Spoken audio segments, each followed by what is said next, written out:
Guess. I guess.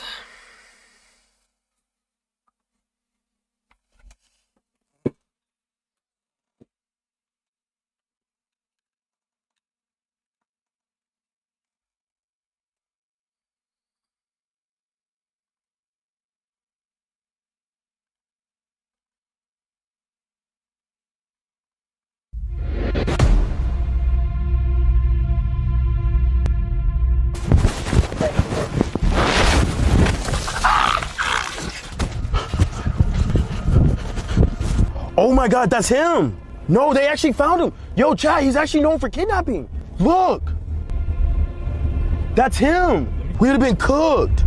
Oh my God. As you guys know, it has been a long time awaited. Y'all know what happened at the beginning of the year. So today, it is one day before Halloween. We are going to be looking for my kidnapper, AKA Rick the Ruler. Missing Rick the Ruler. We're trying to find him today. He'd be around here tonight. When do you think the last time you seen him? I'm just using that. You saw him before? I haven't seen him in 6 months. Oh, yes. I hope you're not here to hurt him or anything because, Rick! But there y'all go, man. So y'all come on over, hang out with me. Okay, that makes more sense. Last time we met you, you were scaring the out of us. It was just like, you were just scaring us. You don't remember that? 40,000 likes. We'll come back Christmas. We'll grill. We'll get you a present. What's everything that? like that. That's Piss Air We'll have a Dad? good Christmas. It'd be like a family reunion.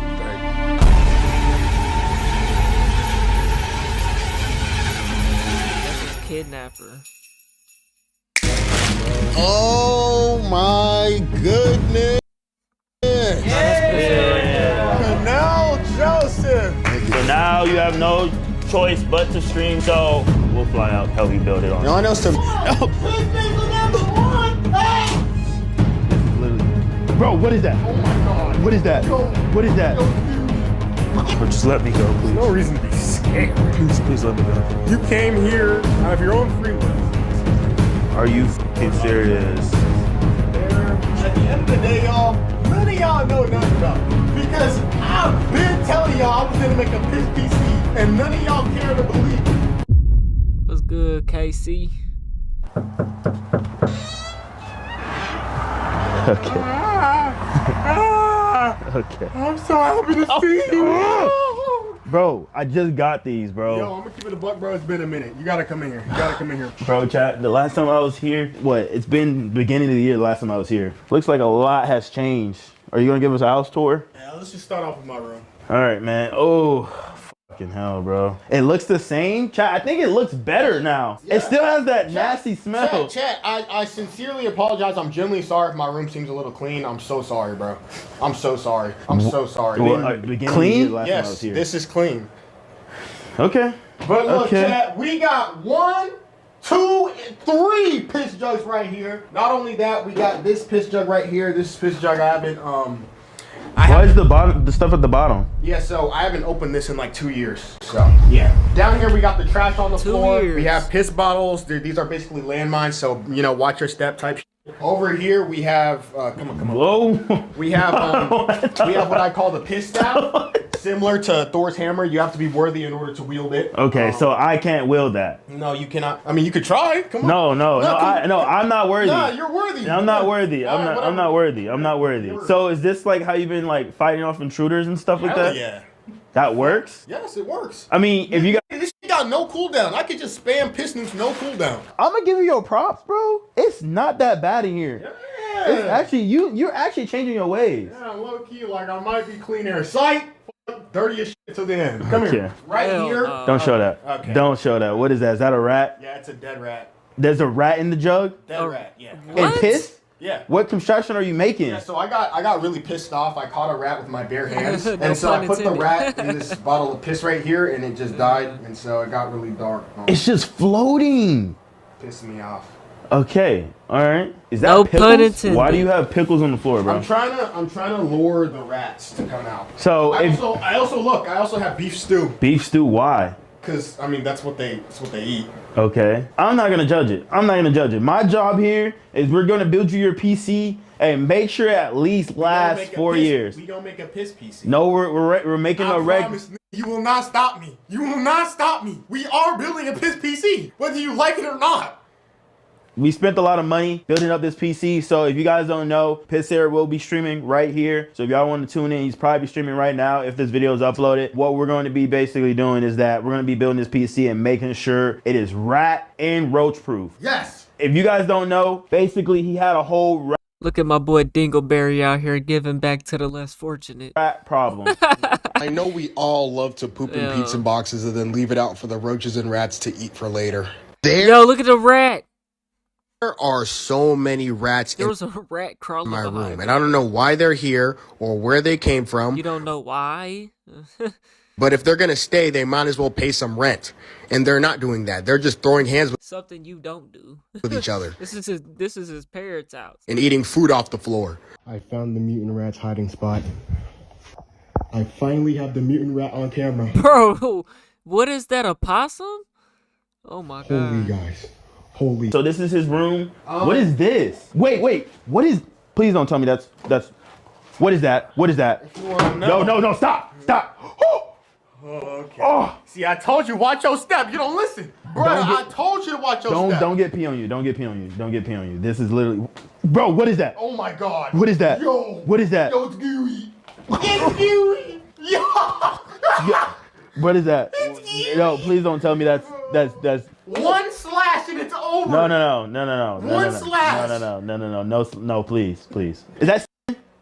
Maybe. Who knows? Who cares? This is my room. Everything's a surprise in this bitch. Okay, you allowed to make your piss PC. I don't know what that means, but we'll see. We'll see. Okay, just throw that over there. Like, okay, he's collecting now. Okay, bro, I don't think that was there this time, bro. My ceiling is falling off. Like, I don't know what's going on. I think it's some sort of water damage problem. Might be from the piss nukes, all that shit.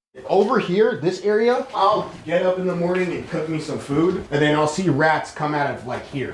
Rats gonna. Yeah, they'll come out through this. Oh, because it's hot. Yeah. See, so look, that's the biggest issue. We're gonna be building a There PC ain't no way that shit works. that's gonna produce heat. Bro got a weed eater. So the rats are gonna go and chew up his wires, and I ain't spent all this money just for you to destroy the PC. So we got to rat and roach it's proof it. gonna That's be just destroyed. like, look what they did to his stove. This stove was like probably didn't look like that until the rats. I mean, we could do a quick basement tour if you want. Yeah, I guess so. Yeah. Fuck no. Be really careful because this is kind of wobbly a little bit. Oh, bro, what happened this time, bro? Bro, even animals can't live here, bro. Yo, here. Let me see. Yo, he got worms. Yes. He has worms. How often do you be down here? When I want to relax, think about video ideas, I'm just down here thinking and shit. Okay. Yeah, I'm not gonna lie. You gotta at least clean up down here, man. It has gotten worse last time I was here. Oh my gosh. Your teeth is white. How's your teeth white? How's your teeth white? Piss is acidic. How are you not You're sick? not educated. Piss is acidic. Burn all the gunk out. Hell no. Piss is acidic. How do, like, there's no way this nigga's real, bro. Call it piss paste. Piss. I'm Isaac Newton. I'm an Isaac Newton of my time. I'm the Black Oppenheimer. Albert Pistine in this bitch. I feel so bad for his girlfriend, bro. You have a girlfriend? No, when he gets one. No. Oh, you got a girlfriend? I can make avatars. Like, I can like connect piss bottles together. I can connect piss bottles together and make them sentient and then that. Same shit. I don't care. All right, let's go get hazmat. Yeah, let's. Oh my gosh. Ah! We are grown adults, bitch ass. Get your ass in the Walmart. You have spider webs. How you got cobwebs in your head? All right, we got screwdrivers. Now we need hazmat suits. I just know that man is beyond stanky. Like, oh my god. There's only two. Oh. No wait. Yo, Brad, there's only two hazmat suits. You out of luck. What you mean out of me and him? If you really man, rock, paper, scissors. All right, one and done. No way. I'm finna whoop you real quick. You ready? You've been ready. Rock, paper, scissors, shoot. That's crazy. Bro, why am I the one that's suffering? I got the worst end of the stick, bro. At this point, chat, please, can we get this video to 15K likes? Bro, you can Yeah, man. Let's go ahead and hit that like button from my boy. I already done it. Hey, man. find someone to build this. Cause you go in there, bro. You liable of of him throwing some piss on you all time, man. Nah, bro. If I'm pulling up, I'm making you giving you a PC and whatnot. And you over here want to throw piss on me, bro? Ooh. You gonna see the heaven gates today. Up for you. Nah, don't be scared. No, because I'm putting my life at risk with no hazmat. All the times I've been at Pisser's house, I had a hazmat suit and a mask, and I've been fine as long as I have that. This time, I don't have anything, bro. What did Bluey do? I'm sorry, Bluey. What did Bluey do? I'm sorry, Bluey. I'm sorry. Give him a kiss. That's a minor. You could. Okay. Wait, Bluey can't be a minor, please, right? He's not a minor. No, literally dead as he is. I've never seen you, bro. We gotta get you nail clippers, bro. Look how bad this is. Look at the left one. Oh my gosh, bro. All right, I'm gonna keep it a buck, chat. This is gonna be hard. And I don't know what you mean by pissy PC. You want a piss PC? Piss PC. You gonna see. You gonna see. And that's crazy because you say I'm not gonna do a piss PC. I will. You will not stop me. What do you think a piss PC could be? I don't Type know. it up in the. They said, ask Pisser, what's the least favorite part of your house? Probably where my dad is, because my dad participates in my piss stuff, but he's kind of clean. Let me put my mask on. Where's the latex mask suit? Yeah. There we go. Whew. What? Yeah. Whoa. No, he won fair and square. Don't even act like that. Don't even act like that. What you looking at? Give me the gloves and the mask, man. All right. We should be good, chat. You want this? Oh, yeah. Not sight. Oh. Bro, this is the dad's fault, man. I don't think he lives. I don't think his mom is there. I don't know what's going on with that. You know what I'm saying? But bro, his dad is allowing all of this, bro. His dad is okay with living in a house like this. What it is this house is probably paid for, bro. I mean, you see it's old as hell. The property value's low, so they payment can't be crazy high. They've got pre-inflationary, even pre-inflation, they've got a payment so low. They property tax is probably $50 a year on this bitch. You know what I'm saying? Probably not that low. But if they got a payment on that mug, it's low. I doubt they do. Because people that live like this, bro, I'm from Oklahoma, bro. This is Joplin, Missouri. You know what I'm saying? Two very similar places. And a lot of these homes out here, you know what I'm saying? I just be thinking to myself, like, when it comes to dirty homes like this, bro, they've got to own the home and don't want to work. Don't want to do shit with their life, bro. Literally, because ooh, boy. This is the dad, man. Come back on the dad, bro. You got your grown son in here inviting a streamer, a YouTuber over. That's diabolical. It's a lot about yourself. Oh, yeah. Not sight. Oh. All right, chat. Just because of that, comment in the video what I should prank Brad with, man. You need help? Yeah. Oh my God. Oh, my fault. Brad, are you good? Did you push him? No, I did not push Nah. him. No, Chad, do Yo, not cancel me. No. Do not cancel me. Chad, I did not push him. He's so mad. This is so mad. No. Over a suit. No, I didn't rip it. You should be good. Oh no. Well, Brad, Damn. if we get sick, we in it together, man. I'm gonna tell you guys something that I never told anybody. I didn't tell Pisser this, and I didn't tell y'all this. I'd never built a PC before in my life. Wait, Brad hasn't done it either? No. Look at His the fingernails. Bro, this is his coolest moment in life, bro. Second coolest. The first coolest was whenever he came the first time. This kid, man. There's no way he's had some play before, bro. It's no way. not done it. We're cooked. Yeah, we actually might be cooked. Ooh. Spit more. Oh, okay. This is cooked, Hey, bro. you got that, Kano. I'm totally helping. I'm helping.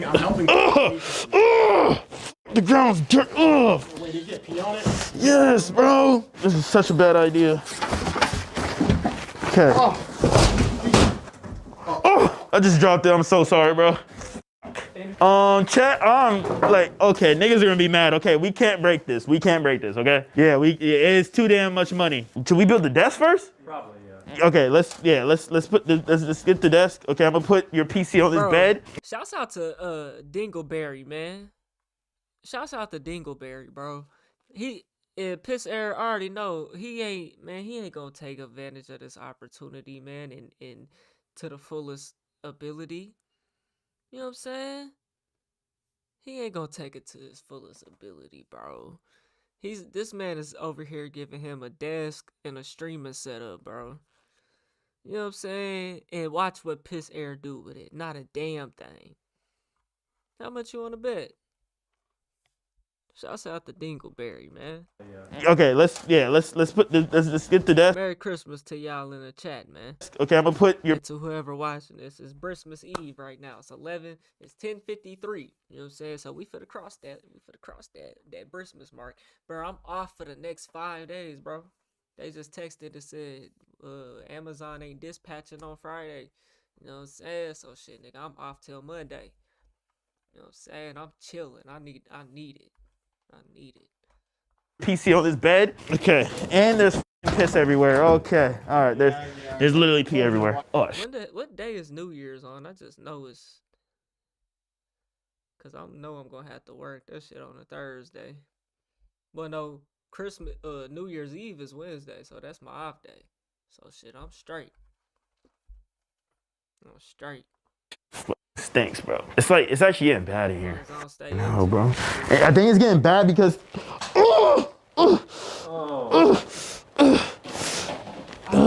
It's literally getting bad in here because there's freaking pee everywhere.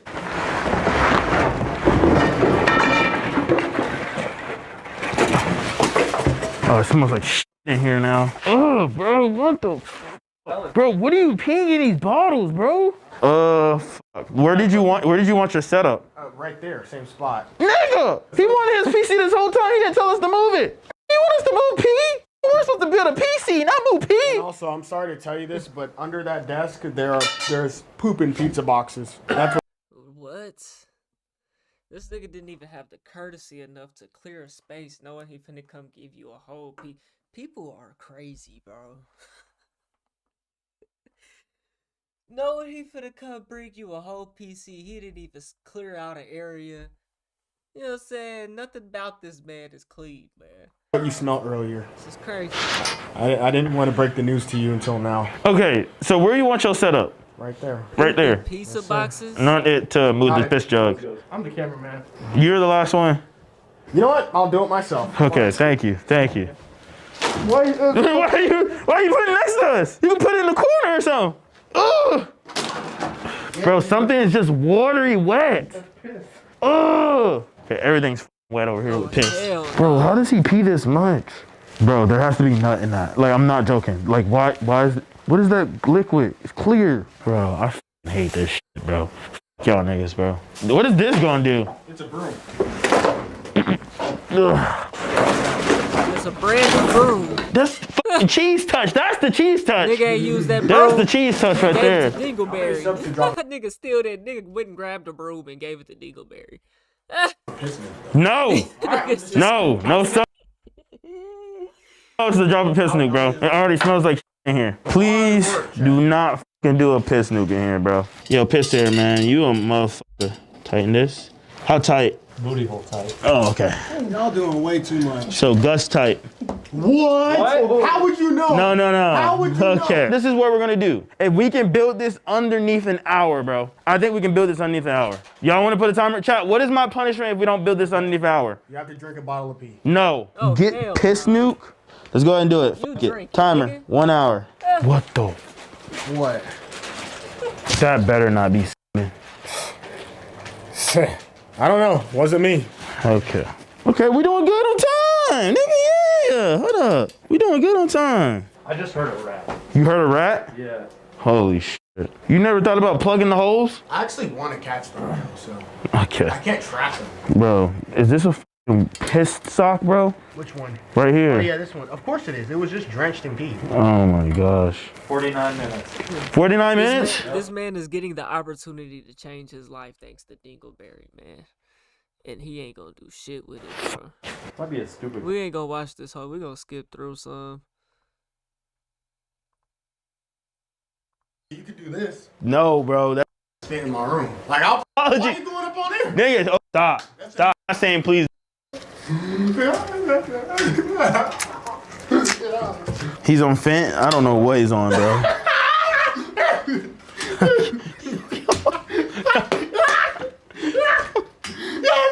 It's your time to suffer. Now, Joseph.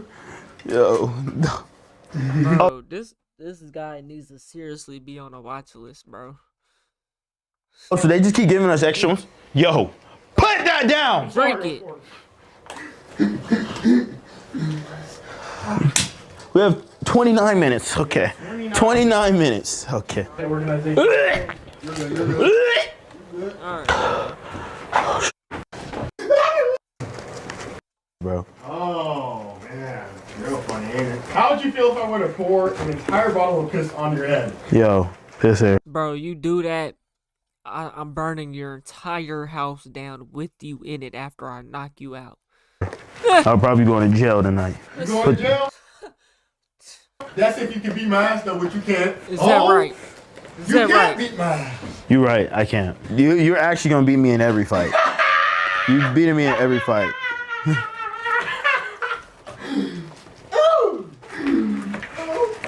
gonna grab some spider webs. I'm gonna give you some. I'm gonna give you a little prize. I'm gonna give you a little present. Nigga got cobwebs in the corner. Oh, yo. Yo. Back the fuck up. Not my break. You're that scared, Bro, Dad? get those cowboys away, bro. Back them away, bro. It was crazy about his dad. His dad probably don't care about nothing. He probably like, oh, he got friends. He probably Stop. got friends. We gonna put in these drawers. I just got some piss. So you better hurry up. You got 17 minutes? The second the time runs out, it's over. Why is it not going in? Why are you Yo. so scared? Why are you so scared? Why are you so scared? I want another Why are you drink. not Yo, you even should drink helping? this, bro. Hell no. Back the fuck up, nigga. Or what, bitch? What you gonna do?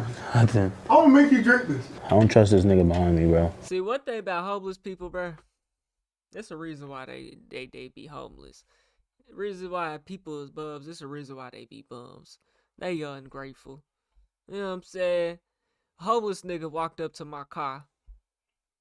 You know what I'm saying? As I'm sitting in a parking lot, right? Say, hey, sir, you got any water? He tried to come as respectful as he could by calling me sir. Or no. I was in the parking lot of McDonald's, right? He asked if we could go inside and I could get him something to drink. He said, "Can you give me something to drink?" What he wanted me to do was buy him some food and all type of shit, whatever the fuck the nigga wanted. I rolled my window down and handed him like 4 bottles of water. The nigga just takes it, walks off, don't say thank you. And then I just put my head back down. I'm just thinking to myself, I ain't even watched the nigga walk off or see what he did with the water. I wanted to, though. I should have. I don't know what he done with the water. The nigga probably went through the shit somewhere. The nigga ended up kept wandering around that motherfucker. You know what I'm saying? Ungrateful. Just drinking my And he feet. probably thought to himself, like, shit, nigga, fuck, nigga, I can get myself some water. You know what I'm saying? That ain't what I wanted, nigga. You know what I'm saying? 12 minutes. 12 minutes? Okay, it's not working. You got that. For the last 10 minutes, I'm gonna just keep this in hand. That's what I'm saying, bro. This motherfucker. 10 minutes. Is this lined up? I don't think this part is lined up. Because look, we're missing. This side doesn't have one now. Did it fall out? Fucking hell, bro. Fuck that screw. It's a shame, really. You heard the fuck up. What you should be spending time on, since you're trying to time yourself, is setting up that Streamlabs and all that shit for that nigga so he can stream and make it out that bitch. He got a one for himself though. You can come hand a nigga the world. You can go hand a homeless person $1 million right now. It is not gonna change their life. You know what I'm saying? You could go hand a bum on the side of the road $1 million right now. It ain't gonna do nothing for him, bro. They gonna be back in the same spot they was in within a year. Take the timer, shall we? Oh my gosh. 3 minutes. Oh, no, not my mic. No. Yup. 2 minutes, bruh. The right in the Unless pool. you guys can finish Cesspool screwing these of couple piss. screws in the next minute, I win! And the piss missile is mine! 59, 58, 57, 9, 8, 7, 6, 5, Bro, what are you finna do? four, No, What are we. you finna do with that? Don't do it. Yo, chill out. Wait. Don't do it. Look at how unhealthy that shit is, bro. Oh my God, it's the same color as his jacket. Oh my, bro. Bro, he look at that corner, bro. Oh my, bro, it stinks of shit in here, bro. It stinks like fucking shit, bro. There's Imagine when they one day move out this motherfucker, bro.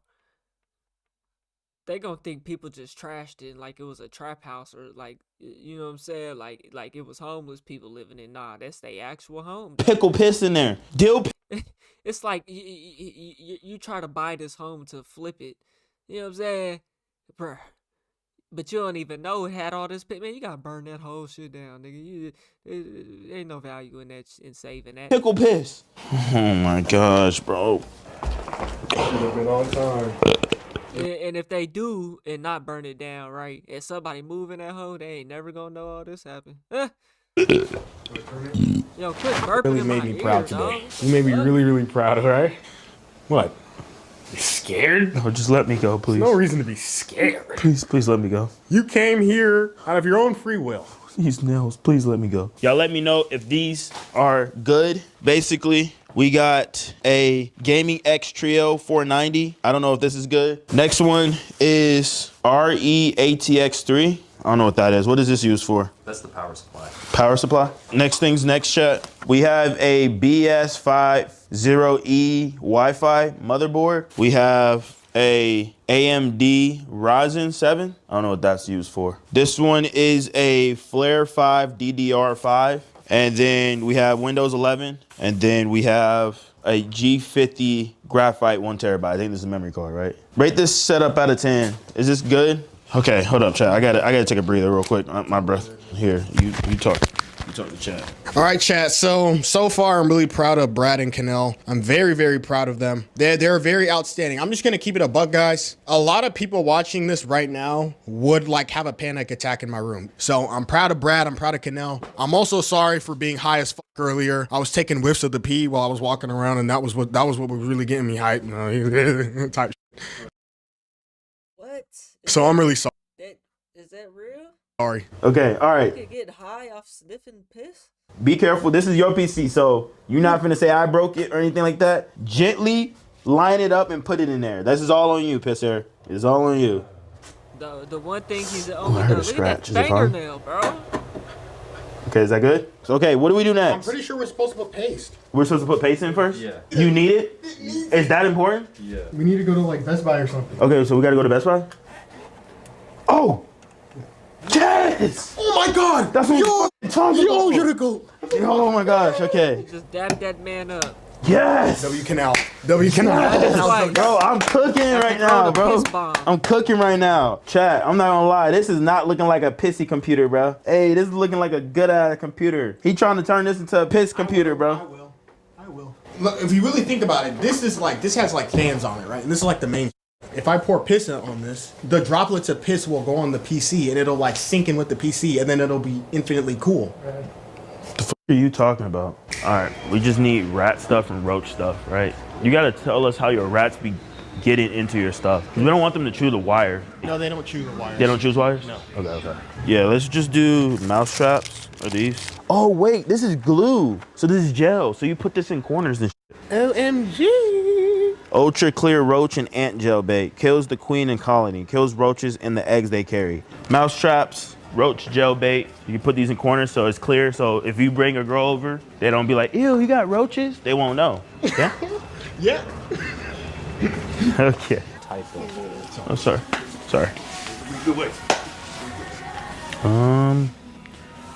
These don't look very tight. They gotta look sharp.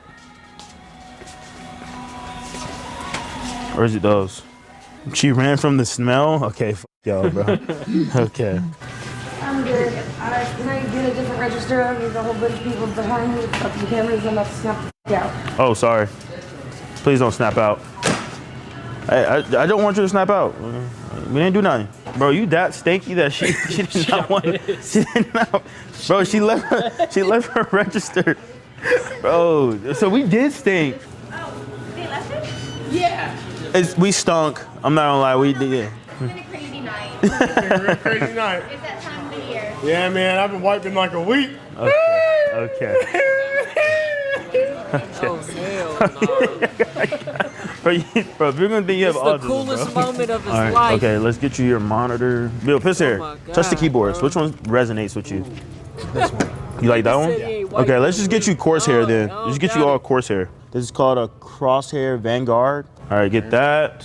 You got mic, you got mouse, you got keyboard, mouse pad. What else are we missing? Webcam. I'll probably just get the most expensive one because that's probably what looks better. Give them curve monitors, chat. We're banking on Pisser actually streaming. This is like a 50-50 chance if he's actually gonna grind. Trying to upgrade He's not. and him be like, man, I don't really like streaming. It's kind of gonna be pointless. One Alienware, one HP. He One not for gonna- chat he and not- then one he for not. gaming. Okay, all right. This is what we got. Thermal paste, 2 monitors. This is gonna be your gaming monitor. Then we have his chat That monitor nigga's in there yawning. He don't care about none of this shit, bro. so he can read chat. And then we have don't his even know how to webcam. use Hopefully none this of is it. good.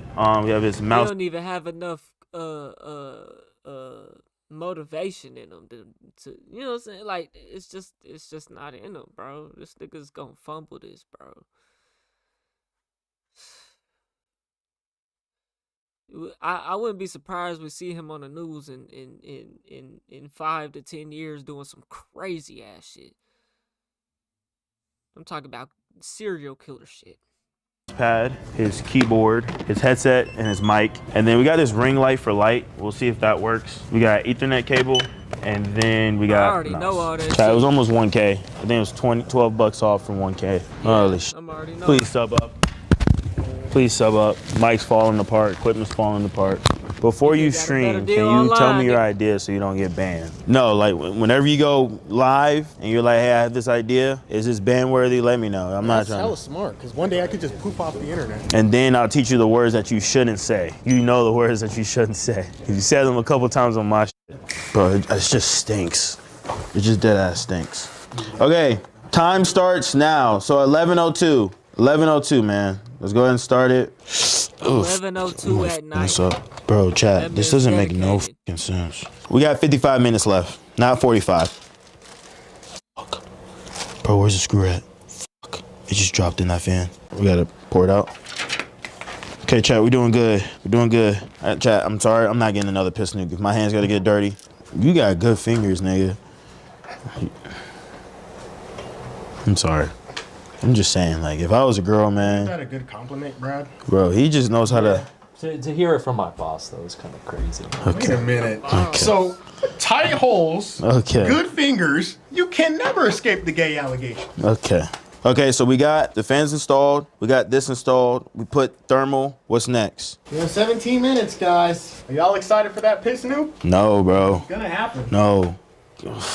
We're cooked, bro. We got 25. We have like literally 10 more minutes. We got 10 more minutes, man. You want a hug goodbye? You want to hug me? I'll give you a Fuck hug. no, back no, up. No, I don't Back want up. a hug, bro. No. Wait. Before I thought I'm gonna make some concoction. I'm gonna mix some together. Oh my gosh. He's using Brad's piss. That's Brad's piss? Yes. Oh, bro, these smart. Yo, you got smart mice. Bro, these niggas are actually that smart? Yes, it's a real life Tom and Jerry. That's what I've been saying, bro. Bro, they got quiet as soon as we got quiet. So we don't fucking find out where their location is.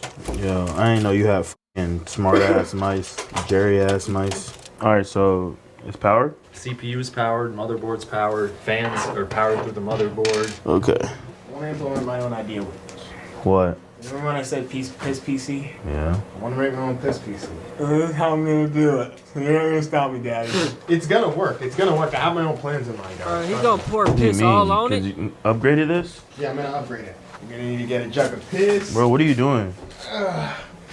Bro, are you fucking serious? Piss onto there. Piss. That's the one he just bought. Okay. No, at the end of the day, Okay. at the end of the day, y'all, none of y'all know nothing about me. Because I've been telling y'all I was gonna make a piss PC, and none of y'all cared or believe me. Well, guess what? It's too late. The whole PC fucked up. Bro, okay. Alright. Yep. That's the one he just bought.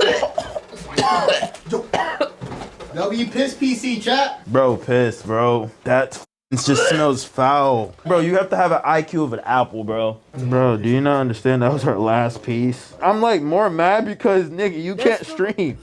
You can't stream. That's why I'm not even crashing out because it's not mine. It's your Christmas present. And you just ruined it.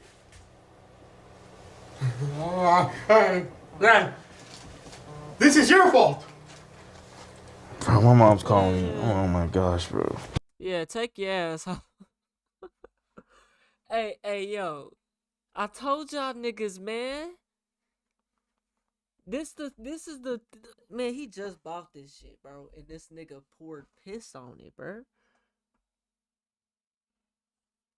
Bro. I told y'all niggas, man. And now he not even gonna get the opportunity to even start that fucking computer up. Dumbass.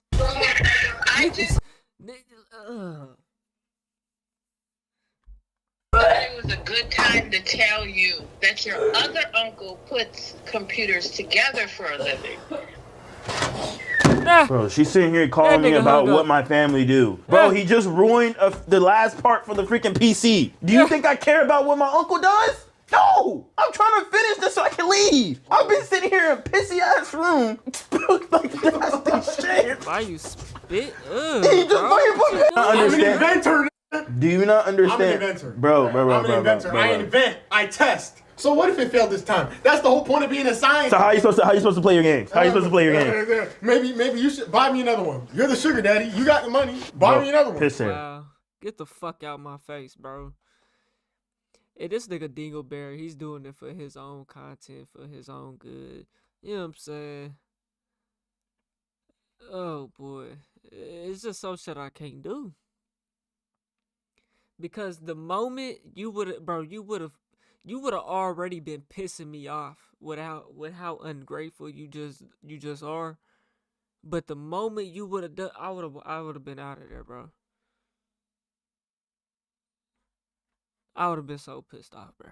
How much money do you think I have? Millions and trillions of dollars. Buy you another one, bro. I think that was the most expensive one. I think. How much was that? Bro, piss here. That shit was $2K, bro. That shit was $2K, and you want me to buy you another one? Yeah, what's wrong with that? Piss. Get the fuck out my face, bro. Please end and beat his ass. And you know he really wants another one though. He's really gonna wish he didn't do that. You know what I'm saying? Although he was still never going to do shit with it. Oh, stop. Bro, we could have made a coolant where you go to put like yellow coolant, but you freaking... Yellow coolant. That's not even close to piss. So what are you going to do? Your PC's not even done. We're like probably like 75% done, and you're... We can innovate. We can innovate. We can Nikola Tesla this shit. Do you want to touch that? Because I'm not touching that. I'll put my hands all over it. What do I even do? Like, I'm not even mad. It's just, it's piss here. I'm expected to him just do crazy ass shit. This, it's not even my PC. I don't care. Wait a minute. We haven't even tried. I think it still works. Can you pick it up? Oh, no, put it back. It's done. Nigga, we worked this damn hard. You're so lucky that you're covered in pee right now because I'll actually fucking fight you right now. Oh, really? Yes. I mean, I could go wash my hands and we could go scrap. No. See, exactly. You're a bitch and I destroyed the... No, I didn't. No. So you admit you're the fucking... No. Be quiet. Brad's not moving from that spot. Oh, before we go, we should do a piss nuke. No, oh! Let's go. We're done! No. It's okay. Look, as an apology, I won't do it in here. We're gonna go do it in the basement. Let's go, guys. This man gained nothing from this, bro. This is insane. I don't think you understand. Piss is not an apology, motherfucker. No, I'm gonna swing it around. Yo, stop, bro. Yo, stop. Okay, I'm standing all the way over here, bro. You see the monster I made me for that. No, it's gonna splash us. I think it's on me. I'm hitting him. You not leaving this basement if it hits me. You finna stay in this basement. You guys have to cover yourselves. It's gonna hit you. Why don't you just throw it over there in that corner? If I throw it in the cushions, there's not gonna be a splash. This nigga wants a splash. Here, don't touch my. It might move. Okay. Piss nuke incoming! Everybody get down! Set! Hey! What the? Okay. Yo. He did the water ball challenge. Oh my gosh. The water ball bottle challenge. World's greatest water bottle flip. Caught in the 4K phone. HD. He's gonna do it. Wait a minute, again. no, that wasn't good. No, it wasn't. I I have to do another one. Look, I'm throwing it at that wall. Piss nuke incoming! Everybody get It's gonna down! splash Set, on 'em. aye. I'll leave it there. We're done. I'm not gonna lie. I'm gonna figure out if this deserves a fucking another GPU or CPU, whatever the that thing Fuck was. no. Whatever way he needed to finish this. I'll decide. We'll see. The nigga deadass has room temperature IQ, bro. He's a little slow. Look at him.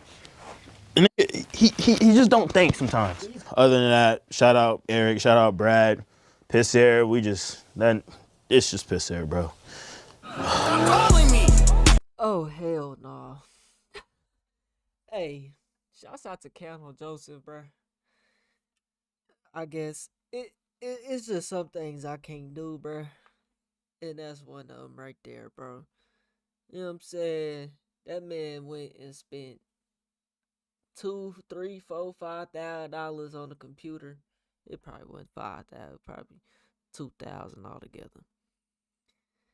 But bro, and this man pours piss on it and then asks you to buy another one, bro. It's just no way, man. It's just no way.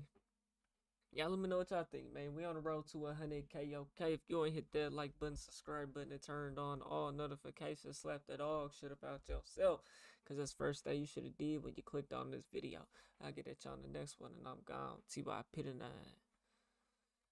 Boy.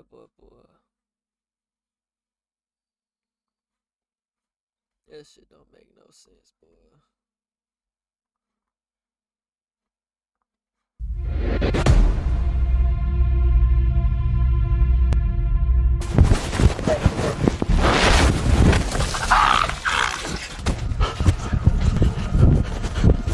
Oh my God, that's him. No, they actually found him. Yo, chat, he's actually known for kidnapping. Look. That's him. We would have been cooked. Oh my God. As you guys know, it has been a long time awaited. Y'all know what happened at the beginning of the year. So today, it is one day before Halloween. We are going to be looking for my kidnapper, AKA Rick Derula. Missing Rick Derula. We're trying to find him today. He'd be around here tonight. When do you think the last time you seen him? I'm just saying that. You saw him before? I haven't seen him in 6 months. Oh, yes. I hope you're not here to hurt him or anything because, Rick!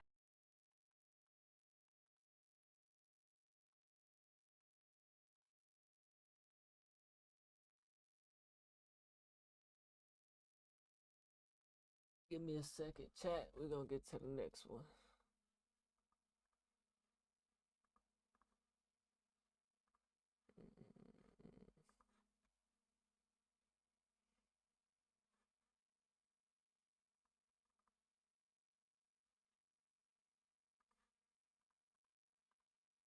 All right.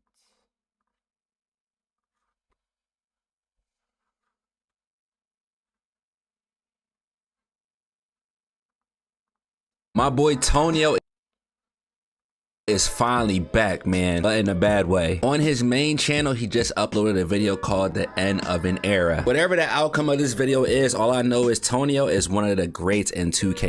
That nigga has 800,000. Okay, so that makes sense. God damn.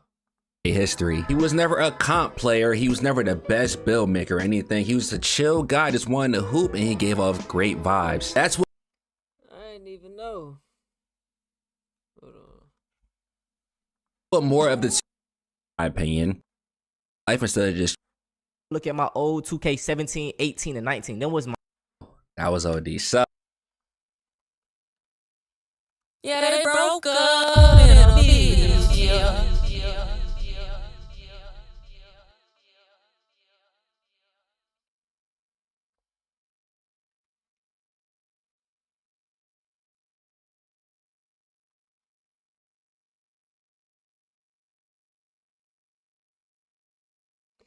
Yo, I did not know this nigga was a 2K YouTuber.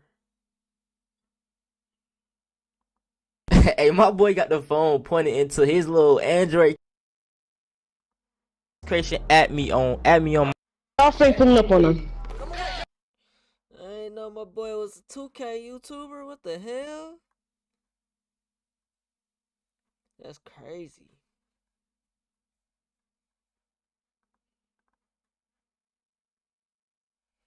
Tonio Capone, damn, this nigga got hella channels. 300K, 100K here.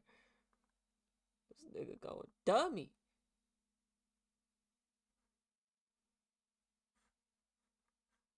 God damn. That's crazy, bro. This internet is crazy, man. You know what I'm saying? It's all it always just comes down to an audience, bro. Certain people could be viewing your shit, and then it's like, this shit is crazy, man. That's crazy. We're gonna see what it hit for. I know, man. I got some explaining to do. It has been 3 months since my last upload on this channel. Now, if y'all know anything about me, that is very out of the ordinary. Disregarding last year, throughout my entire YouTube lifespan on this channel, I have never went over 3 days without, dropping a video. And even during some years, bro, daily, like back in 2K19, I think I dropped every single day of that game. Times have changed, y'all, and I ain't gonna lie, man, it might be the end of an era. NBA 2K26, it's not a bad game. It's just like, when you're doing something for so long, bro, you just get tired of it. And also, just not even that, bro. None of my friends play the game. The whole process of me recording videos was just, oh my goodness. Like, I'm a chill 2K player. I hop on the game. I don't do no practicing, no warm-up. I hop on and try to get gameplay. And them niggas this year, boy, hey, you know what I'm saying? I might be washed. And then also just the landscape of YouTube with NBA 2K. Like back in the day, 2K19, 17, you know what I'm saying? 20, 21 even. You could just hop online and get some gameplay, you know what I'm saying? Edit it up and drop it and it would do extremely well. But in 2025, that shit is not flying. As y'all peep, like my last couple of videos, like, they're long videos, they're creative videos, and they take a long time to record, edit, a lot of energy. And it was just like the ceiling for 2K isn't so high. So shouts out to San Diego. That's where my mama from. I think my sister was born there too. Like, I don't know, man. I just bro, I ain't even know, bro. If y'all been watching my channel, we been reacting to Antonio, bro. You know what I'm saying? This man got a whole channel with damn near 900,000 subscribers, bro, from 2K. This is crazy. I ain't even know that. Was just like the ceiling for 2K isn't so high. So like, I don't know, man. I just started kind of reconsidering things, especially the end of 2K25. And if you didn't know, bro, I've been dropping 2K videos since NBA 2K15. So that is 11 2Ks, bro. Since I was in the 9th grade, I am grown now. I'm 24. I was 13 years old, bro. 14. You know what I'm saying? I done did probably every single part video to date, bro. Like, you know what I'm saying? This isn't a knock to anyone, but I don't want to be that YouTuber that's just spamming videos to make some bread. It was never about the money for me, bro. Like, it was just the vibes, and I just love this shit. Fast forward to today, man. I don't got that passion no more for 2K, especially the park. Now, this video might sound sad, but if you've been tapped in, you know 2K is bad. Gaming is just not what it used to be, because it's the same thing. It's failing to innovate. You know what I'm saying? And to grow, I got other channels. Tonio Capone. And at the same time, it's the companies themselves not giving more because the consumers are not demanding more. You know what I'm saying? That was like the first other channel I made. It's sitting at 200K. And I barely dropped over there. Like, I haven't dropped in a year over there, and I be tripping. Then we got Tonio 2.0. See, this is in the realm of 2K, but it's like Play Now and Throwback 2K, so it's more manageable. And it was fun for a good minute, man, you know what I'm saying? And recently, like a couple months ago, I made some new channels just on some random shit. If y'all see my profile picture, Huey. And them the channels we been watching. You know what I I'm had saying? the Huey profile picture since back when I made this channel, you know what I'm saying? And if you know anything about Huey, he a real nigga. And I've always been that type of dude. So, you know what I'm saying? I made a new channel and I was just talking about topics, specifically like black, you know, black topics, how people love talking down on black folks. Because in 2025, y'all, we in a very weird time. Motherfuckers love slandering our name. So I just made some random videos, you know, just standing up for my people, and they took off. A lot of people. It's crazy how the biggest creators, a lot of them are coming from 2K, bro. A lot of people come from the 2K community, bro.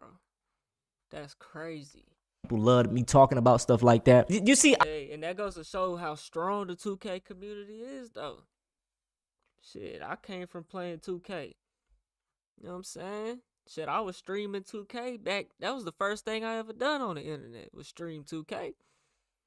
I grew so fast off these channels, but in the midst of me doing that and making those type of videos, it reignited like my love for content creation and even just videography or like, you know what I'm saying? Like on these channels, I talk about topics, and also I add my, you know what I'm saying? I do my thugger with the editing, and it just brought something back to me. When I used to do park videos, man, if y'all go look at my old 2K 17, 18, and 19, them was my best years in my opinion. I ain't even blew up in those years, but those were my best years. I used to do like intros of me editing, like little mini hoop mixtapes at the beginning of every video, man. It was just like the passion that I had back in, and it's like now you can't even really do that because it'll mess up the out. It's so crazy nowadays. But in the midst of me with these new channels, it brought back that flame, you feel me? And before you know it, man, I ain't even touched 2K. Like I haven't played Park probably since my last video. Like them, it's tough, bro. I don't know. I don't be having nobody to play with, and then it's like torture playing with random. So I was like, nah, forget that. And boom, 3 months done flew by. Like I even told myself, I was like, bro, okay, I'm gonna drop a video every week, but I can't keep up. I ain't gonna. It's bad when you can't even play the game and not make content. You know what I'm saying? Lie, man. It's So bad. I just wanted to come on here and just update y'all, man. Just to I've been boycotting 2K since 2K20, probably 23. I think that was the last one I bought. So it's been 3 years, nigga. I don't even know if I bought 2K23. I know I played it a little bit, and the game was so bad, bro. Like the last 2K I played, this is one of the reasons why I stopped playing 2K. Is because it was probably 2K23 or 2K24, whichever one it was. It's probably 23, I think. I can't remember though. I created my My Player, got the game, created my My Player. You know what I'm saying? I'm on the PS5, bro. Every time I try to play a career game to grind my player, I could play the first game, right? I could play one game, and then I would load up the second game. I'd get like halfway through it or some shit. Not even that. First quarter or something, the whole console would crash. You know what I'm saying? So I couldn't play a park game because my player was ass. I couldn't grind them. And then I just started playing my team. I couldn't even play my team for so long without it crashing either. Like the whole console would just turn the fuck off, bro. While playing 2K, it was the only game that done it. I thought I fucked my console up because I always left it on overnight and shit like that with GTA, because like it would stay on type shit. And it was always, so I thought my console was cooked. But how is GTA staying on for days on days, and I can't even play 2K? Like that shit, bro, that shit blew me, bro. It turned me completely off with 2K. I'm like, bro, this game is this motherfucking bad. It's crashing my console, playing my career. That I gave up, bro. I couldn't take it no more. tell y'all, like, you know what I'm saying? It's the end of an I era. couldn't take it. I said, fuck 2K. I can't take this shit no more, man. Doesn't mean you know what I'm saying? Y'all just showed y'all my other channels. And also gaming. I'm never leaving gaming. I got another channel, Love Tonio. You know what I'm saying? I play different games on here, a variety of games. And my goal is going to be to drop a video every week. And it's just random games. Like I just did Deadpool. I got an Elden Ring video coming up. After that, I'm gonna do Hitman. It's gonna be out of the realm of like how I was doing these 2K videos where I like spend a week in the stage or something. It's gonna be like I'm gonna spend a week on that game. A big compilation of just me having fun on these games, and we're gonna see where that goes. But man, y'all, don't be sad. All my videos are still going to stay up, and who knows, man, I might come back playing 2K. You know what I'm saying? You never know. Also, like I said, my Tonio 2.0. I like playing Play Now. Like if I'm chilling, I'll hop on and play a Play Now game. Also, man, make sure y'all go follow my Instagram. I just dropped some new pictures over there, man. Go show it some love. Also, you know, if you want to just tap in with me. And also another reason why I'm gonna step back from this channel is because I want to give more room or more space for newer people to come up. Like, you know what I'm saying? Like, like I said, I done did every damn video. It's nothing else I can do on these 2K games. With me just staying in, I feel like I'm holding some people back. It's time for the new. You know what I'm saying? I feel like I'm an OG. Even though I'm 24, I'm young as hell, I feel like an OG. Man, it's time for some other people to come in here, drop some videos, man. Y'all can get inspired by me. I gotta say, big shout out to Kel, hit him up, man. Without Kel, Shakedown, man, like I remember that summer. It was like 2014 summer. I ain't had a PS5, PS4 at the time. I was channel back, bro. After all these years, my nigga Kel ended up getting his channel back, bro. Cause y'all know YouTube, that's how I even got my shit back. Cause YouTube starts letting people reapply and shit, bro. That nigga Kel hit him up channel is there right now. Kel, 360,000. Bro was doing reactions. I was watching bro's reactions. He was doing good. And then they had like deleted his channel again or some shit. I forgot. Now, I think that nigga quit. Did he quit? Or did his channel get deleted? It came back, then deleted again. Now it's back. I think he just quit. I don't know. But. And then bro was streaming on Twitch. Yeah, bro was doing these GTA walkthroughs. Yup. He might have had another channel where he was doing the reactions. I can't remember. But he got his channel back right now. You know what I'm saying? That passion gotta be there though, bro. You know what I'm saying? Passion gotta be there. Shouts out to Kel, man. Watching a whole bunch of 2K videos, and I wanted to, like, if y'all don't understand that jump from PS3 to PS4, and when I saw that, bro, I wanted the next gen console so bad. That's bro, I swear, bro. That's why, bro, I didn't even start playing 2K till 2K16 for real. As far as part go. You know what I'm saying? Cause shit, we couldn't afford that shit back then, nigga. I got that shit for Christmas. I got the P4 with no games on Christmas. My dad got me the Uncharted edition, so it came with Uncharted, but that shit was so ass. I'm like, nigga, this ain't what I want. Nigga, I cried tears of joy when I got that motherfucking PlayStation, cause I asked all year for that motherfucker, bro. You know what I'm saying? And they came through with it, man. Shouts out to my mom and my dad on that one. They came through on that bitch. No cap. Nigga, I cried real tears of joy that Christmas. PS3 to PS4. And when I saw it, wasn't no Christmas better than that year, I swear, bro. That, bro, I wanted the next gen console so bad. That's why when this new gen 2K came out, it was such a disappointment. That jump from PS3 to PS4 was crazy. But anyway, I was watching a lot of creators because I couldn't get a PS4 at the time. Like, you know what I'm saying, bro? I was, you know what I'm saying, growing up in the hood, my parents, like, we ain't had it like that, so I had to wait. We ain't have it like that, man. We ain't even have cable in the crib, nigga. It was point time, bro. We didn't have cable. You know what I'm saying? Nigga, we ain't had it. We had antennas, nigga. For years. But anyway. In every room, nigga. I was watching people like Kel, Shakedown. Who else I can vividly remember playing 2K? Fredo, you know, Solomonati, them, you know, all those type of dudes. Zach Fresh. And like I say, like I kind of modeled myself after Kel, like, you know what I'm saying? Like Kel is that guy. If y'all don't know about Kel, hit him up, bro. He's the GOAT, you know what I'm saying? And I wish he got to the point where he got inconsistent. And like I said, I never wanted to be like that. If I'm gonna just step back, I'm gonna step back and we're gonna do it all the way. But I don't want to be flipping and flopping, take a 3-month break, come back. No, like I said, y'all, we just gonna stop it before it get out of hand. But man, it gotta speak to you at the same time, bro. You ain't gotta force this content shit, man. You ain't gotta force it. It's supposed to come to you, bro. You know what I'm saying? If it ain't coming to you, man, you ain't gotta force it, man. Because then it becomes a job. It becomes a chore. You know what I'm saying? It needs to always be fun to you, man. You know? Y'all know where to find me. Y'all know my other channels. Y'all got my Instagram, man. And y'all can binge all my videos. I'm gonna keep them up. If 2K, I don't know if hey man, shouts out something to come that out the man, way, Antonio. if the things change with the algorithm of the 2K, I might come back. You know, I'm never going to say never, but for the time being, I'm not going to be that inconsistent YouTuber just being like, oh, I'm going to drop. No, we just going 2K just isn't fun. Madden isn't fun. Madden hasn't ever been fun since the funnest I ever had playing Madden was on the Wii. Literally was on the Wii because they used to have mini games. I don't know if they had it like for like the regular console versions, but I know on the Wii, my nigga, like Madden 11, whatever one had the Saints on it. Oh God, nigga, them mini games used to go crazy. And That was the best Madden. You wouldn't even have it didn't even have online play, nigga. I'm over here playing mini games, nigga. That's probably just me though, my experience. I think they might have had online back then. I don't know though. But the gaming is just ass, bro. It's just ass. It's just not as far as what I play, Call of Duty, 2K, Madden, GTA.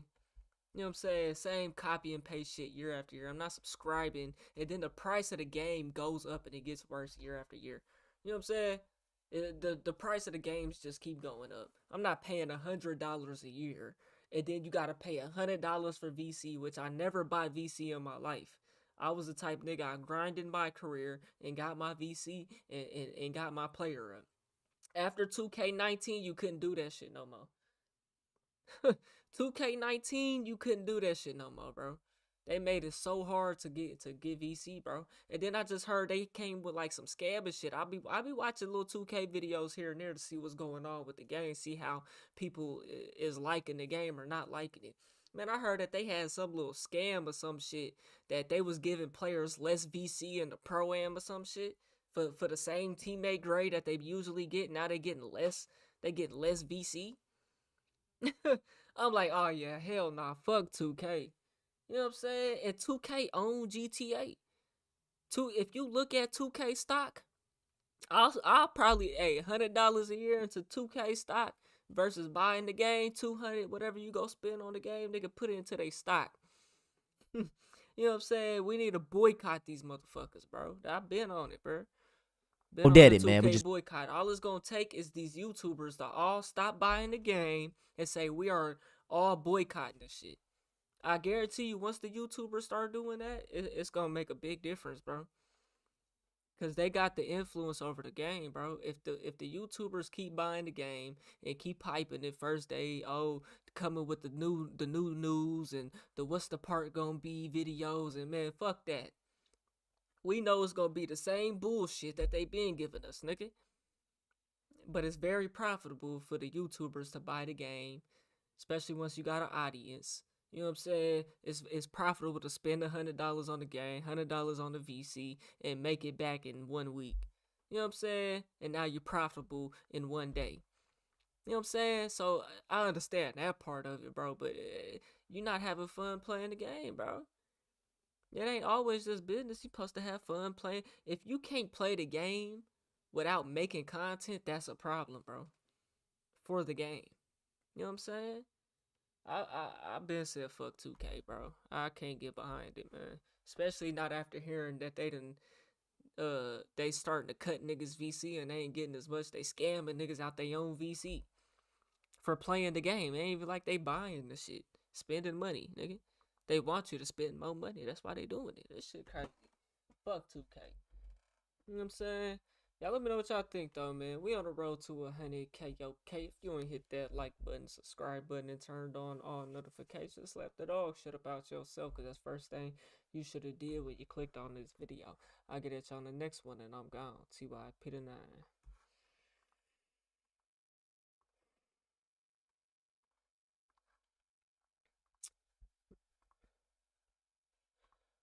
What was bro title? My boy Tonio is finally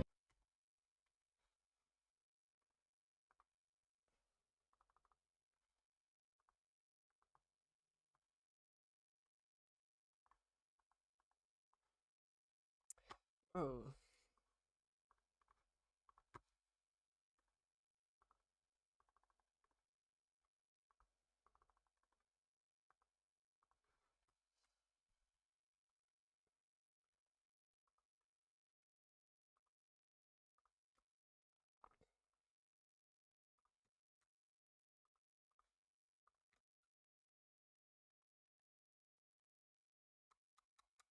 Oh boy, I need to put the ads on that bug. We just gonna stack up. It ain't that serious. We got what we watching next, man.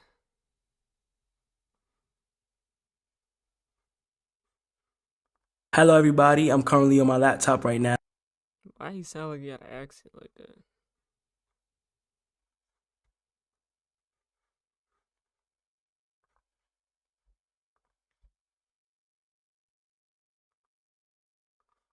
Hello everybody, I'm currently on my laptop right now, and Okay, bro, this is probably one of the craziest titles I've ever titled a video. I don't even know if YouTube will upload this, bro. So you're either a Kai Cenat fan, and you probably thought, what the hell is this nigga talking about? Bro, what the f is you even talking about? Or you are a hater, and you want to see me shit on Kai Cenat, and I can tell you right now, that is not what I'm doing. I'm making this video because I genuinely feel bad for this man. They are treating him like he is worse than Hitler, and I'm not joking. Night talk with Miniclin, Miniclin's thoughts, you know what I'm saying? I think we should just get into it. Kai Cenat is one of the biggest black content creators right now, okay? He's currently the biggest black streamer on Twitch, and to be honest, I genuinely think people don't like that. Why? I don't know, man. Maybe because we live in a very terrible world. I'm not gonna lie, I don't be following shit with Kai Cenat. I don't watch Kai Cenat. Do I think he's a terrible person? No. Do I think he's worse than Hitler? No. This title is completely sarcastic. I've seen no trolls in the past few days. This is kind of old news, but I've been seeing it like resurfacing on my timeline, and it's just people quote tweeting this one Kai Cenat video he dropped because he's been on a break from streaming. I'm generally seeing people shit on this man for taking a break, and I'm guessing by the looks of this video, he talks about his break. There was something called the Streamer Awards where streamers get awards, you know what I'm saying? And he was there, and he did talk about how he was taking his break to work on his mental health. Somehow the internet turned that against him. According to the fucking internet, Kai Cenat taking a break for his mental health equals bad person. I've seen this shit everywhere, and I wanted to make a video because I genuinely want to ask just the people that say these things, what does he really do but fucking stream? What does Kai Cenat do that angers people like he's literally causing World War III? So I want to watch this video for myself, and I also want to talk about more of Kai Cenat because there's an update, and yesterday he was tweeting about this video. So now I'm seeing his tweets. I'm seeing him spam paragraphs like, oh my, like, Kai Cenat, relax. I don't even follow the nigga on Twitter, and I'm seeing mad paragraphs getting spammed in the space of 5 minutes. So I'm like, okay, clearly this nigga was pissed as well. So I want to see this video. We're gonna watch this video. I'm gonna see how bad this shit was. Hello everybody, I'm currently on my laptop right now, and I appreciate everybody who's been sending me birthday wishes, as today is my birthday. So niggas were hating on him like that?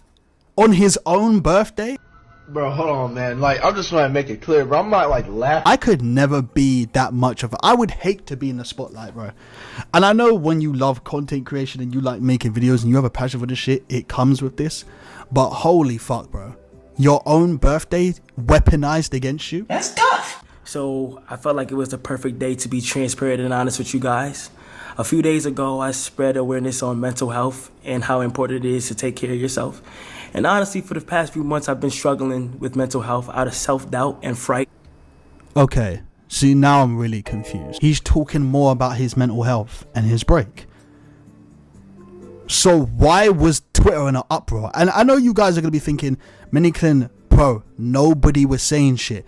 I promise you, I don't know why, but I just kept seeing people quote tweet. Maybe you guys can find them. I'm not going to go and just screenshot all of them and try and find many as I can. I was seeing shit like, to be honest, you know what? If I can find some, I will find some, and I will put them here so you guys can see them. But these niggas were going crazy on. Very passionate about creating. And I have other goals and things that I just want to achieve and do more of. And this is the part that's got niggas confused though. This nigga sounds and looks like he's he's been cloned or something. You know what I'm saying? He's not normal right now. But the thing is, what's weird about this, he says he has goals and he wants to make better videos, and that's why he's taking a break for his mental health, as if he's not already doing good though. I get you want better for yourself, but like that's kind of one of the reasons why people was like saying stuff like, what do you mean? You know, because it's quite confusing. Very passionate about creating, and I have other goals and things that I just want to achieve and do more of. And Other goals, okay, I understand that. I would love to show you guys what I've been working on for the past few months through my more personal page, which is KC3 Hidden. So he Why he talking? gets on here on his birthday and he's talking about his goals and inspirations, and people on Twitter and on the internet are treating him like he's a literal criminal that escaped prison and he's wreaking havoc like he's the fucking Joker. Like, I am going to go private soon on that page, so whoever gets in, we good. gets in. But I just want to let you guys know that sometimes it is important to take care of your mental health, and honestly, it's been getting better. It has, but out of frustration and fear, I just been in my head for some reason. I never had this feeling before, but I want it to be known that I truly want to create. And I don't know if I'm getting mature or... Niggas cut He truly wants to create, like he's not doing it now.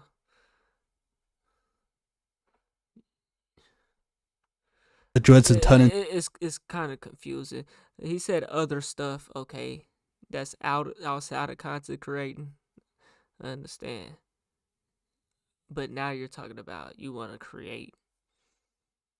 To Minister Louis Farrakhan, bro. I'm trolling. I'm just looking things at a broad point of view, but I am... Am I the only one who feel like he's talking weird and funny and acting like his mannerisms are off? So passionate about creating in general, and I'm excited to show you guys what's going on. Thank you. That's the fucking video. That was it. This is the video that I saw posted and people were quote tweeting. And there were generally people saying that he's, and I'm not trolling when I say this, they were saying, wow, you're a millionaire, you shouldn't have mental health. Some of us should be slaves again. That is basically... Nah, yeah, that ain't got nothing to do with mental health because you're a millionaire.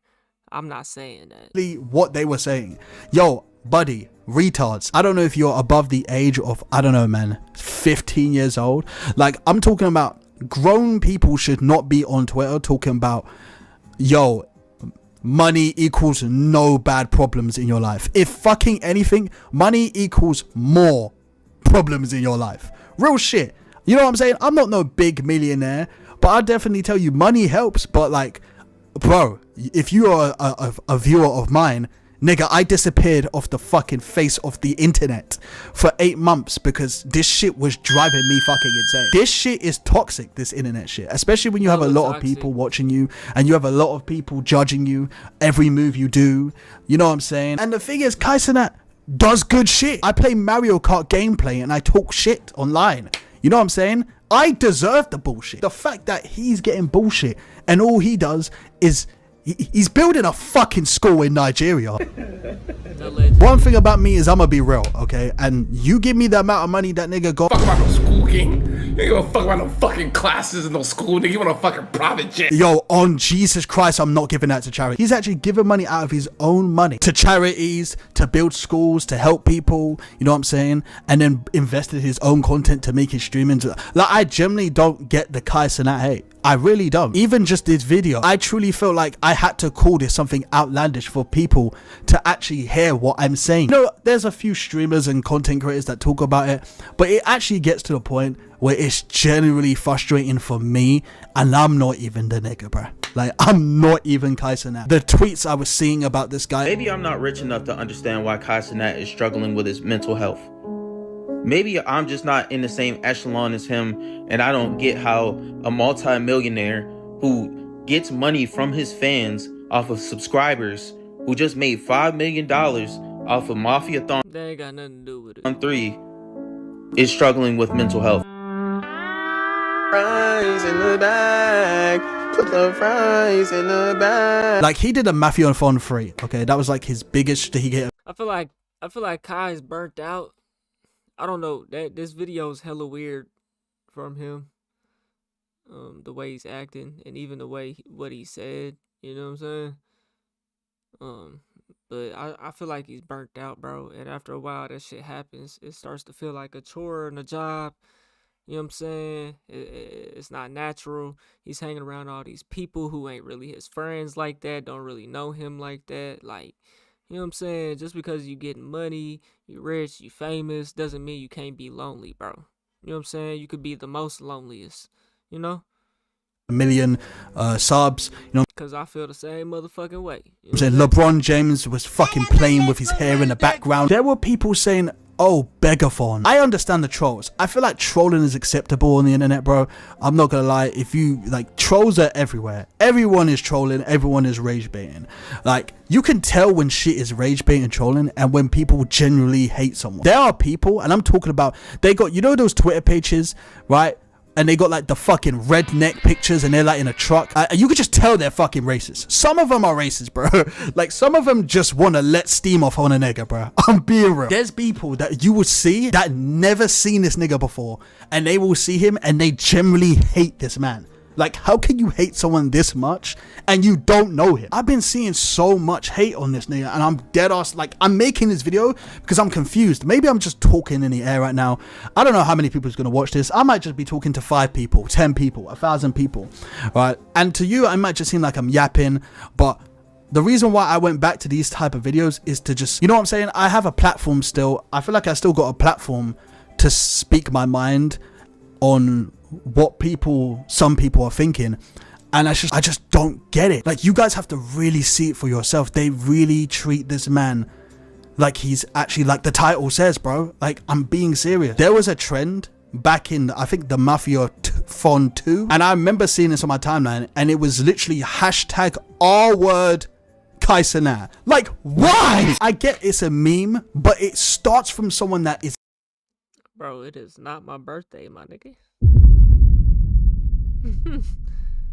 It's not my birthday. Serious. Who just says that shit? Nigga, I don't even think Hitler was getting it this bad. I'm keeping it real. So my birthday 4 months from now. Here are some of the tweets he tweeted after that video. I was honestly going to save what I got to say from when I'm ready to come back, but right now something is telling me to speak up. I'm not sad, I'm not depressed, but I need to bring awareness to mental health after some of the feedback I've been seeing. Do you see what I'm saying? I know I'll get clowned more for this. A few days ago, I decided to open up a little bit about what I've been thinking, and it's been so much love. But when I seen the sum of the negative feedback I received, I got to see a glimpse of why people don't speak up about this more often. I just felt like I would be able to talk to you guys on a more personal level about dealing with a self-doubt and living in fear. I think a person like me speaking about this would encourage other people to step up too. So now let me explain how it all started. As I was very consistent in streaming, there were certain times I realized I was losing touch of reality. I needed to take a step back and fully reset. I started to realize I wasn't even spending time with close friends and family behind the scenes as much as I wanted to. It's so weird that you have to really go and explain this to normal people who are grown-ass people as well, that probably go through the same thing. The average person that watches him is not grown. But they just want to reflect their shit on other people. It makes no sense. I can't imagine the things that people are going through. Yeah, that's what I'm saying, bro. The people that you see on their streams, they're not friends. They're not real life day ones, bro. They're not family. No one's catching a case for no one. No one's dying for no one. You know what I'm saying? So that nigga's burnt out. You know what I'm saying? It's holiday season. Let's go home and let's be around real family and friends. Through on a deeper level. For those people, let me speak up a little louder. I don't care if people look at me as a joke. Anime has always been something I wanted to get myself into, but I never had the time to try and actually watch. But when I did, without me realizing anime was able to take me into another world that I can relate to, it felt weird because in a way it was speaking directly to me. See, people will see this and think this guy's fucking, you know, delusional. He's a retard. Fuck Kai Cenat. You know what I'm saying? That's literally what they would think. Bro, the nigga just got into anime and he's seeing some spiritual meaning in there. It might seem stupid to the average person, but then again, the average person are stupid. But yeah, that's most of the tweets, and then he was tweeting about anime. But the fact that niggas have to come online and explain why they're going through mental health shit without people supporting the fact that they're going through mental health shit just because they're rich, it fucking blows me. But you know, I love reading you guys' feedback. I read your feedback on the Iron Mouse video and the David one. So let me know, bro. Do people just be hating on Kai Cenat for no fucking reason? Are they actually treating this nigga worse than Hitler, bro? Like, you know what I'm saying? Or do you guys agree that, you know what I'm saying, with the haters? just let me know. You know what I'm saying? I'm reading paragraph. Don't be thinking that your message and your comment isn't getting read. I promise I read a lot of them. But yeah, I'll see you in the next one, bro. Hey man, y'all let me know what y'all think, man. We on the road to 100K. Okay, if you ain't hit that like button, subscribe button, and turned on all notifications, slap the dog shit about yourself, because that's the first thing you should have did when you clicked on this video. I'll get at you on the next one, and I'm gone. T.Y. Pitty name.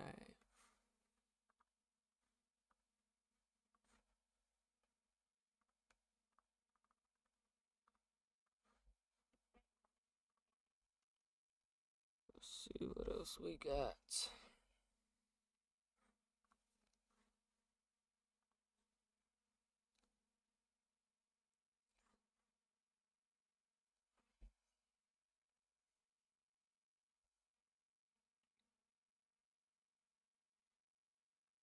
In the last few weeks, a lot of eyeballs have been focused on the Somali community, especially in Minneapolis. Obviously, we've heard about some of the scams, but also some of the anti-black sentiment. As you know, the Somalians are from the Horn of Africa, and typically these communities are closed off because of cultural reasons and also Islamic. And Somalians, not all of them, but many of them, do not consider themselves to be black. Somali people have clearly stated that if you're a black American like myself, that we're not the same. They're saying, hey, no, we're Somali. You guys are American. I know we're the same skin color, but we're different. But this has been something that is consistent. That is true of many Africans because all of them are the same color, so they can't really differentiate by black or white, but by tribe. And this is no different than what you see. However, the Somalis have been getting so much hatred, not because of just some of the crimes going on there, but obviously the trolling. Somalis saying that Minnesota has promised to them. You have certain guys out there, you know, thanking the American government for the free food and food stamps and all of that. And so America is coming down hard on the Somali community, including the president. Now, in the black American community, there's a different beef because, okay, well, look, you guys are not us. You say that you're not a part of us, but now you are getting your wake-up call. You thought that you was different and you not. So haha, we tried to tell you. And this caused this really viral clip from this lady. I am currently asking for a ceasefire. I'm asking for a ceasefire between the Somalis and the African Americans. Please, we got something bigger going on right now. This is a divide and conquer situation happening in Minnesota. Y'all know we ride together when situations arise out here. When that George Floyd stuff happened, baby, we was out there. Ain't nobody was asking what type of black you was. We all felt that. Is that right? Was Africans out there? I mean, I popped out to one where I'm from. Ain't no big African population where I'm from, but so I just don't want this ignorant conversation to overshadow what's really. And they don't look at it the same until it's time to get deported. You know what I'm saying? Be happening. Don't give them the upper hand. Why are we acting slow? I'm asking for a ceasefire. If you like me, please put down the shots. We ain't got time. Just put a pin in the conversation. How about that? Let's just put a pin in the conversation. And after we're done with this, then we could get back to doing that. Y'all could get back to doing that. I don't even know what type of conversation. I'm gonna go finish my electrolytes because it's. Now, this Somali lady here, I'm not gonna lie. She sounds like somebody in our community. If I didn't open my eyes and look at her, I mean, the vernacular, the way she's saying it, I don't know if she even live in Minnesota. She sounds like she grew up around nothing but black Americans. American. I mean, she probably got like a black American boyfriend or whatever. So she's saying, listen, you know, let's ceasefire. You know, we're all the same. Now, in her obvious opinion, she might actually look at us the same because you have some Somalis that do grow up in America. They grow up around black people. You know, they be in the gangs and stuff, like Ethiopian, some of them Eritreans, they be rocking. I mean, I was living in Sacramento. I remember being. It's different when you grew up here versus you moved here at a grown age on your own free will. Being in Oak Park, they had a Ethiopian dude that was, you know, from Oak Park. He was gang banging and swinging like anybody else, right? So you have some dudes and women that are just still gonna rock with the community. And she sound like she's maybe a person that is like a tweener. She understands our community and understands her community. And then she brings up the whole idea about George Floyd. Look, when George Floyd, when it happened in Minnesota, we was right there with y'all. Like, we understand the play. We can't let these white folks separate us, right? So that's the kind of language that we actually use sometimes. But then this happened. First of all, everybody and their mother was outside. It was a national thing. Like, it was very clouded. It was very trendy. It was very trendy to be marching and saying Black Lives Matter. There were stores Very that would have trendy. Black Lives Matter signs. What about the whole internet, the whole white community posting black pictures on Instagram? I remember that. In the window. A lot of people were standing in solidarity with Black Americans. And at the end of the day, if y'all claim y'all Black, then aren't you marching for yourself? Isn't Black Lives Matter for all of y'all? You see how they separate? It's like they don't even realize that they're doing it. You're separating yourself from us by saying, we was there for you during George Floyd and Black Lives Matter. Aren't you Black too? Right. So wouldn't that also be your plight and your fight too? Right. Wouldn't that also be you standing up for yourself and your community as well? She ain't It's because lying. you always other yourself. It's a subconscious thing because you do not see yourself as us. And that's okay. We finally said, okay, we're not the same. So this lady is saying, listen, y'all not gonna get away with trying to act like, y'all was really down with us because it was a trending thing. And she was right. Not only was Black Lives Matter popping in America, it was popping everywhere. UK, Amsterdam, it was a trend. Everybody in the world was with the Black Lives Matter thing. Many people were. I mean, obviously, in Africa, it was a thing that people were just on the trend, maybe not understanding what it was. But obviously, what the lady is saying, listen, you don't still view yourself as us. And so there's no real solidarity with y'all. And now we get it. But now because you're having an issue, here you go, right?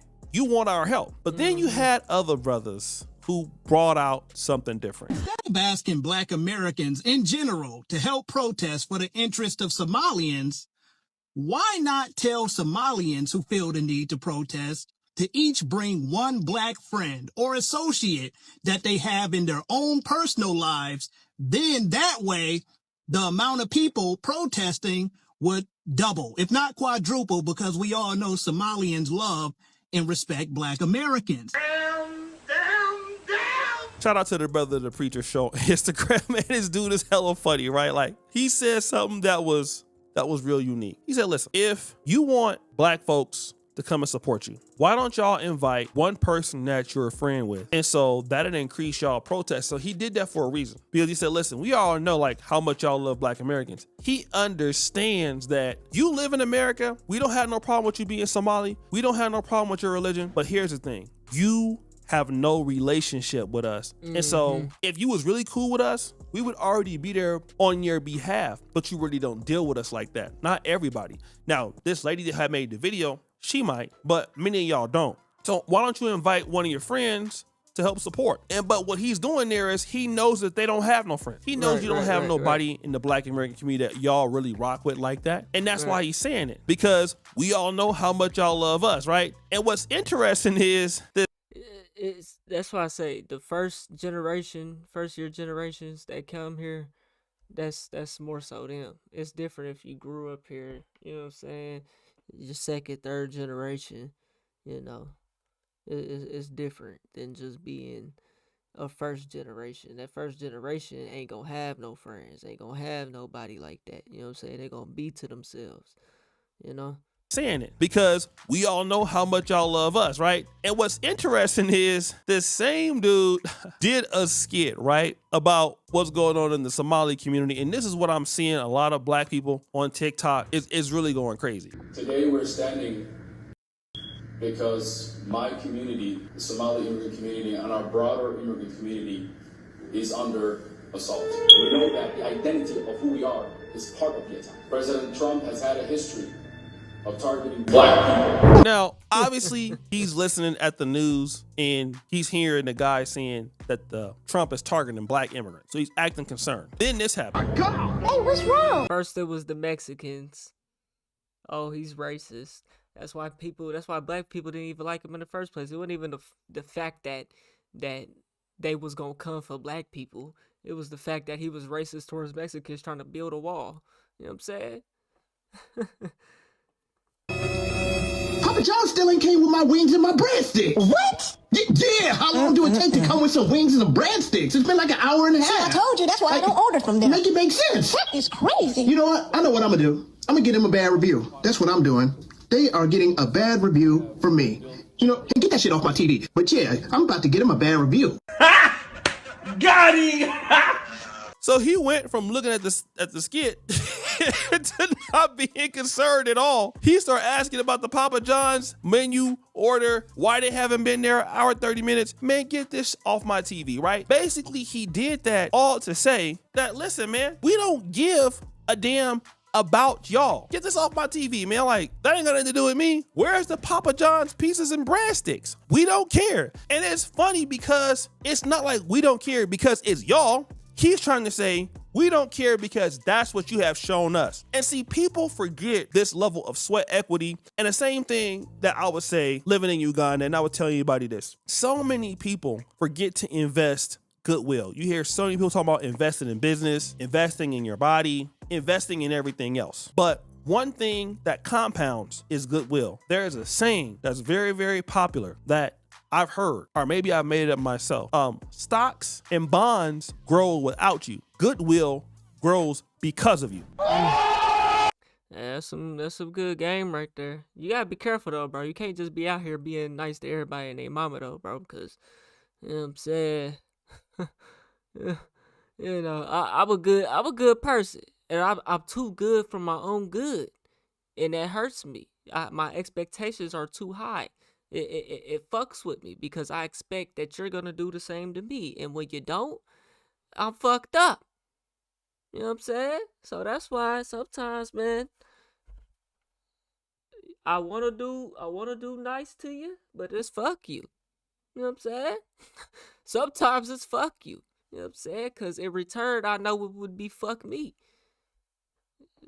Based off of the experience I get in life, you know what I'm saying, though. So I hear what you're saying for sure.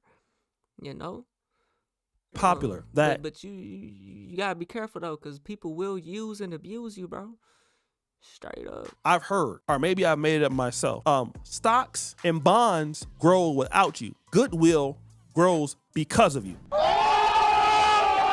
And that is something that we don't think about when we're, you know, in doing our days, when we're working with people, you know, being nice to others, being appreciative to others, respecting other people's communities, being respectful of men and women. And ain't something I always thought about, man, but as I've gotten older, it's something I've taken more into consideration because everybody is so used to what. I definitely think about that a lot though, because I be out here with I ain't gonna say a negative aura, but man, like I said, I'm too good for my own good, bro. And so like over time, I've realized to like start being an asshole. You know what I'm saying? Sometimes be an asshole, but it's like, okay, now sometimes I'm getting too far ahead of myself and I need to take a step back from that shit. You know what I'm saying? You know, you got to be choosy with it sometimes, man. Gotten older, it's something I've taken more into consideration because everybody is so used to what is in it for me right now. And I'm not trying to limit Somalis because Somalis I've met have been great people. You know, women are very pretty. The guys are usually really nice. But I will tell you this. When you come from countries in the African world, basically opening your doors to people that you don't know, it's uncommon, and people look at it as taking, you know, you can be taken advantage of, right? And these people come from, you know, some of the countries are broken with the war and everything like that. So to care about you think I was from Africa, somebody's issues, it's just really not feasible because you got to care about your own issues. You're coming from another country where you don't know the educational system like that. And so the only safe space you do know is your community. Now, let's say, for example, the Black Americans that live in Ghana, that live in Kenya. I mean, it's true that we could have the similar approach, but, you know, coming from the American educational system in a country that is respectful of so many different people's, you know, ethnic groups, religions, and things like that, that's a little different, right? As Americans, we kind of like, okay, you know, eat different foods, you know, live with whites, live with Asians. And so giving value to people as an American is a little bit different. When you're coming from a community like the Somali community, certain African communities, that may not be the case. And so when everything is going well, you start to believe, well, it's because of my community that I got what I got and not nobody else helped me. And then when you need something, you don't have any goodwill invested with anybody else. And so now you're in an issue where your community can't necessarily solve it because it's outside of your community's favor, okay? It's like your community has been gatekeeping, you know, to protect you and what goes on. But now the scope that decides the fate of your community is outside of that. And so now you need, you know, leverage in other places, whether with the whites or blacks or people who sympathize with you or whatever. And now you can't get that because of the lack of investment. And it's something that, like I said, I live in Uganda. You gotta have goodwill with Ugandans when you live there, right? I mean, you just have to. When you're in Poland, you have to. Even if you go to London, and I know those two might not be a good example, but let's say, for example, I go to UK. I go to the UK is more diverse than it's ever been. I have to have goodwill invested with people in general across the color line. Brazilian, Japanese, you know, white UKs, black UKs. I just have to have it because you never know when you're gonna need somebody and you have to pay that forward. So when your community don't pay that forward, now you're like, well, let's have a ceasefire.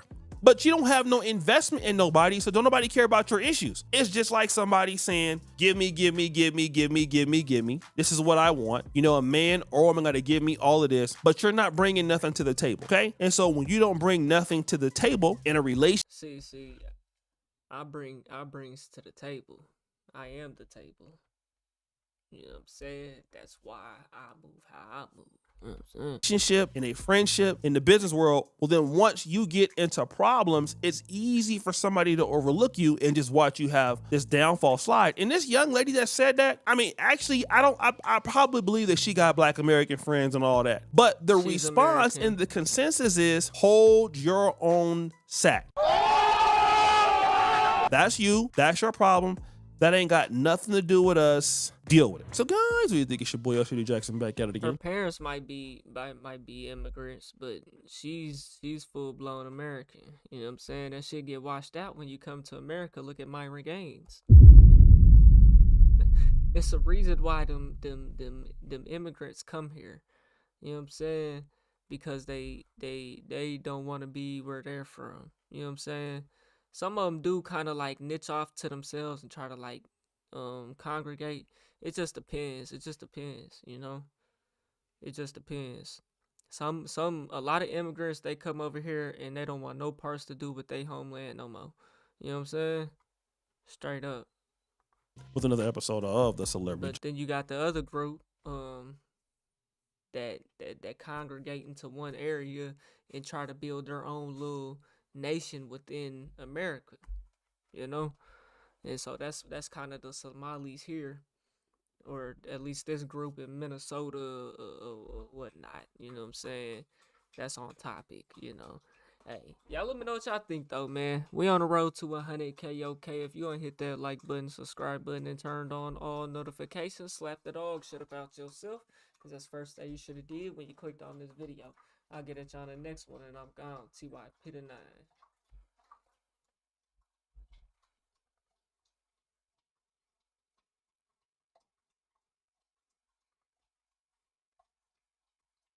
Let's see what we got next, man.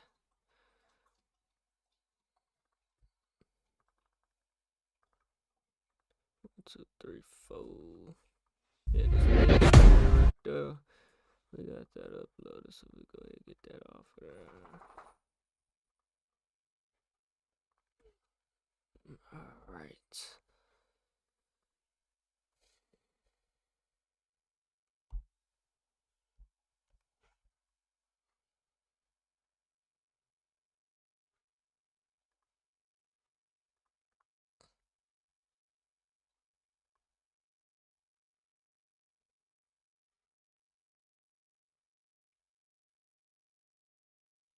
Why that nigga pointing like that?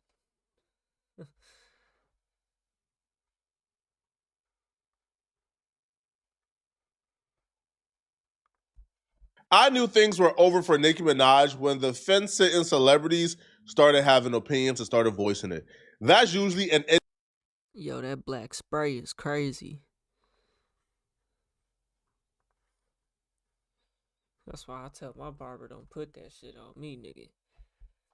Nigga, you see the line in a bald spot. I ain't gonna call it a bald spot, but you know, his hair is parted right there. That's tough.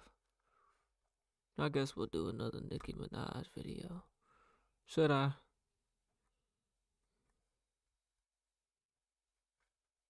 I knew things...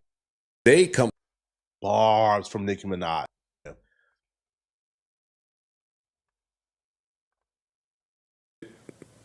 I'm sure. Which just says to me that you really don't give a f. I'm even... Yeah, we'll do it. We'll do it. I knew things were over for Nicki Minaj when the fence-sitting celebrities started having opinions and started voicing it. That's usually an indicator that the industry think is over for you. And the reason why celebrities may feel like it's safe to speak on Nicki Minaj and it might be over for her is because she lost a lot of her support base when she went to M-Fest. M-Fest is obviously a festival thrown by Turning Point at the direction of Erica Kirk since Charlie Kirk was assassinated. Now, Nicki Minaj sat down with Erica Kirk herself and they had a conversation about an array of things. I think at some point in this conversation, Nicki Minaj said that black folks make white folks feel unsafe and feel like they can't love themselves. Nicki said a whole lot of nothing. That shit is crazy, bro. Went up there and sold out. In this particular interview. Now, some people just have a problem with her being there, right? They have a problem with her keeping the company of Turning Point and pushing their particular... How you go from rapping with Young Money and now you on this bitch? agenda. One of those people being Joe Budden, who is really good friends with Nicki Minaj. He has publicly denounced her and asked her not to call or text him. And he announced he's completely done with her on his podcast today. Let's get back to it. Let's do it. Nicki Minaj, Turning Point USA. She went out there. By now you've seen it. I got a bunch of phone calls about it. I bet. I'm out. I'm done. That was it. That was it. Sorry. I'm gone. I'm gone. That's it. The last dance. That was the last candle on the cake for me. Sorry. Sorry, Barbs. Sorry, Nick. Don't call me. Don't text me. It is what it is. Sometimes how y'all move around out there does have an effect on how I view you, and this was one of them things. I'd be a fool to think that you didn't consider that before you did it. I'm sure. Which just says to me that you really don't give a f. I'm even more baffled.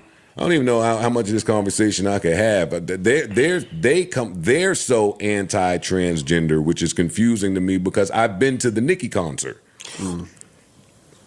That's the thing that fucks me up. If Nicki would have went to Turning Point, tap dance, spew some anti-black rhetoric, and went home, I would have told you her career about to take off, man. She's about to reach new heights she never reached before. You know why? Because she still is. She still is. Who you think pay her? Who you think gave her that record deal? You know what I'm saying? The white record label owners. Come on now, this is all an orchestrated plot. Once you sign that record deal, you're no longer independent. You work a job. Yes. Rappers work jobs. Yes. Once you sign that deal, you are an employee. You know what I'm saying? You do what they tell you to do, not what you want to do no more. You know what I'm saying? And you don't do it, your ass is getting deported back to where the hell you came from, Nicki Minaj. Went tap dance, spew some anti-black rhetoric, and went home, I would have told you her career about to take off, man. She's still about to take off. Reach new heights she never reached before. You know why? Because she just gained an entire new support system from the MAGA right, and black folks ain't canceling nobody for being anti-black. Man, let's keep it honest, bruh. Black folks ain't canceling nobody for being anti-black. Look at Kanye, bruh. Kanye put... Bro, you gotta realize, you can't cancel... Why you think 6ix9ine ain't been canceled? The only way you could cancel niggas is by not buying they shit. And this is the streaming world where where no one buys shit. People are too broke to buy shit. You ask a nigga for $10 to support your mixtape, nigga. You go, nigga, what? You know what I'm saying? $10, nigga, what? Nigga, what? You know what I'm saying? I ain't doing none of that. That's the only way you can boycott niggas. You can't boycott somebody off the internet. You could give them unlimited amounts of hate. They will get unlimited amounts of views that translate to dollars on YouTube. You know what I'm saying? In music. Look at the David song. You know how much money that record label made off that shit? And apparently the record label paid for the house that David was renting, or he wasn't even renting. The record label had the lease on that house. Come on now. Record label own all that shit. That diamond chain around your neck, the record label own it. You know what I'm saying? Come on now. Black folks ain't canceling nobody for being anti-black. Man, let's keep it honest, bruh. Black folks ain't canceling nobody for being anti-black. Look at Kanye, bruh.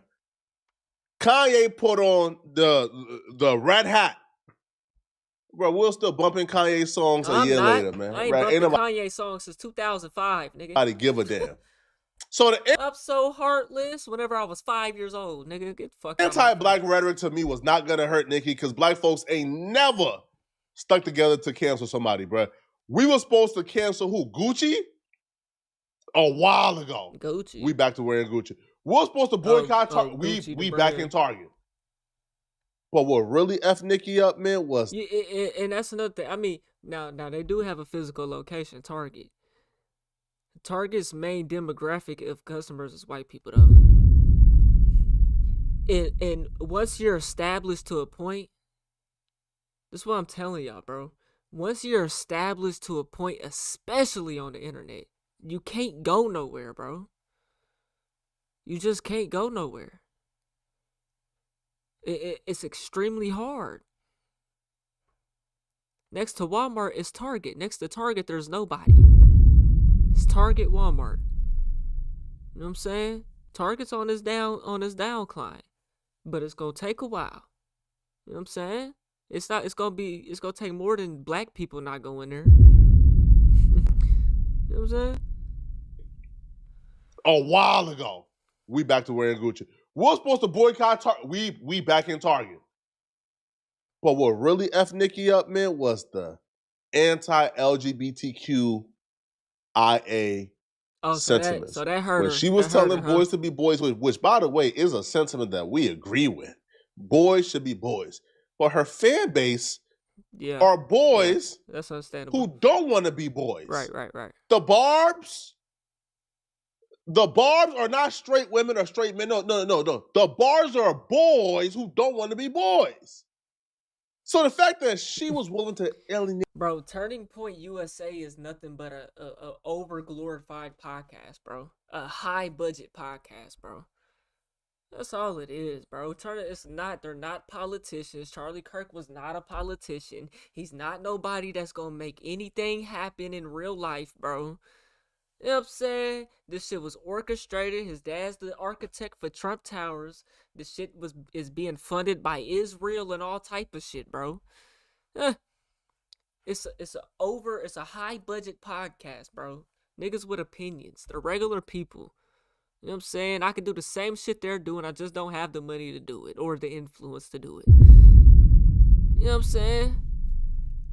The Barbs are not straight women or straight men. No. I don't articulate my words good enough to be able to do it. You know what I'm saying? That's all it is. Ain't no different than me or you, though. The Barbs are not straight women. Even the president. There ain't nothing you can't do. Straight men. No. The Barbs are boys who don't want to be boys. So the fact that she was willing to alienate that community for Charlie Kirk, I said, yeah. It's raps, bruh. It's over with. Because once Nicki Minaj lose her teeth... Bro, them glasses are over with. Give them up. That side is straight. And then, look, the other side, that bitch crooked like a motherfucker. Yo. Yeah, the black spray ain't helping no brother. For Charlie Kirk, I said, yeah. It's raps, bruh. It's over with. Because once Nicki Minaj lose her teeth... Her teeth. Because that community was the teeth of Nicki Minaj's entire image and brand. The barbs on Twitter who harasses everybody, who torments everybody, who get on your behind and make you apologize to Nicki if you go at her, the barbs is filled with that community. Once you take away the barbs from Nicki Minaj, goodbye. Right? Goodbye. The aura gone, bruh. And she drops an album, I think, in May. Good luck. I'm so confused by so much of what was said on that stage. Yeah. Bro, the album is gonna do good. I watched the whole thing, hoping that maybe it was going to be impartial or there was a reason, but she was just echoing a lot of the shit that you would expect to be echoed. I remember highly disappointing. Oh, Same. Yeah, Extremely disappointed. I'm not disappointed. Very, very anti-black of you. Very anti-black of you. Let's just call shit what it is. You were saying? Oh no! I'm not disappointed just because I've come to expect had no it. expectation. Yeah, or I expected that. Unfortunately, I remember when I first criticized Nicki a couple months ago, and I said she's doing these MAGA talking points. She sounds like a MAGA person, and the barbs came after me like, "Why are you saying she's MAGA just because she cares about X, Y, and Z?" Is she MAGA now? She's at a Turning Point conference. She's talking to Charlie Kirk's wife. Talking about how handsome Trump is. How handsome Trump is. No, she went crazy. She also called J.D. Vance an assassin, which is a weird thing to say. Crazy. To the woman whose husband was just She's trying to protect that visa. assassinated. That was a very awkward It was just, you could 30 pick any seconds. other word. Right. It was like, oh, what is happening here? Didn't she all little girls mattered when Yes. talking about that? It was a hot ass mess on that stage. It was. That's exactly like there's no way to sugarcoat it. Right. I'm done. I'm off. And I think part of that is because we respect Nicki's mind and her autonomy. In other words, I don't think she's being duped. I don't think she's a patsy. I think she knows exactly what she's doing. She's making a choice, and I strongly disagree with that choice. And so I can't rock with it. I still think she's a great MC. She's probably top 10 ever for me. Male, female, dead, a lot, whatever. I think she's just a great artist. But the choices she's making in life are stunningly disappointing over the course of her career, although over the last year, it's exactly on brand what we would expect. I don't think what she's doing is genuine. I don't think Nicki Minaj genuinely in her heart believes anything she's representing or saying. I think Nicki Minaj came here illegally. Nicki Minaj overstayed her visa. Nicki Minaj understands that this administration ain't playing that. And if you have a green card and you came here illegally, now I don't even know if she has a green card. I would assume she has a green card since she's still living here. But she's not married. And she came here illegally, and she's been very vocal, They was married. They wasn't married. honest about coming over here illegally. And she even said it's a shame she don't has a citizenship yet. So she wants a citizenship. Yo, this administration is the wrong time to play Yeah. savior of black folks. Yeah. I'm telling y'all, bro, the record label orchestrated that, man. You know what I'm saying? They orchestrated that. You come up here, we're gonna use your influence. One thing they do, bro, rappers and musicians, artists are their whole thing is selling that image. That's what a song is. It sells some type of image in a way, bro. Some type of story in a way, bro. That's why they use rappers and artists, bro. More than fucking sports athletes. You know what I'm saying? Because music is one of the most influential things in the world, bro. And so the record label, they told Nicki Minaj, man, go up here, man. It's gonna help you. It's gonna help you. Yeah, them inside connections are strong. Connections get you a long way, bro. You know what I'm saying? Go up here, Turning Point USA, and speak positively. You know what I'm saying? And that's gonna help you. You know. To play activist. You don't want to fuck around right now. To play anti-Trump as an illegal Bro, immigrant. my microphone is so low. Why ain't nobody telling me nothing, man? I don't know, bro. This MacBook shit is annoying, bro. Don't even got her citizenship yet. So maybe she's doing this Niggas to can't win even favor hear with me. Trump. Maybe she wants The niggas a ain't saying permanent shit. green The card. mic Maybe is she dropping wants right a now. citizenship. Oh my goodness. Why?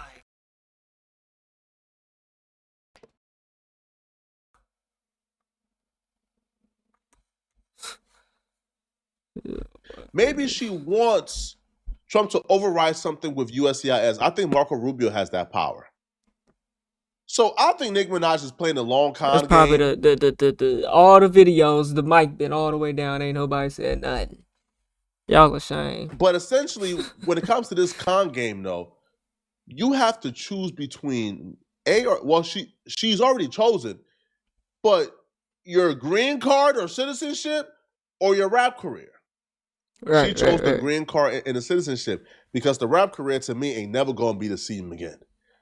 I mean, the rap career ain't going nowhere. It ain't like you can't rap in fucking Venezuela if you wanted to. You know what I'm saying? It ain't like you can't rap in fucking the North Pole. You know what I'm saying? You can't listen to a Nicki Minaj song and get that same feeling. I'll listen to the Now, as far as like getting into studios and connections and stuff like that, yeah, but verse the other day. That's that selling that image shit. You know what I'm saying? It didn't even feel the same no more, man. And quite frankly, I'll be real, bro. If I'm her, I'm choosing the rap career, bro. Nicki Minaj is a multi-millionaire. Nicki Minaj could move to any country in the world and live comfortably. Bro, she could move to Dubai and live comfortably. She don't need to live in the United States. I guess she's been here all her life, so that's the only thing she knows. But but selling out to this extent for a green card, man, is even worse than popping coochie for a green card and getting married. I guess where my brain be stuck on is an ounce of black is black enough for me. A drop of black is black enough for me. Okay. So when you stand next to certain people that have made their agendas very clear as it pertains to black people, then that means you're complicit. Yes. Or in agreement. Okay. That too. If you're not in agreement and you look like you in agreement, then you're complicit. You're complicit. To me. Either way. And it's hurtful when people take all of that equity built in black in turn and do that with it. Yeah. Maybe they don't view that drop of black like you do. Still right. I don't know. I'm not making everybody no everybody don't rep black. Black is not a monolith. Everybody don't rep it the same way. I'm only talking about my views in terms of people that I rocked with stamping something a little too hard for me. I can't. So then what do you... I wouldn't be able to sleep at night. I can't watch that and then we on the text or on the, are you nuts? Yo, dog, this nigga you don't know me or my family. This nigga got on this the has stage. greater ramifications than any one of us. They talking about listen, all of it is a campaign. I mean, if you know what they're doing, if you thought Trump was bad, now they're talking about the Vance Kirk ticket, and you know what they're saying out there. I'm not even political, man, but I know what they're saying out there. So, man, Vance just went up there and was like, now we no longer have to apologize for being white. We don't gotta now we don't have to apologize for being, we don't have to be guilty or apologize for being white. Since when did white people ever have to apologize for anything that they've done for the United States throughout the world? To me, that's what's more dangerous than anything else, is Nicki Minaj stamping and co-signing white nationalism in his rhetoric. And they now have a token to say, we're not racist. Even the black people agree with it. Man. Yeah, she went up there and sold the fuck out, bro. You know what I'm saying? She basically downplayed. She completely downplayed being pro-black, bro. You know what I'm saying? And is ignoring the historic damage and oppression as to why Black Lives Matter is the trend, why being pro-black is the trend. You know what I'm saying? Like, that shit is crazy, man. It's just crazy, bro. It's understandable, though. She ain't from here. Her people ain't from here. You know? Doesn't make it okay? No. It's understandable as to why she done it, though. We understand it now. You know what I'm saying? Now, there are two sides of coins because when you say to the average American, hey, bro, and my thing is, what are the reasons why white people in Turning Point USA and they're pushing this shit, bro? White America population. Yeah, they broke up in a beach, yeah. 59.8% of the United States population is white Americans. They are on pace to become a minority.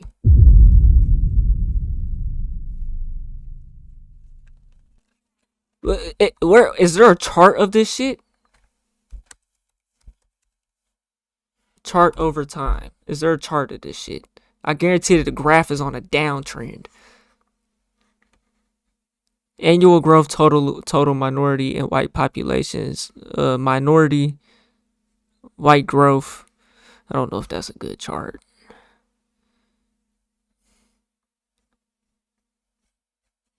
Regardless, bro, y'all understand. The birth rates are down. The white population is declining, bro. You know what I'm saying? 59%. They are on track to become a minority. And now you can't use the minorities this, the minorities that. And really all that's going to turn into is more of this type of shit. All it's going to turn into is whites becoming victims. You know what I'm saying? That's all the shit going to turn into, bro. Tell me. What do you think they mean when they say you don't have to be afraid? You don't have to be ashamed of being white anymore. Right. This is what it's going to turn into. The white person would tell you, yo, during cancel culture, yo, if I said, yo, I'm proud of my heritage, I'm proud of being white, I got canceled and labeled a white supremacist and a nationalist. When no, I'm just a regular person who's proud to be white. They will tell you that. They'll tell you, yo, bro, like, yo. For some of them, that's true. For some of them, that's true. But it's some of them that that's not how they think, though. You know? Some of them, they don't think like that. Oh, I can't have certain opinions or say certain things because I'm white. That's what the average white person would probably tell you. But that's why dog whistling is so dangerous. Because a dog whistle would hide behind a veil. The veil is, see white people, right? We're talking about how cancel culture had you guys afraid to be yourself and to express yourself. That's the veil.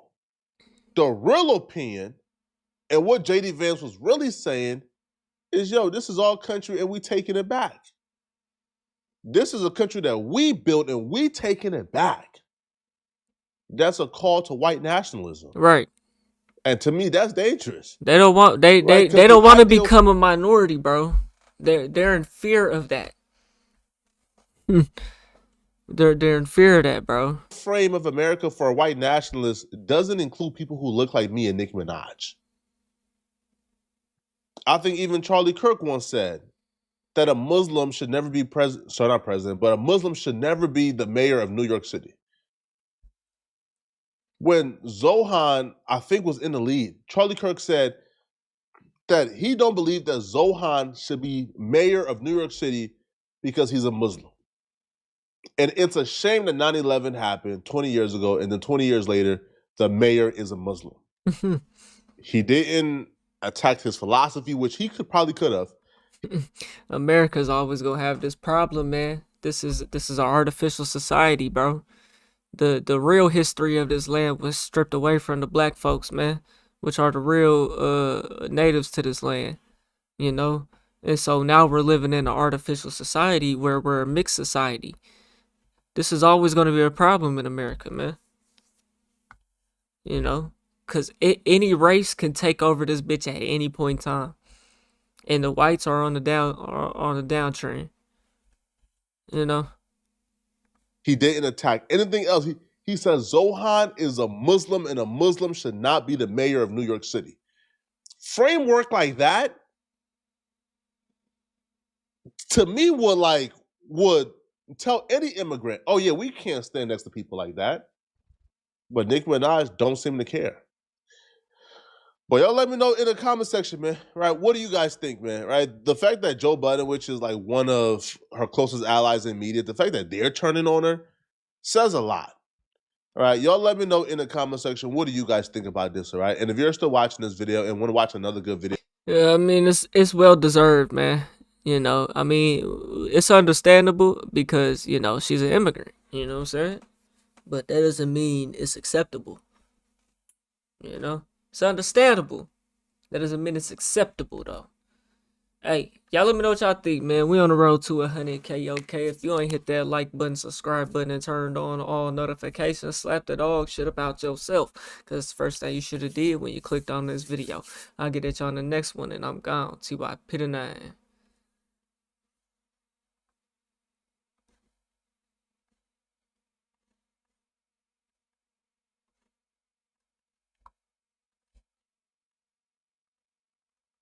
Why does lighting keep dropping, bro? Boy, this MacBook shit, man. You can't make it up, bro. I need to switch to like all USB-C shit, I guess. I guess that's gonna be the only way to fucking stop all this stupid ass shit, bro. Cause I got a damn dongle with 6 different USB inputs on it, plugged into the USB-C port on this mug. Like, shit is insane, bro. Weak ass fucking MacBook, man. I love it for its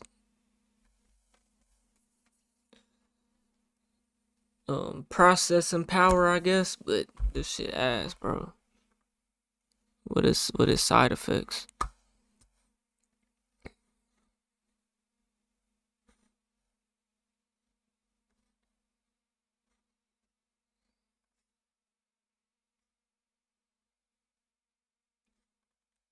And today, we're reacting to YouTuber's life is in danger for making this.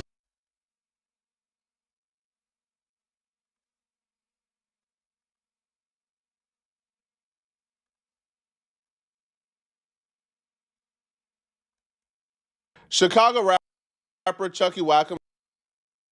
Chucky Wackham. Is that right? Chicago rapper Chucky Wackham just got exposed for threatening a blogger for covering things that he posted publicly. Like, he went on live, he said certain things, he's engaged in beef online, and the blogger covered it and reacted to it, and now he got a problem with him. And this is the problem too, man, when it comes to rappers. They feel like they're bigger than a program. A lot of these dudes would suck our jock strings. They would beg us to post them on social media. And then once they blow up, now all of a sudden they don't need bloggers no more. And now the bloggers are their enemies.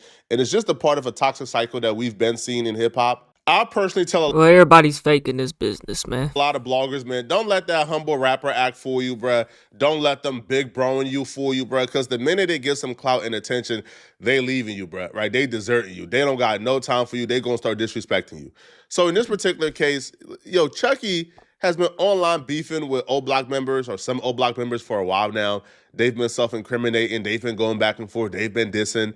And of course, it's gonna get covered. Like, do you expect to diss other famous rappers and other popular people, and for it not to get covered? If you don't want it to get covered, if you don't want your beefs to be covered, then don't beef online.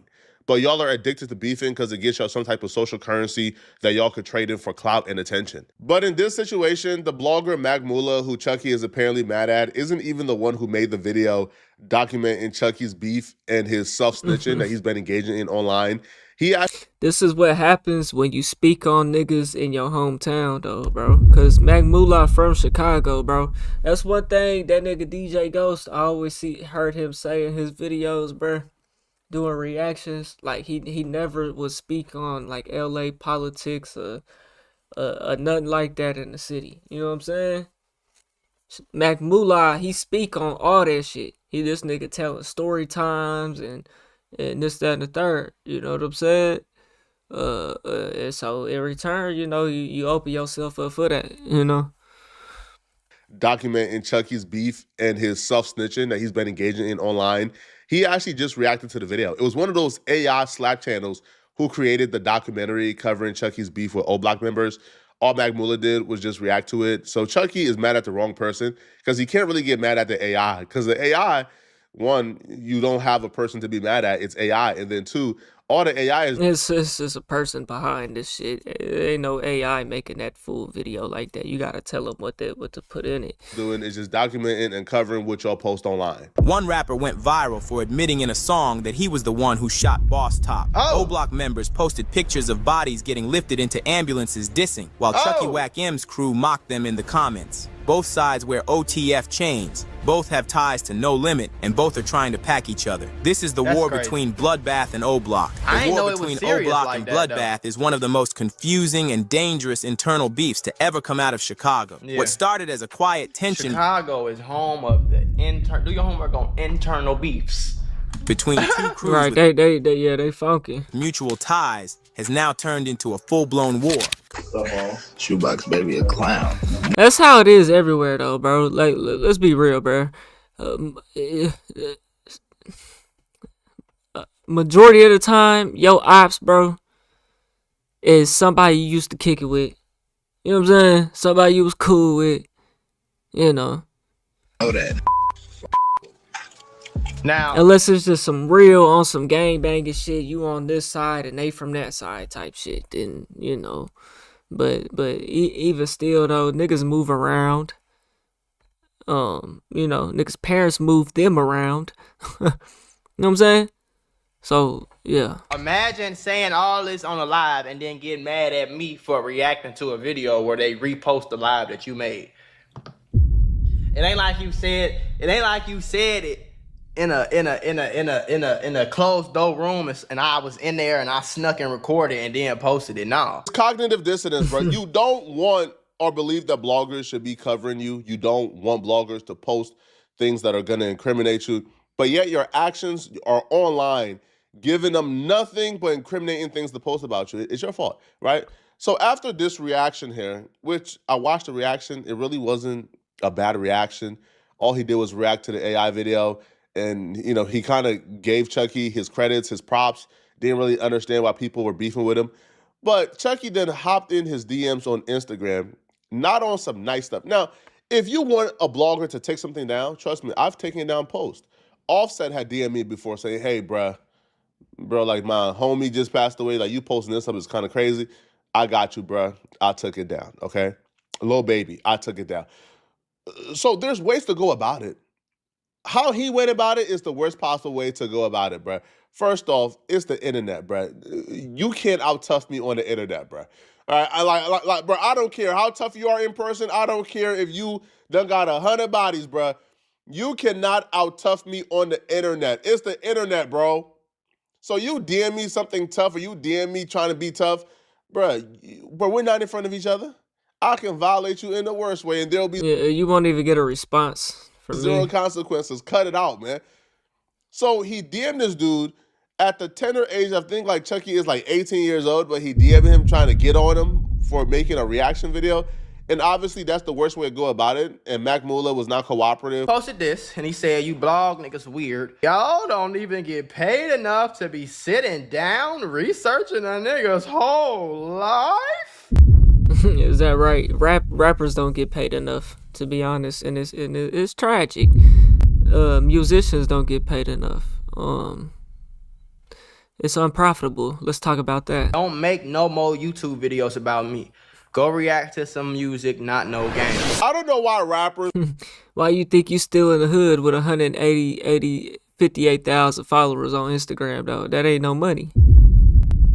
Ain't no money. Videos about me.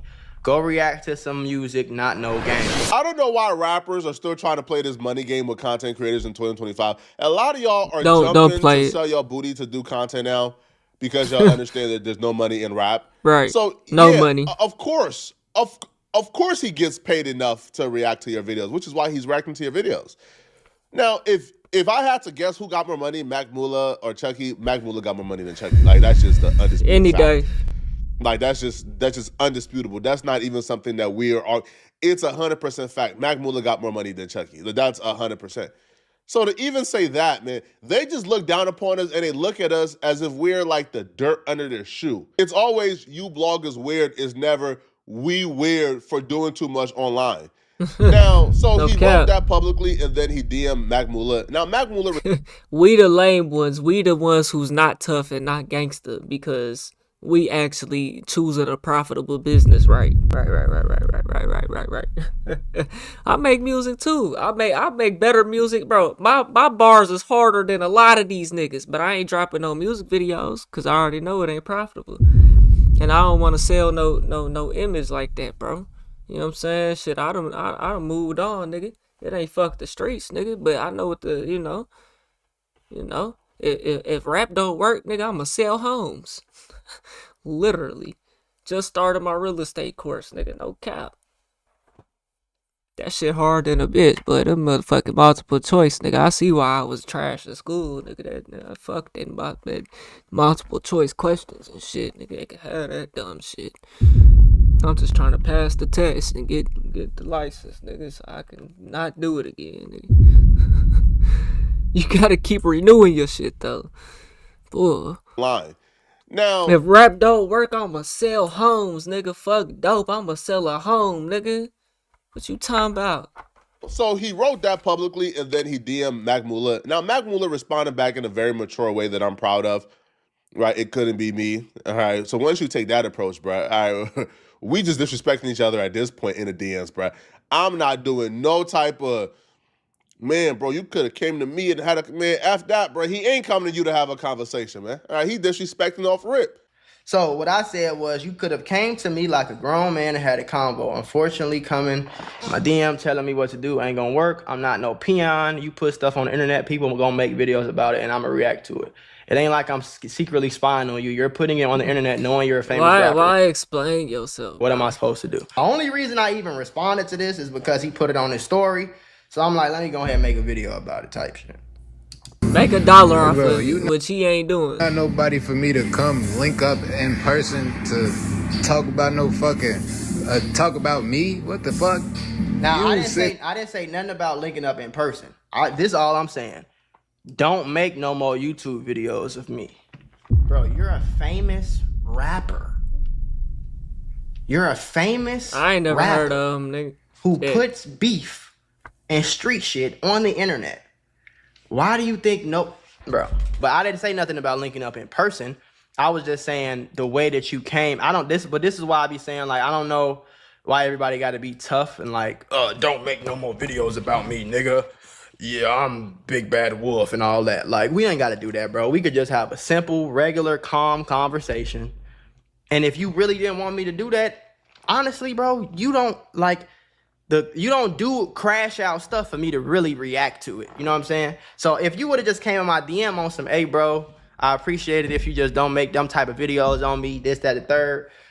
I have no problem being like, hey, cool, bro. You know what I'm saying? I appreciate you coming. Keep going crazy with your music. You know what I'm saying? Be cool. Like, you know what I'm saying? Respect to you, bro. Be safe out there. All love, bro. Keep hustling. Woody, woody, woo. It could have been like calm like that, but I don't know why, you know, niggas got to communicate like that. Sitting down at the crib, making videos about me. I made one video about this man. Again, I want y'all to understand. And I've been doing YouTube since 2011. I made one video about this person. Keep that understood. And you just said, I could have came to you like a grown man and had a convo. You dumbass little boy, I'm coming to your DM because you is a little ass girl. That's what I'm coming to your DM. Like, damn, bro. Why gotta be all that? Where Mac Mula is going wrong is he's trying to use logic when dealing with illogical people. Yeah, you can't do These that. are people who kill over That's my blocks problem. that they mama pay Section 8 on. Again, these are people who kill over corners and blocks that they mamas have Section 8 vouchers for. These are not logical people. I already have Sometimes it's deeper than that, bro. It ain't always about a that. disdain and hatred in my heart for rappers. So he picked the right block. He picked the right one. Mac Mula is unproblematic. He's not gonna do no internet woofing online. He's not gonna go back and forth. He picked the right one. Okay? Because it makes no sense. Your issue is with the person who made the video, not the person who's reacting to the video at all. He clout Now, Mac Mula chasing. tell him, hey, bro, you could have came at me a different way and we could have had the conversation. Chucky now sees that as some type of, oh, what do you mean? Like, I should came a different way. Chucky feels like he's too good to even have a conversation. His reaction to Mac Mula telling him, hey, bro, you could have came at me with a different approach. Chucky feels like that's disrespect because he's all the way up here and Mac Mula is down here, which is not the case. Mac Mula is probably just as famous as Chucky. These rappers ain't nobody. But just his reaction to the blogger asking him, hey, bro, you could have came at me a different way. You being disrespectful. Even that reaction, like, how dare you ask me to come at you a different way? We not on the same level. Bro, dudes like this, man, are dudes who are going to have a very tough time when they fall off. In general. Like, you see rappers like G Herbo. Yo, you know why G Herbo can fall off and come back right on top fast as hell? Because G Herbo has built a good relationship with almost everybody in the industry. G Herbo hasn't really burnt bridges. G Herbo has a good partnership with a lot of bloggers. So Because G Herbo understands that he made it out the hood, nigga. Chief Keef understands that he made it out the hood, nigga. 50 Cent understands that he made it out the hood, nigga. Lil Wayne. Although Lil Wayne been famous since he was a child, nigga. You know what I'm saying? But yeah, niggas understood that they made it out the hood. This is a legal business. You become a rapper, you are operating a legal business. If you're making money. If you actually getting money and paying taxes, nigga. You know what I'm saying? That's real motion right there, nigga. You dig what I'm saying, though? See, a lot of these niggas, man, they might have 1 million on IG, but they broke. They fucked up. Why you still in your hometown, nigga? Why you still out and about? Why you still around, nigga? It's cause you ain't getting it like that. It's cause you ain't getting it like that, man. G Herbo can fall off for like a month or two. Sorry, a month or two, but a season or two, and be right back on top like this. Cause once G Herbo got something we can move, we move it. Who said he fell off? Rappers like this, who think they're better than bloggers, bro. Once he fall off, man. Bro, if you fall off, you have to go from getting 100,000 views to less than 1,000 views, nigga. I'm talking about per video, per this, per that, nigga. That's falling off. Ain't no, you know what I'm saying? You gotta go from getting millions to getting hundreds. That's a fall off, nigga. This shit don't happen once you get to a certain point on this internet, though, bro.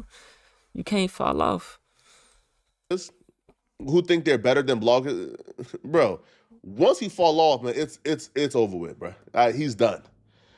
So the exchange continues where Mac Mula is trying to like have like a peaceful resolution, but I guess Chucky sees that as a weakness, so then he just starts going off some more.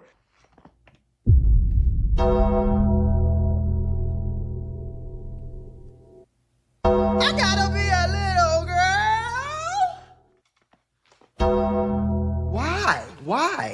Why? And again, this is not the first time some shit like this happened. The only reason I'm making this video is because of this. Because it went on your story, and I'm like, shit, I'm going to give me some views on this shit.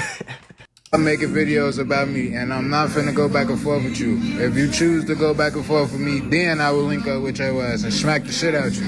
Real deal. Threats. I don't know why niggas be threats over like the this, DM, bro.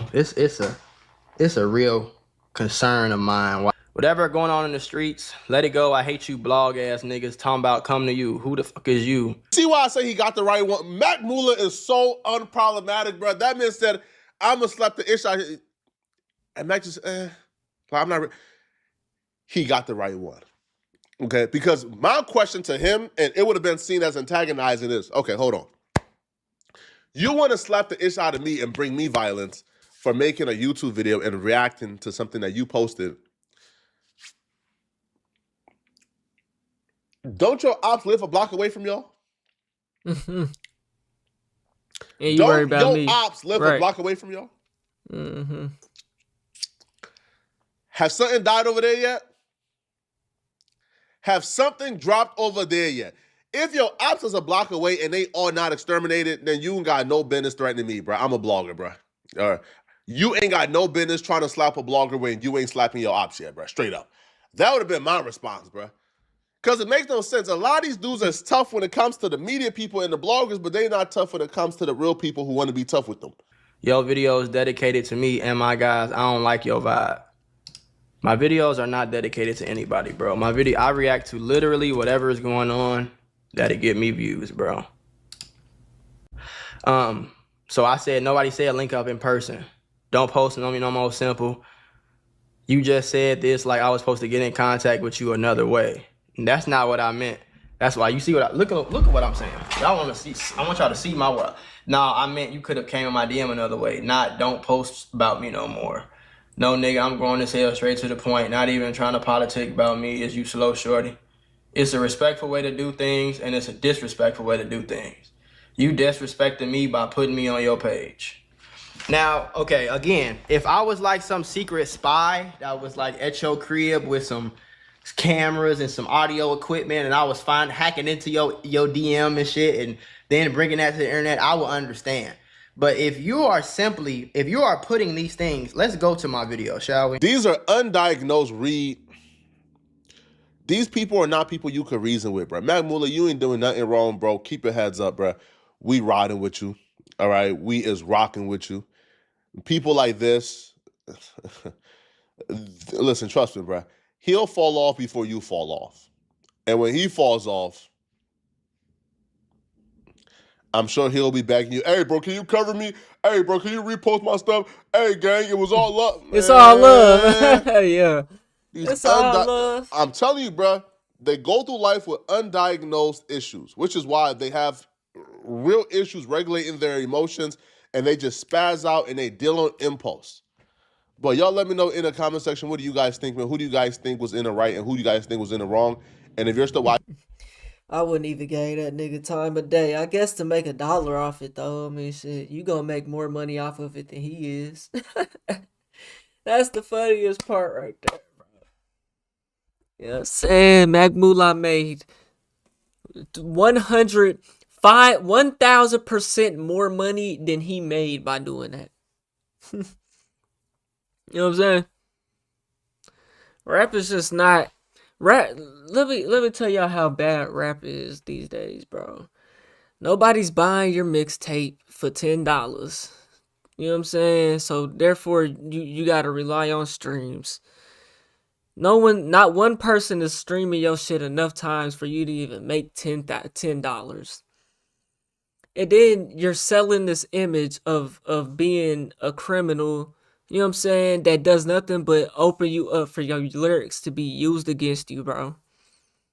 You gotta keep up with the Joneses, bro. You have to pay for the beat. You have to pay for studio time. You have to pay for the music video. You gotta pay for the cover art because you don't know how to do none of this shit yourself. Even if you do, it's gonna cost you time. You know what I'm saying? It's so many expenses that go into it. There's no money to be made, bro. That's why the only way to make it as a rapper, you have to sign a deal, or you just have to have that algorithm. You have to have some virality to you. And how that's going to happen is you're going to have to be posting content, whether it's TikToks, Reels, Shorts, long form videos. You got to be like how Blueface is. Blueface, it has virality to him. You know what I'm saying? So that's why Blueface is always popping up. It's never about how good his music is. Oh, this song goes crazy. It's on the charts right now. None of that. He has virality about him with Krishan Rock. You know what I'm saying? Drama. You know what I'm saying? And that's what sells, bro. This is the internet. It's a whole new era, bro. You have to push that degenerate shit. You can never become a better person in life as a rapper. The moment you stop rapping about bullshit, you know what I'm saying, and just making a good song, a lot of this shit is just music, bro. A lot of this shit is not real life. You know what I'm saying? Because niggas have made it out. and they're just rapping at this point about that shit. Meanwhile, they're really so-called rich, right? But can't rap about no investments. Can't rap about, some of them do, you know what I'm saying, here and there, but what's the majority of it though? You know what I'm saying? You either have to have that algorithm or you gotta sign a deal, bro. And what comes with that deal is the algorithm. You know what I'm saying? It's a tough game, bro. And you're rapping about being a criminal, bro. That's what you're promoting. You know what I'm saying? So, you know, you just make it that much harder to live a peaceful life, my nigga. You know, even if you make it out. You know, because even if you become a doctor or a lawyer today, my nigga, a fucking brain surgeon, a pilot, a fucking rocket scientist, nigga, a real estate agent, nigga. You know what I'm saying? Whatever you done in them streets, karma's real. You know what I'm saying? So these niggas saying fuck the streets, this, that, and the third. Yeah, you can say fuck the streets. You know what I'm saying? You at some point you gotta grow up, become a man. You know what I'm saying? And quit doing what you was doing. Take care of your kids. You know? But karma's real. That shit could still catch up to you. So yeah, you could say fuck the streets and live a better life. Yeah, you could do that. Ain't nothing wrong with that. But know what come with it though. You still done what you done out here. Karma is still real. You know, so that shit don't matter. You know?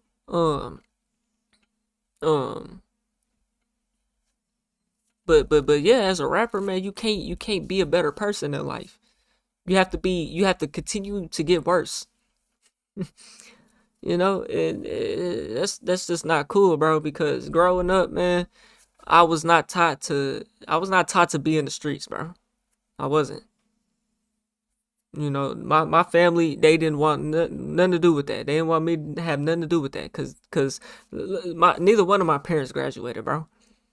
You know what I'm saying? Neither one of them graduated. And I was not taught to be a bum. I was not taught to be retarded. You know what I'm saying? Like, not taught that shit. I jumped off the porch and done what I done, yeah.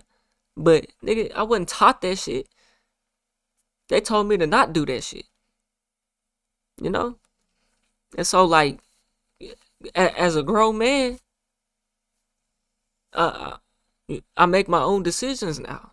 And the decisions that I make is to not be a fucking bum, not be retarded, not crash out and throw my life away. I got a partner locked up in the pen right now in the feds. You know what I'm saying? My best friend, big brother, got locked up when we was in first grade, second grade, some shit like that. Nigga just got out of 3 years ago. I'm 25. You know what I'm saying? So the brother that his biological brother wasn't really there for him. You know what I'm saying? I became that nigga brother. He became my brother. You know what I'm saying? Straight up. So man, this rapping is just not, it's just not good, bro. It's not healthy, man. In a lot of ways, man. And you gotta sell the image. You gotta keep up with the Joneses. You gotta get the big chain around your neck for people to even take you serious. You gotta have the music video with bitches shaking ass and you gotta be beefing with somebody. You gotta be having a song with another rapper for people to take you serious, bro. You know what I'm saying? It's just not a good game to be in, man, to try to take serious in current times. You know what I'm saying? I do music strictly out of passion. That's why I don't go to the studio. I learned how to mix and master my own shit, how to record my own shit, how to release my own shit. You know what I'm saying? I'm getting better each song, each session. You know what I'm saying? Because it's a passion, you know? I ain't made shit off of music. You know what I'm saying? I ain't made shit. You know what I'm saying? I ain't made shit. But this YouTube, nigga, keep posting these videos. That's where the money at. You know? That's where the money at, man. Y'all let me know what y'all think, man. We on the road to 100K, okay? If you ain't hit that like button, subscribe button, and turn on all notifications, slap the dog shit about yourself. Because that's the first thing you should have did when you clicked on this video. I'll get at y'all on the next one, and I'm gone. T-Bot, Pit of 9.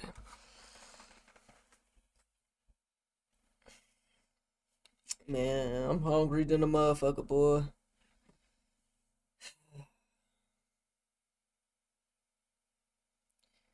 We're probably gonna do one more and get up off of here, man. I took a nap at like 2 o'clock. Woke up like 5 o'clock. So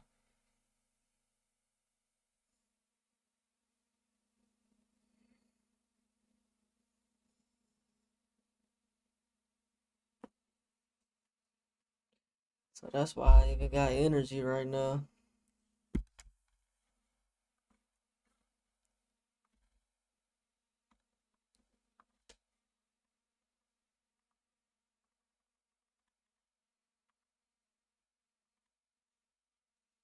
Shout out to the chat though, man. Whoever rocking with a nigga.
Incels have to be so confused right now. For all these years, they were basically grooms who hate women by the red pill and white Christian nationalists. Having sex with women is gay. I don't want to sound like an ass, but I don't do for the express pleasure of women. But I guess desperate times call for desperate measures, because apparently now, incels, Christian nationalists, MAGA.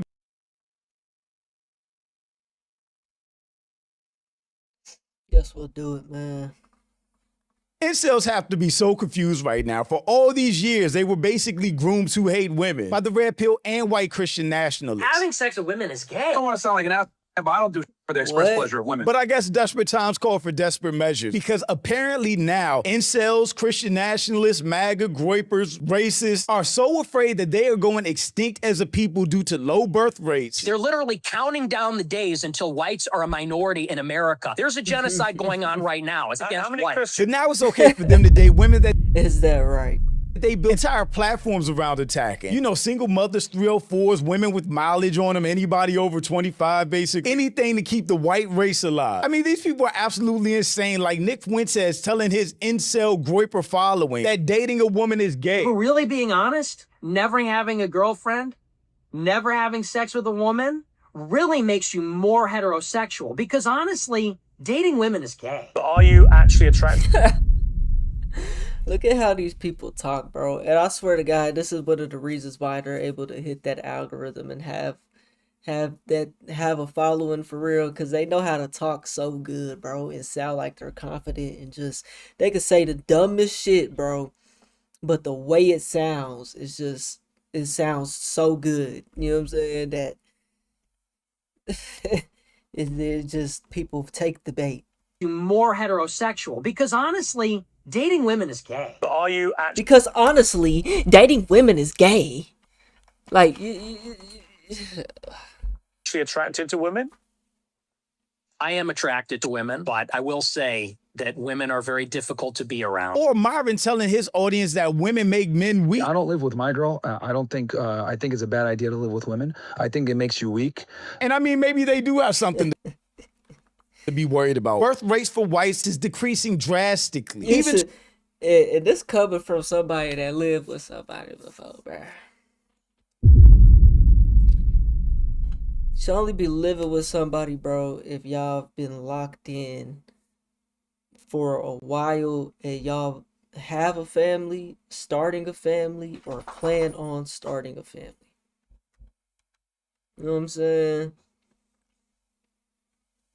To a point that white deaths exceeded births in most U.S. states in 2016.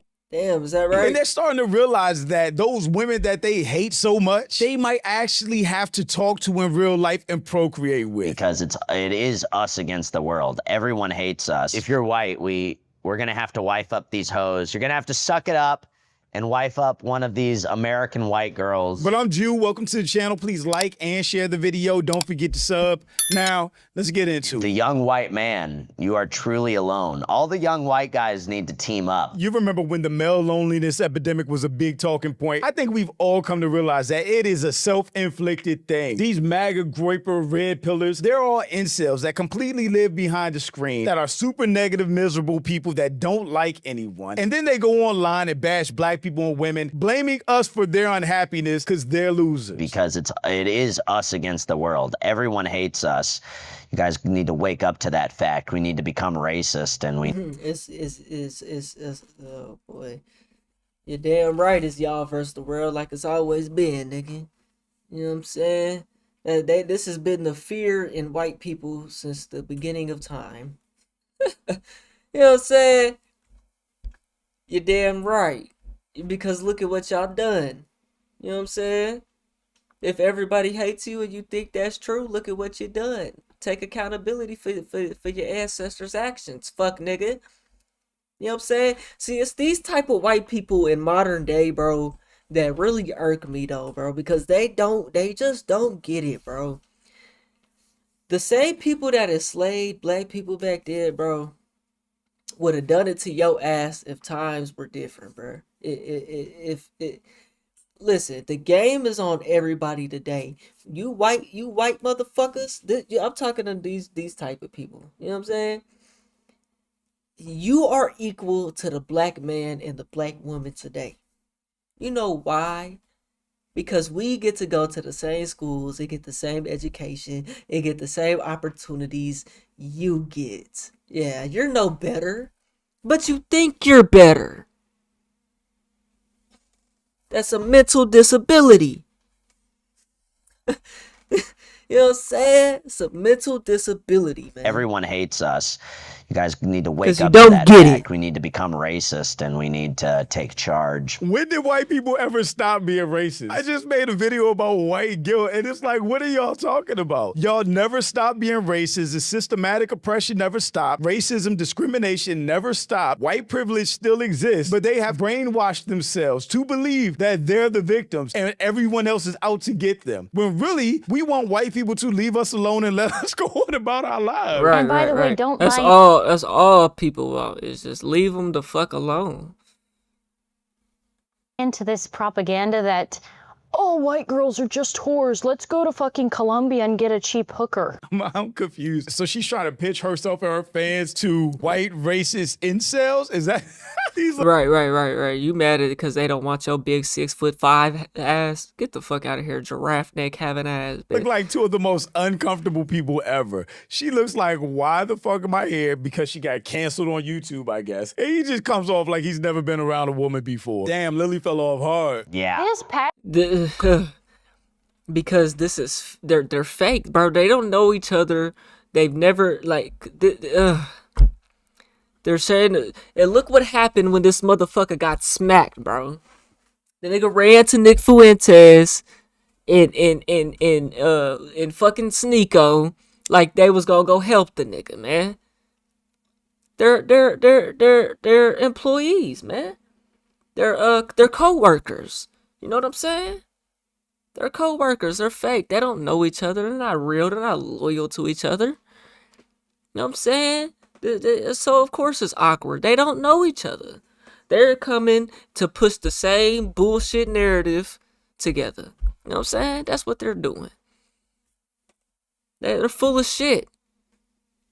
He just comes off like he's never been. They put the suit on. They try to look like they're all good and nice and professional, and it's all an image, man. been around a woman before. Damn, Lily fell off hard. Yeah. His passport bro bullshit, that's Jewish as fuck. That's a Jewish psyop to make you have mongrel babies. It's Jewish as fuck. Meanwhile, it's actually American as fuck. What are you talking about, stupid hoe? If you're non-white, if I was non-white and I wasn't in this battle like I am, if I was a black battle, right? A battle with yourself. You're not, who are you at war with? On the internet, on X, and with your videos? He's not in any war, but these people convince themselves that they are the hero. And dude got smacked by a Jew, right? Was he Jewish, or he was talking about Jewish people and ended up getting smacked by a white guy? In some story, when they're the villains, which they will never acknowledge, because that would be too much accountability. If I was a black dude, I would be a passport bro. Yeah. For non-whites, I get it, because you can go to a third world country and get a much hotter girl. You know that you just. Nigga, what are you talking about? What did you just say? Accountability. If I was a black dude, I would be a passport. He would be. Passport bro. Yeah. For non-whites, I get it, because you can go to a third world country. He said no white. Tweaked out. I would be a passport bro. Yeah. For non-whites, I get it, because you can go to a third world country and get a much hotter girl. You know that you just can't. As an American with like more money, you can pull something way better in a. As a non-white American, so why can't your white ass do it in a third world country? But she's gonna be brown. But if you're a black dude, she's gonna be brown. But she's gonna be brown. But she's gonna be brown. They're so racist they don't even know when they're being racist. If you're a brown dude, that's fine. Yeah, no. If I was non-white, I think I would be a passport bro. But if you're white, we're gonna have to wife up these hoes. You're gonna have to suck it up and wife up one of these American white girls. Because you're going extinct. And but it'll be your okay. race matters that much. Like your race in 10 generations, your line will have continued, and nobody will care that your great grandmother was a hoe because you exist and you're more white people. What? The white race must be preserved at all causes. And by the way, fuck become no. hoes when they don't have a guy putting them in line. She's just the worst, most awkward speaker ever. That she ever had a success. She's a hoe because she's 6'6" and can't get a man, so she just throws her pussy around. Successful YouTube channel is white privilege. All of a sudden, these MAGA groypers, white Christian nationalists, I preach about all these standards for women, are now suddenly saying, look, desperate times call for desperate measures. We can't get cheats. We hated on all these women before just because we couldn't get them in high school, basically. Because when I was 18 years old, playing Halo, figuring out my life, no bitch would have taken me. So now that I'm up, you're down. That shit. Now we need to go find us some 304s and make racist babies. Like, most girls will take on the mindset of the guy that they're dating. So if you're conservative, I'm not saying go out and get some radical, insane liberal. Like, that's beyond the pale. But most girls will kind of meld into who you are. And if you just put them in their place, it'll be fine. And you gotta do it for the race. If she was saying this on the Fresh and Fit show, they would be crashing out, calling her out her name with every curse word in the book, telling her how dumb she was and that she needs to go make a sandwich. But again, because these incels have put themselves in such a position, just like Nick Fuentes, who's single, never had a girlfriend at 27. These are now grown men that have never been with women, that have been groomed by social media, by the internet, to basically hate women. And now they're crying about the white race dying out, not realizing it's because they're incels. And now that they have to get women, and most of them are just out of their league, period, they're like, we'll just take the scraps. We'll take the hoes with 304s. Everybody we said you shouldn't touch, fine. We'll do what we got to do. You got it. We're going to have... Well, and again, and circling back, this is why I disagree with these pastors telling all these young men to wait till they're married, because none of the girls are virgins. Being a virgin man marrying a non-virgin woman is a terrible idea. Look at Akash. You have no idea what you're getting. She's going to be able to just totally control you. You have no idea what you're getting into. So these groypers, MAGA people, and Red Pill is so weird. They don't ever view a relationship as just a relationship between two adults. It's always some type of manipulation, or who has to control who, or you have to do this to control somebody. And that was the whole thing about them telling their followers not to date women their age or older, more experienced women that know themselves, have actually lived life. They told them to date younger women with no mileage, find a virgin if they can, so that they can groom them and control them, which just comes off like huge huge insecurity. Not in America in 2025. I do not recommend waiting till marriage. As a man, if you're a woman, try and stay pure. But as a man, If you're a woman trying to stay pure. you know, none of the girls in this country are virgins. You're not going to find a virgin wife. So if she's going to be ran through, you need to be ran through as well. Ran through. Men aren't run through. Men do the running through. But go rack up a body count and then get yourself one of these ran through white women. I'm sorry, we have no Go choice. rack up a body count. Advice to the young niggas, it's not that serious, bro. Just beat your meat, bro. You don't gotta try to rack up your body count, bro. Cause I swear to God, in high school, bro, that's the number one thing. Oh, how many bodies you got shot? I done fucked that bit. Niggas be capping about their body counts. It ain't that deep, bro. It's not. Get yourself one of these ran through white women. Cause one thing you don't want to do is fuck around and have a kid. I'm sorry, we have no choice. This is the situation. Imagine being at a lounge or something and dudes like this are trying to holler at normal women.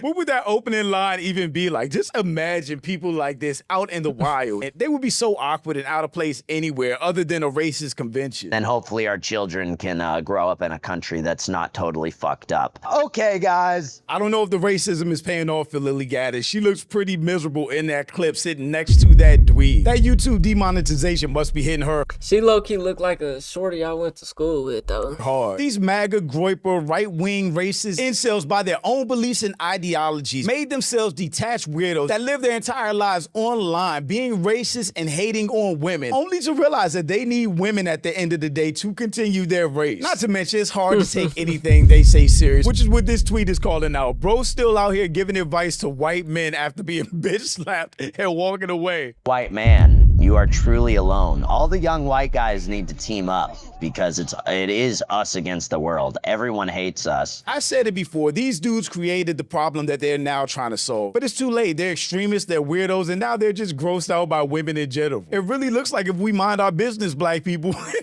and just wait out these groipers, they really might make racism go extinct with them. But shout out to my channel members. I appreciate y'all so much. Thank you for your... Hey, man, y'all let me know what y'all think, man. We on the road to 100K, okay? If you ain't hit that like button, subscribe button, and turned on all notifications, slap the dog shit about yourself, because that's the first thing you should have did when you clicked on this video. I'll get at y'all on the next one, and I'm gone. TYP tonight.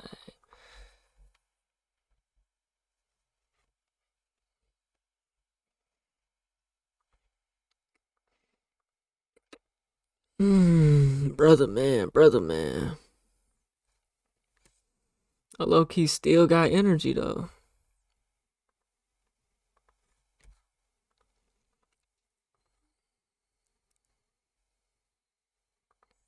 I'ma say this. The streets are dead. People gonna snitch.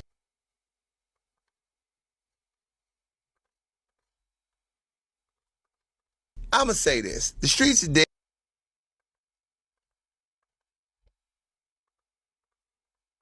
I'ma say this. The streets are dead. People gonna snitch. People gonna die. People gonna end up in jail. Let's just do some real stuff. Learn day trading. Learn how to be in construction and build for real.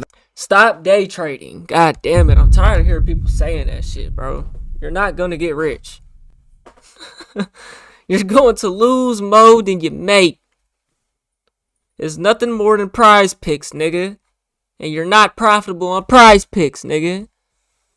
Stop the cap. Tired of hearing people talk about day trading, bro. The average day trader statistically loses money, bro. Come on, man. We got all these youngsters claiming streets, claiming blocks, claiming colors, claiming sets, but nobody claiming morals, nobody claiming honor, nobody claiming pride, nobody claiming wisdom. When did the streets turn into a bunch of lost souls pulling triggers without thinking? After 2016. Like a lot of people saying that the streets are dead, but if you ask me, I don't think it's that the streets are dead because violence still exists. I think the obsession with the streets are dead. You get what I'm saying? Because at the end of the day, people are just tired of all the destruction that it causes. I'll be completely honest with you. I don't even know how people... It's just immature. ...can be so reckless with their freedom. I don't get it. But at the same time, I'm just happy that people are getting sick of the obsession. I'm just happy that people are like... People are just waking up, bro. It's immature, bro. As a grown man, what do you need to carry that mindset for, bro? Now, if you've been paying attention to social media the last few years, You can learn values from the streets, this and the third. But as a grown man, what do you need to carry that mindset for? You know what I'm saying? The name of the game in life is to elevate year after year, bro. You supposed to try to make it out the hood, not in a casket or in a jail cell, bro. especially since the pandemic, you've probably noticed a shift. The street image doesn't hit the same way it used to. No. Not because violence disappeared, but because people are exhausted by the damage it's caused in real life. Everything feels louder, more reckless, and harder to defend. So even though the violence is still there, the obsession behind it is slowly starting to die out. Now, for most people, the street lifestyle isn't something they actually lived. It's something they were first introduced to through media, movies, rap videos, documentaries. After the rise of NWA in the late 80s, what started as raw storytelling from places like Compton and South Central LA slowly turned into something else, the birth of gangsta rap. As that sound grew, major corporations stepped in, the streets got commodified, and the hood turned into something you could package and sell. A genre that was originally created to amplify black voices eventually became a product in a much bigger business game. But underneath all that, the truth was always simple. This started with inner city kids rapping about what they're seeing every single day, whether it was violence, poverty, drugs, survival. Those stories resonated and they eventually took off. The same neighborhoods that were once feared suddenly became marketable to the mainstream. And by the time we reached 2025, the glorification of street culture isn't subtle anymore. You can feel its impact everywhere. Entire subcultures in hip-hop, especially drill, took that glorification to a whole new level. Rappers like King Von became the face of a darker, more dangerous era. And the consequences of that are... Yeah, I wouldn't even say King Von. It was before King Von. I would say Chicago kind of... That Chicago era, 2015, 16, the Rico Reckless era. You know what I'm saying? Birthed at a toxic era, bro. You know what I'm saying? Still being felt in communities today. But here's the part that matters the most. Street culture didn't disappear. It went from hustle. It went from hustling to make it out. Hustle. Ace Hood, hustle hard. You know what I'm saying? It went from hustling to make it out to being the biggest killer, bro. This shit was never about bodies, bro. This was never about who had the most bodies, who was the biggest killer. It was never about that, bro. It was about making it out the fucking hood, bro. I was born in 2000. That's my perspective growing up. Make it out. It entered a new stage. When social media fully took over, the entire dynamic changed. People weren't just listening to the streets anymore. They were scrolling through them. Fights, robberies, shootouts, beefs, all of this has been documented in front of millions and millions of people. And during the pandemic, when the world shut down and everyone was stuck inside, that visibility hit a whole new level. Drama replaced music, clicks replaced consequences, and real lives paid the price. And that set the stage for a very key figure in this entire conversation. Who's King that? Von. King One Von, of Satan's greatest soldiers was King Von. The late Chicago rapper King Von wasn't just another street rapper. He became the real-life embodiment of everything the internet glorified, not just through his music, but through how his life played out online. And the internet showed just how deep that influence went. Some of you guys might remember that clip of that young boy saying he was inspired by King Von to chase his teacher with scissors. And that right there just really shows you how far the reach went. A lot of these kids weren't just listening to his music, they were internalizing the persona. And another moment that really puts this entire conversation into perspective is that IG Live, for anyone who hasn't seen it, right? It's an IG Live where King Von pulled up to the hood with Chicago rapper Lil Reese, and there's this little kid standing around him, right? And out of nowhere, he points a water gun straight at Lil Reese's head, and then Von laughs and says, Don't shoot him in his... When you really let this clip sink in, there is so much dysfunctional street conditioning baked into these few seconds right here. Because when this happens all across America every day, bro. Man, I seen a little girl. I ride Amazon, bro. I drive Amazon, deliver the packages, bro. I be all through the hood and North Tulsa, all that, bro. I'm riding down this one street one day, right? I turned the corner. I think the house I stopped at was on the corner, right? But across the street and like a little bit in front of me, type shit. It was some adults outside just kicking it. You know what I'm saying? Some men that was outside kicking it. in the driveway, and it was a young boy and a young girl. They was no older than 10, bro. Swear, they was young as hell. The little boy was taking a picture. I guess this might have been his sister or something. The little girl had her butt poked out, taking a picture like this. Just imagine that type of picture, bro, with her butt poked out. I'm like, man, look at this little shit, this little hoe shit. You know what I'm saying? Where's she learning this from? And then these adults standing over here. I'm like, yeah, my world. Stop doing that, little girl. Where you learning that from? You know what I'm saying? And it's from the internet. It's from these phones and shit, bro. The little nigga got a phone taking a picture of her. You know? Like, damn, growing up, we wasn't taking pictures of each other like that. You know what I'm saying? Shit, nigga, flip phones was just in style. Like, you know what I'm saying? The Razor was in style. At that age, you know what I'm saying? Shoot. Dysfunctional street conditioning baked into these few seconds right here. I remember my first phone was a Nokia, nigga. You gotta push. I'm talking about the Nokia, nigga. You gotta push. Nigga, it got 1, 2, 3. It got the keypad on it, nigga. 1, 2, 3, 4, 5, 6, 7, 8, 9. And you know how the numbers be. You gotta hit to get to letter C, nigga. You gotta click that motherfucker 3 times, nigga. Texting was impossible. Nigga, I ain't even know how to text. You know what I'm saying? It did shit. That was a minute phone. You know what I'm saying? Once the minutes went out, nigga, my dad never renewed them hoes. I ended up getting an Android to I think my first phone, nigga, I was that had service, nigga, I was 16. Because when you look at street conditioning baked into these few seconds right here, because when you look at it, the kid wasn't trying to be funny. He was doing what he sees in his world. He didn't understand the weight behind that gesture. Because in his environment, it feels normal, except people don't do it with water guns. They do it with real. I mean, shoot, I remember as a kid, bro. I remember when the iPods was out, bro. The first iPods and shit like that, man. Y'all know they used to have them apps. They used to have the beer app where you could drink it. They had the lighter app, and then they had a gun app. I remember I was on the gun app, nigga. We was doing drive-bys. We was doing drive-bys on the gun app. No cap. Where we learned that from, though? Music, man. I learned that shit from Lil Wayne. Nigga. No cap. Something that people always overlook. Kids don't imitate rappers, they imitate the environment that shaped the rappers. And once the internet started amplifying that environment, the so-called street image took on a life of its own. And that's where King Von became a symbol. Well, man, you just gotta look around though. The older niggas is living that life too, that you around. So it ain't just like you learn it from rap. This your real environment. You know what I'm saying? But me growing up though, I seen a lot of shit. Like I seen a lot of people smoking and drinking, and it made me never want to do shit like that. You know what I'm saying? Until one day I was like, man, I ain't got no option but to jump off this porch, nigga. You know what I'm saying? I got no option but to. I mean, I had an option but to smoke, but you know what I'm saying, or not, but you know. Well, not just for the music, but for you the always got persona the the internet latched onto.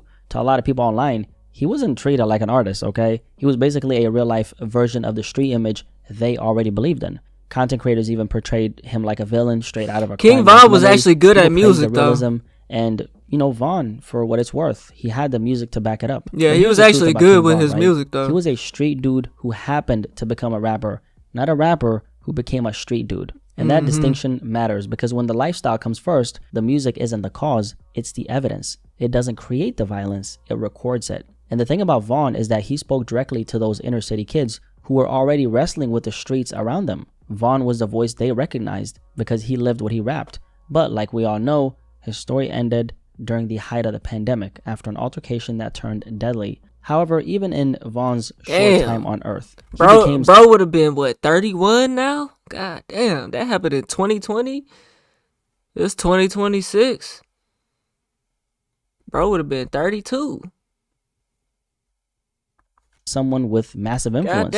And that influence would go on to shape how the youth viewed street culture and what it really means to live that type of life. But the truth is, Von wasn't the only example of how deep this glorification went. Over the years, there were a bunch of moments, big and small, that showed just how far the culture had drifted from reality. Moments that made people kind of take a step back and say, wait a second, how are we still celebrating this? Now, one of the clearest examples of that is a story I covered years ago, the case of Philadelphia rapper Pop Hunna. Now, Pop Hunna is a rapper out of Philly, and a few years ago, he had real momentum. Ain't this somebody's boyfriend in the rap world. of a His shorty? music was going viral on TikTok. He had a few big cosigns and a few big records, and he looked like he was next up. But almost overnight, his career collapsed. Never even and you heard may of this wonder nigga. why. He was in a relationship with a shorty, wasn't he? A female artist or some shit. Well, this is why that happened. Coi Leray or some shit. I don't know. Helped solve a crime. Back in 2015, Is that when right? Pop Hunna was just 14 years old, he witnessed the murder of another 14-year-old boy. His name was Duval DeShields, and he did what any scared kid would do. He cooperated with the police. He tried to do the right thing, never imagining that decision would come back to haunt him. Fast forward 14 years old, man. to 2020. Don't even know better. Don't even know what the streets is, bro. I ain't know I was in the hood, nigga, till I got 20-something years old. I'm like, damn, nigga, I'm really... Nigga, this the trenches, nigga. Mama really had me in the hood. You know what I'm saying? Nigga, I ain't know this with the... we ain't know we was living this life till it was too late, nigga. You know what I'm saying? We knew what we was doing, but we ain't really know, though. During the height of the pandemic, and Pop Hunna is blowing up, and a few of his songs are going viral, and he also got a co-sign in collaboration with Lil Uzi Vert. His entire life was basically changing at this point, and then documents leaked of his cooperation with the police. Suddenly, the entire rap industry labeled him a snitch. Rappers distanced themselves, people clowned him online like he betrayed the streets, even artists he worked with, like Lil Uzi Vert himself, completely ghosted him. Lil Like, Uzi a goofy. Stopped responding to him, and he acted That like nigga was never he never straight. really even knew him in the first place. And keep in mind, he didn't do anything morally wrong. He was just a witness. That nigga Lil Uzi tried to come with the street persona when he first came out. He tried to say his name was Lil Uzi Vert, cause he carried a Lil Uzi. Like, that nigga ain't carried a Lil Uzi. Homicide case where another child lost their life, and still he got blackballed from the rap game forever. I'll never forget the story because it exposed something a lot of us have known about the so-called street code. Street culture does not care about what's right. It cares about maintaining the image. And when people started seeing how backwards it really is, you know, how doing the right thing can get you exiled, that's when a big part of the obsession started dying. And it's not only rappers who got punished by this mentality. Going all the way back to the late 80s, this mindset was already destroying lives. And by the early 90s, it led to one of the most disturbing stories in Chicago history. And it starts with an 11-year-old boy named Robert Yummy Sandefire, nicknamed Yummy because he loved cookies. Before he ever had a real childhood, he was recruited into the Black Disciples, a Chicago street gang that had been around since the late 1960s. Now one day the gang handed him a gun and told him to shoot at a rival, a so-called test of loyalty. But when Yummy fired into a crowd, he accidentally killed a 14-year-old girl named Siobhan Dean. Now what happened after that is that the police were looking for him, and Yummy, because he was a little boy, right, he got scared, and he tried to turn himself in, or he was actually about to turn himself in. And that's when the gang looked at him and said, this kid is going to be a problem. And that's when two teenage gang members took Yummy under a bridge and killed told him him that everything would be okay, and shot him in the back of the head. 11 years old, killed by the same just be doing shit. culture. Go shoot him just because, nigga. Show me how this shit's stupid. I remember the nigga asked me, I'm already sitting in the hood with you niggas. Nigga asked me if this a something about a gang. You can get jumped in. Jump in. Nigga, I let niggas like, nigga, what? I'm already here kicking it with you niggas. Fuck you mean? I gotta get jumped. Nigga, I ain't jumping in shit, nigga. Fuck out my face, nigga. If I would have done that, it still would have turned out that y'all wouldn't have never been my homies. Like, what the fuck? This was the only way to belong. And that's the truth about the streets. They don't mentor kids. They recruit them. They don't protect kids. They sacrifice them. All for a reputation that was never real in the first place. And my thing though, bro, is you only should be doing what you need to be doing in the streets, bro. You hit that lick so you could come up right quick. You know what I'm saying? You ain't supposed to live by the fucking gun, my nigga. You know what I'm saying? You ain't supposed to sell dope forever, nigga. That's not what you supposed to do. You supposed to better your situation and get out the fucking hood, nigga. That's the whole point. Like, I don't get it. You want to be living in this high rise, nigga. You don't want to be in the hood. Here's the thing, stories like this didn't just expose the truth anymore, right? After a while, they stopped feeling shocking and started feeling familiar. Same outcomes, same funerals, same wasted potential. And when you grow up watching the same endings play out over and over again, at some point, it stops feeling aspirational and it starts feeling exhausting. That's why you're seeing something change. Even people who once fell for the image are starting to realize there's nothing powerful about throwing your life away for the streets and the image that comes with it. But this is where things get more complicated because not everyone who ends up in the streets is there for the same reason. Yes, for some people, for a lot of people, it really is survival, limited options, real economic pressure, growing up feeling like the world was already stacked against you. And see, this new day and age, man, these little niggas, they gotta try to prove how tough they are, bro. You know what I'm saying? Because this game is not based off making it out the hood. It's not based off getting money. It's based off of being the biggest killer, bro. You know what I'm saying? And when so these little niggas crash the fuck out, man. Lives in that headspace, when it feels like you don't have much to lose, that's when you start seeing what people call crashing out. Crashing out is when someone moves off pure ego or emotion with zero thought about what comes next. Essentially, they make a very irrational decision and throw their entire life away. But here's the part that a lot of people don't really like talking about. When it comes to the majority of these cases that we're seeing now of a lot of these young kids crashing out, it's not survival driving their behavior. No. It's something else. There's another group, influence. A huge group that barely gets mentioned. Kids who actually come from decent homes, parents who care, food in the fridge, a bed to sleep in. They're not running from hunger. They're not running from danger. They're running from being a nobody. And this is what the majority of these crash out cases looks like now. It's a bunch of young lost souls ready to crash out over something minuscule, trying to find themselves through killing another person, because that's the only time they feel a sense of worth. When you feel invisible in every part of your life, the streets promise something fast: status, fear-based respect, and identity. So a lot of these kids aren't choosing the streets because all you're doing is impressing like-minded people, bro. They have to. They're choosing it because they want to be seen. And that's why this new generation of young criminals are especially dangerous. A lot of these young kids are so overstimulated that they don't even have the capacity to think beyond the few seconds it takes to take another person's life. So the obsession with the street image has shifted into something even emptier, chasing validation instead of escaping poverty. But there's another huge part of this, the illusion. One of the biggest stories this year exposed that perfectly. Young Thug, a rapper who built nigga with fucking lip piercings and dresses, nigga. Come on, man. I ain't took Young Thug serious since I grew up, nigga. I went to Young Thug, 21 Savage. They came to Tulsa Cane's Ballroom. You know what I'm saying? It was a lit ass concert, bro. Lit ass album. That was right when 21 Savage came out. Bank account was going crazy.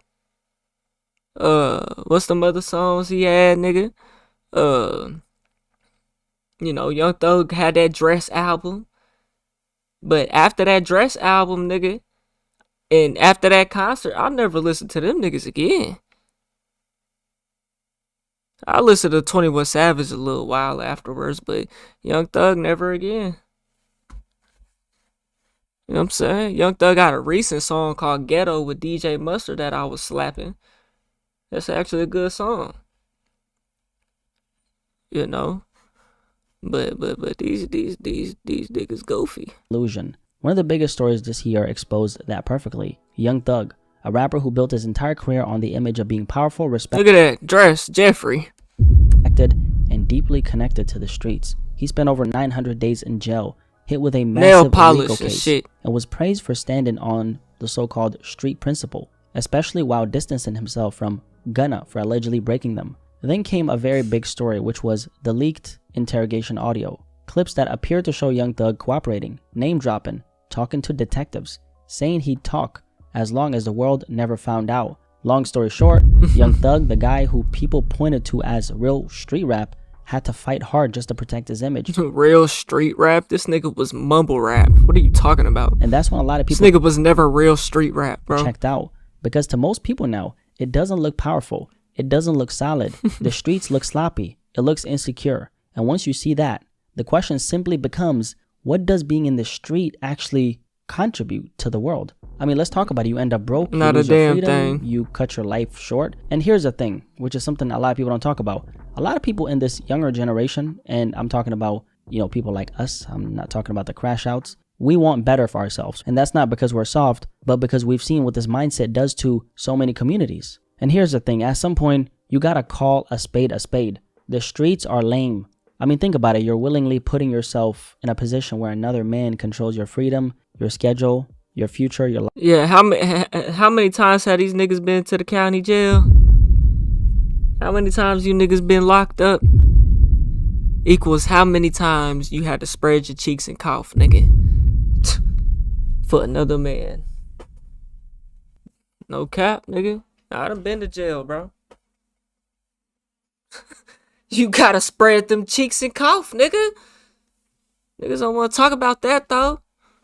Yeah, that's part of being gangster. You know what I'm saying? That's part of being gangster, bro. You gotta call a spade a spade. The streets are lame. I mean, think about it. You're willingly putting yourself in a position where another man controls your freedom, your schedule, your future, your life, and your meals and your booty. I mean, is it really worth losing your peace, cheeks, your freedom, and your future just to earn the respect of and make sure you give me a good cough, nigga. Other men who would turn on you the second those football numbers get thrown on the table? I don't really think so. Also, let's just talk about the fact that people are exhausted. If you grew up in a neighborhood that, let's say, had a bunch of gang activity, or if you're connected to that through, let's say, family or friends, you've seen what it does. You've seen the funerals, you've seen the trauma, the same cycle. The average person in these neighborhoods are not on none of that shit, bro. Are not criminals, bro. It's just people in poverty, bro. Repeating itself over and over again. And over time, normalizing violence. And gangs don't hang out every day unless they're kids. Doesn't just hurt people, it kills entire communities out. You start seeing food deserts, businesses pulling out, resources disappearing because they don't want to keep losing money in places where chaos is normal. And that's another illusion people are waking up not shutting down an Aldi though from. Let's not forget that the street image is built on an undisciplined structure. Here's the harsh reality about people who glorify the streets and glorify this lifestyle and actually entertain it. They're gonna wake up later in life realizing they chased an image that gave them nothing back. You don't want to be broke, dusty, and have a bunch of charges to your name at the age of 40, wondering what went wrong while the rest of the world moved on. So the question is, what is actually considered cool now? Being responsible, getting money legally, not having to look over your shoulder every single day? Something else that's quietly killing the obsession is positive representation. For a long time, the streets were the only version of success a lot of kids ever saw, especially a lot of minority kids who grew up around pressure, instability, and didn't really have a lot of options around them. See, back in those days though, bro, you could hustle your mixtape, bro, to your hood, my nigga. You can't do that these days. No one in your hood is buying your fucking mixtape. No one. No one's buying that shit, bro. Who grew up around pressure. So back then, it was different. And even today, niggas think that's the only way to make it, bro. It's a million ways that you can make it in this life, bro. You don't have to be a rapper. Rap is very unprofitable. You're not selling mixtapes for $10 no more, man. It's unprofitable. Instability, and didn't really have a lot of options around them. However, and all you're doing is selling this criminal image, bro. That's all you're doing, man. However, now in 2025, that's why I don't even like rapping no more, bro. You know what I'm saying? I like rapping, I like music, I like making music, bro. But I don't like that aspect of it though, bro. Cause it's like it keeps me in that low vibrational, low type of mindset. You know what I'm saying? And I'm way bigger than that.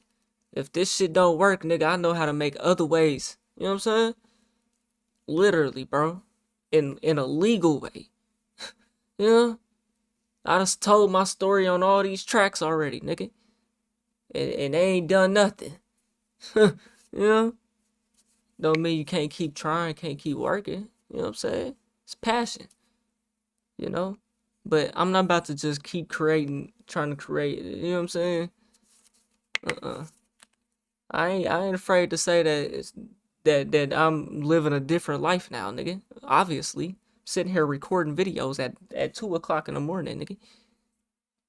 You know You know what I'm saying? Niggas I was fucking with is locked up. Or we done fell out. The only thing that's gonna come from us being around each other is something negative. You know what I'm saying? Like, that ain't the life you supposed to live forever, bro. I was a kid doing that shit. I'm a grown man now. It's completely changed.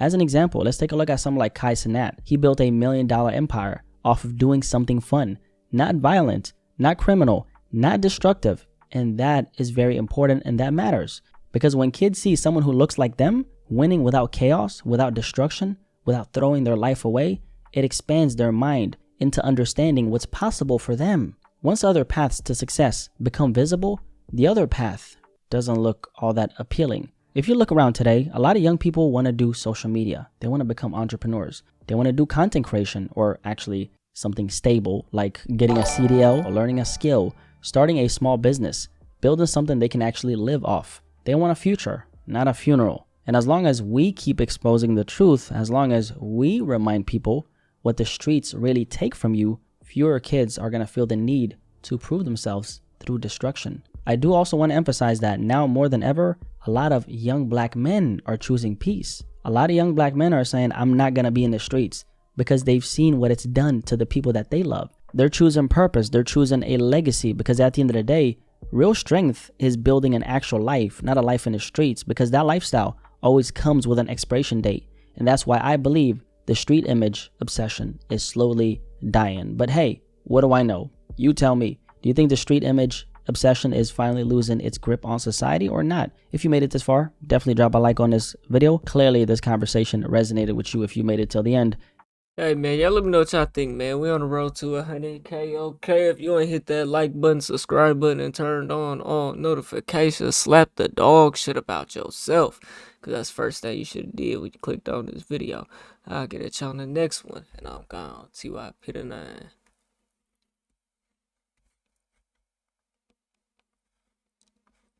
Oh man! All right, chat. We chilling. We ain't finna make no crazy reaction. I want to watch something fun. Let's see if we can find something, man. I ain't gotta give much commentary on, dog.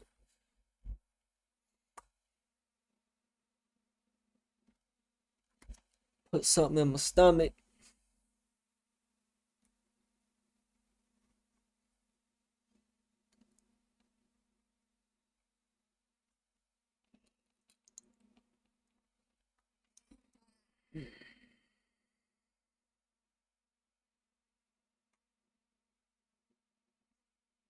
That's what I'ma be watching, nigga. Fuck it. What's up, everybody? In this video, Day's on a mission. We watching Daquan. If you like to download Fortnite, there's an affiliate link in the description that helps support the channel. If you like the video, please don't forget to subscribe. You can also follow the socials and join a Discord in the description. So up to you, or just to chill and socialize. Any follows be greatly appreciated. Hope y'all have a great night. Peace. You bring your toes into my lobby, I'ma bring your toes into my toe jar, man. That's all there is to it, homie. There's toes in my lobby, they going in the toe jar, man.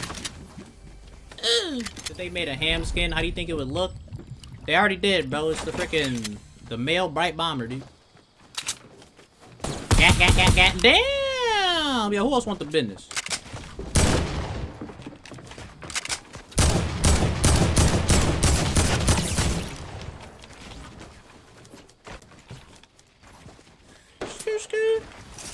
Nice try, kid, but you're doo-doo, okay?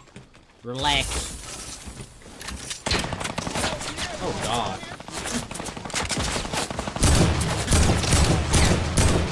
Yeah, you try that shit, boy. It's not really gonna work out for you, homie. Now I need you to bring that booty over here, son. Don't run from me, girl. Oh.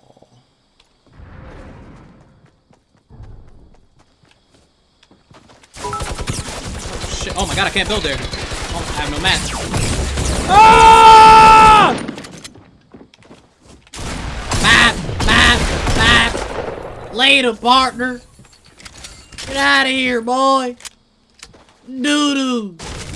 We need mats, bro. And then we're going on a toe hunting excavation, brothers. A toe hunting excursion.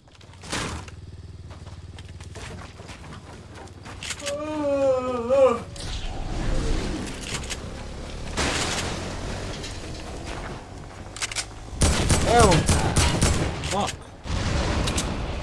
I'm about to get up off here, y'all, in a second.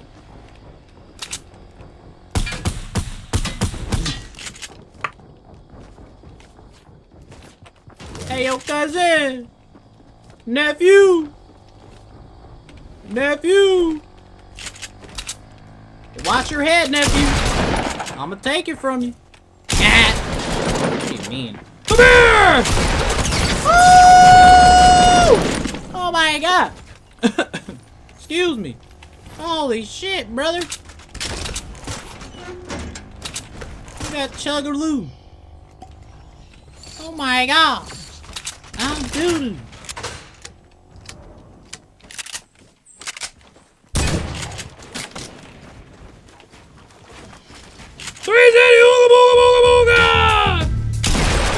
What are you doing, brother? No. Stop it. I don't want your AR. I don't want your free kill. Oh, there's building over here, dude. There's a band of building brothers. Yo, he overbuilding like crazy, bro. Holy shit, brother.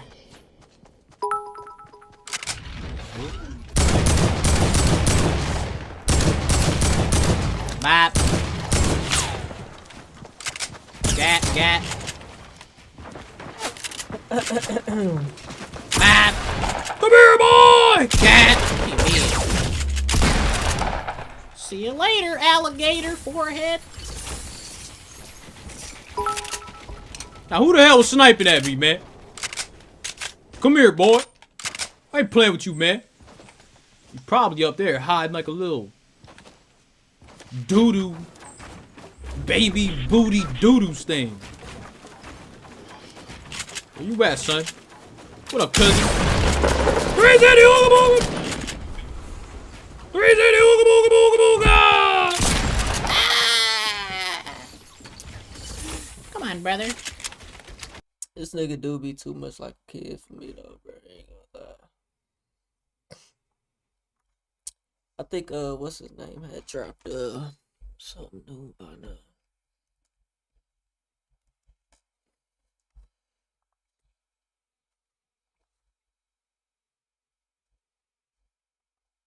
Evening, I am freezing in Alaska, and I am going to be trying Alaska's weirdest, most bizarrest Airbnbs. And my first stop is Anchorage, Alaska, which is the major city in Alaska. And my Airbnb is somewhere out there in the middle of nowhere. But let me read you the advert. DC-6 Aeroplane House. Yes, my first Airbnb is a full plane.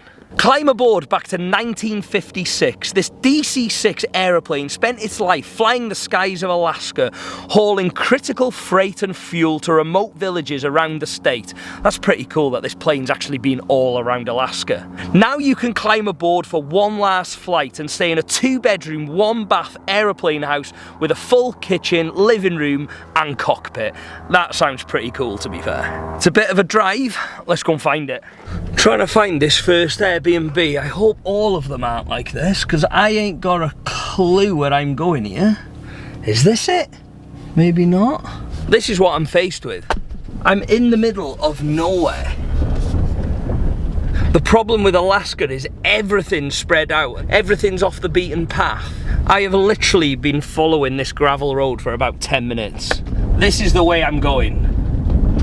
Surely it can't be that hard to find a massive plane in the middle of the forest. I'm just driving around in circles here. There's just like cabins off in the distance. I don't see any place. What does that signpost say? It literally just says Repose Road. They're the street signs I'm dealing with here. I hope the other Airbnbs are not going to be as hard as this. It's currently in the minuses outside, so it is very cold. Look at that place there. That is literally like a garden shed. And then you pan round and there's just nothing here. I am telling you now, if I get lost out here, nobody's finding me. Nobody. At least if you see this video, you know I've made it out alive. I don't even know if people live in these places. They must do, mustn't they? I'm looking for a massive plane, but I can't see one. How random is it? There's a massive plane in the middle of nowhere out here. How's he even got the plane here? Wait a minute. I think I've just done a full loop. That's the same sign as last time. This does not look good. I have literally just been down this road and I have not seen a plane. But I don't even have any phone signal to give him a ring either. Is there someone there? Hey, how's it going? Yeah, you gotta go around. Yeah, I keep going round in circles. Do you know where the plane Airbnb is here at all? Yeah, he's over here, but he keeps the gate closed. Did you see the sign? I didn't see the sign. Is the gate closed, did you say? Yeah, just come in here and stay to the right, and he has a little thing for the map. Okay, so where do I park the car, sorry? So you gotta drive around a bit around the lake, but check that sign out, you just scan it. Okay. Show you where to go. And whereabout is the sign, sorry? Just up here, you just go up here a little bit. What, just up here on the right? Okay, perfect, thank you so much. I need to scan the sign, and I have got no idea where this sign is, but he seems like a pretty cool guy. Ah, it's left up there. Is it that? Gate closed. Right, what are we dealing with here? Right, let's have a look. No trespassing, restricted area, airport property, entry prohibited. Violators will be prosecuted. Right, this is what we're looking for. Google Maps is wrong. Navigate to FlyAMA flight training. Scan Google Maps. Right, let's scan this. Okay, so I've come completely the wrong way. Right, let's try this new way. Right, we're out of there. Let's try what he said on the sign. After 15 minutes more driving, I feel like I'm actually getting somewhere. I've just seen a sign that says aircraft crossing. Apparently this is it coming up now. Oh, wait a minute, what's that in the back? It's like two massive pillars. No trespassing.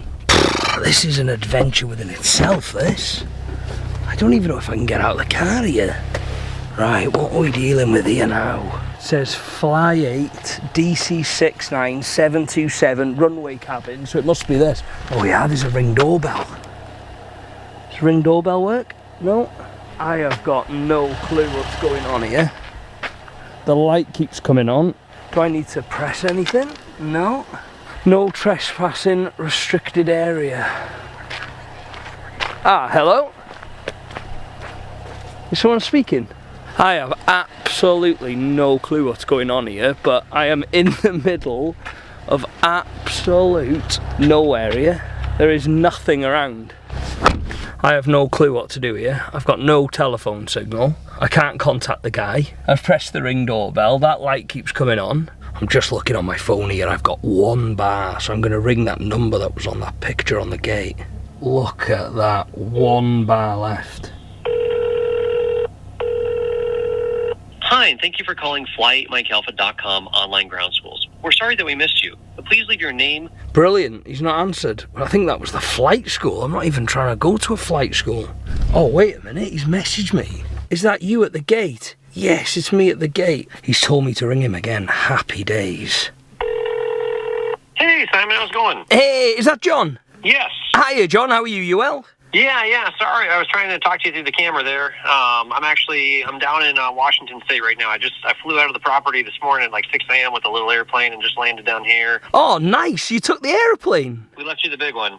Oh, I appreciate that. Thank you so much. Yeah, I'm on a bit of a wild goose chase here trying to find it, but I'm guessing I'm in the right place now. Yes, you are. Yep, and then I'm going to text you over all the check-in details. Are you there just the one night, or? Yeah, just here for the one night. So I'm in front of the gate now, and it says the DC6 and the DC9, like, through the gate. So we'll...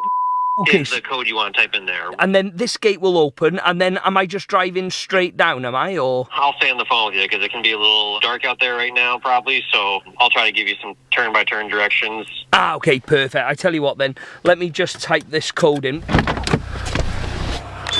We start walking back. Yeah, there we go. Amazing, the gate is opening. Okay, cool. I'm going through the gate now. Are these aeroplane wings as I'm coming through the door? Is that the tail of an aeroplane, is it? Through the gate. Yeah, so those are two tails, and you'll go through there and then kind of bear right. You'll see a big white airplane. And I want you to head towards the big white airplane and then keep going past it and just kind of follow the driveway around as it bends to the left. Ah, yeah, I can see it. And then I'm going to try to turn on some lights in my phone here just so you have something to kind of head for. Ah, okay, so there's one plane here. Obviously it's dark, so I can just see the porch. And then you've got the big DHL plane on the left. Is it that one, is it? Yep. And I want you to go just past the DHL one and make a left turn. You'll be going down a runway. Ah, so I'm actually on the runway now? Yeah, that gravel path there is actually what we use to take off and land with the little planes. I'm trying to turn on and off a spotlight down the other far end. Yeah, that's it. I can see the light that's flashing there. So this is the runway. Towards that, you'll see a driveway where you're parked right in front of your airplane. Oh my god, I think there's a moose outside the building. Yeah, there probably is. Oh, flipping heck. They're not dangerous, eh? Don't try to pet it. Is there any other wildlife out here at all? Or? No, moose is mostly what we got. We don't have bears and stuff really on the property. Okay, perfect. So it's this one here, is it then? Just where the second spotlight is? Yep, and I turned on all the lights inside that airplane for you, so it should be all lit up inside there. Thank you so much, I really appreciate that. Just to confirm, the moose aren't going to come after me, are they? Don't try to walk up to them, actually. My nigga's taking 15 minutes on the video just to get there, bro. Like, come on, man. In here, I'm guessing this is the main of the plane. You've got a propeller here. And get into here. Right, well this is actually really, really cool. You've got the main entrance to the apartment here. This is the original plane door, I'm guessing. And this is the body of the plane there. And again, as you can see, this is all lifted up. And there's the outline of the plane. You've got a propeller here. He's obviously put a nice light in there. The effort that's gone into this is massive. As I'm stood in the porch, and as you can see, there's the entrance to the plane there. There's 2 rooms. What's in here? You've got a double bed in here. I'm guessing this is the main bedroom at the back of the plane. You've got a TV there and a set of drawers. I'm not being funny, you would never think you were in a plane in this room. We've got the second room. You've got the bathroom in here. This is quite nice as well. You've got sink, drawers and a mirror, toilet, and then you've got the shower there and all the shampoos. You would never think you were in a plane so far. Right, if we come down the hallway, you've got another room here. Here you've got another double room, a bit more cosier than the other one, but big enough. I'm just not seeing it, bro. And now for the main attraction, which is really cool. You've got the main body of the plane, you've got a built-in kitchen here, oven, sink, microwave, big fridge freezer. We've even got Wi-Fi on here. Then if we come out of the kitchen, we've got a 6-seater dining table here, aircon heater there, the main couch, TV. Oh my god, that table is actually an airplane wheel. That is pretty cool, but I don't know how he's got that in there. That must weigh a ton. Is it that heavy? Oh my god, you're not moving that. How's he got that in there? You're winding me up. A massage chair? I have never been in an Airbnb with a massage chair. Oh, it was worth coming just for this. What other functions is there? Oh, it does your legs as well. Hips, calves. Oh, this is mega, this. I need to get one of these at home. Right, on with the Airbnb. Oh, I didn't want to get out of there. Now we're going into the cockpit. Oh my god. There's literally a Pac-Man arcade machine in here. Does it work? How cool is that? The thought that's gone into this plane. Fair play to him. We can literally pick any game. Let's play original Pac-Man. No way. How cool is this? Oh, nearly. I am literally going to be playing that all night. Up here we've got some games, chess and a puzzle. This I'm guessing is the old electrics panel. And you've got like a baby changing unit there. Tea and coffee machine here. And again, all the buttons for the cockpit. And then you've got the cockpit itself. You've got one chair there, and these would have been all the controls. You've got all the captain's hats there. Then you've got all the electrics and gears and everything. You've even got all the nozzles and stuff. That's mad. To think this plane once upon... I guess it's pretty cool. It's cool. I don't know if I'd just stay there though. Upon a time.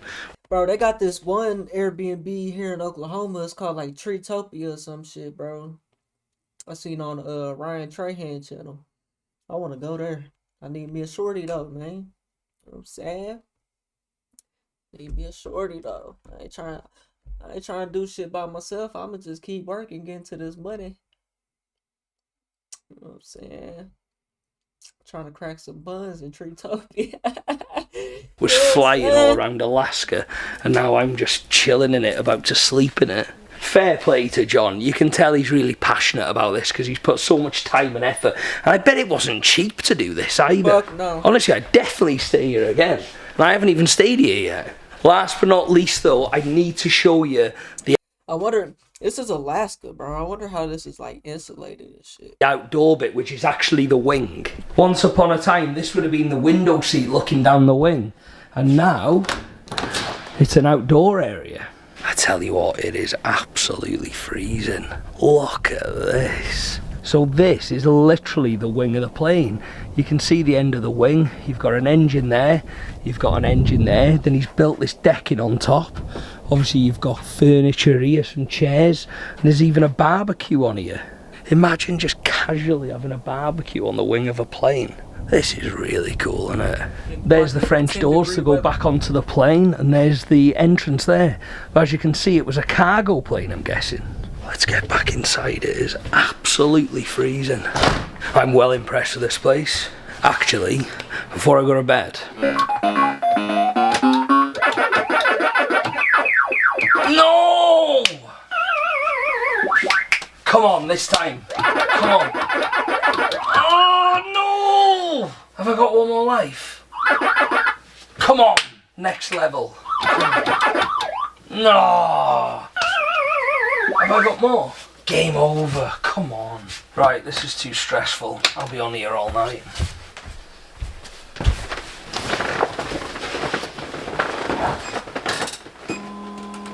This is the best Airbnb I've ever stayed in. What more could you ask for out of an Airbnb?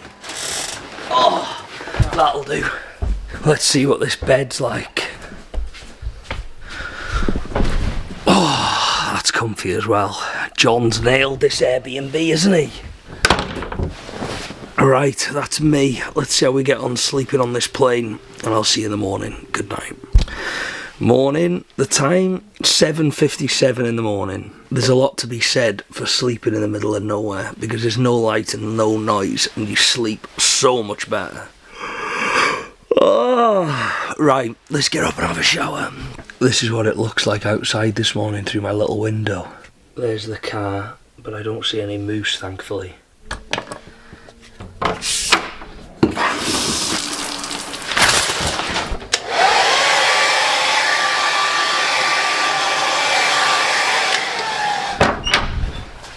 Nigga blow drying hair, bro.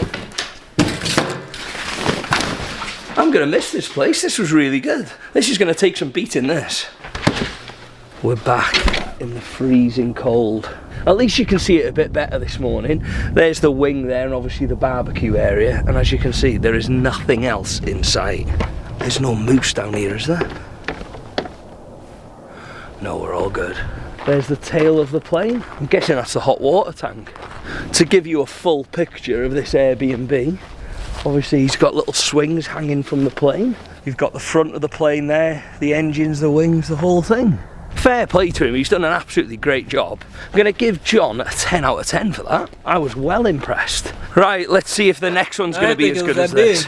I am currently in the middle of nowhere in central Alaska near Fairbanks, and I'm on my way to my next Airbnb. I've just jumped in an Uber with Cade and we're on our way there now. We are 21 minutes away. You know where we're going, right? Yes, sir. What's this place like? It's like a cabin out in the middle of the woods. Really? In the middle of nothing. Oh, brilliant. The boondocks. So I've got nowhere to get food or anything? No.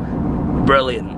This Airbnb I booked was very last minute. It's like a little cabin. Is it literally in the middle of nowhere? Hell yeah. Me and Cade literally met about 3 minutes ago. Where are you from? Are you from Fairbanks? I'm from Oklahoma. From Oklahoma? Is that right? How come you're like in Fairbanks? Military.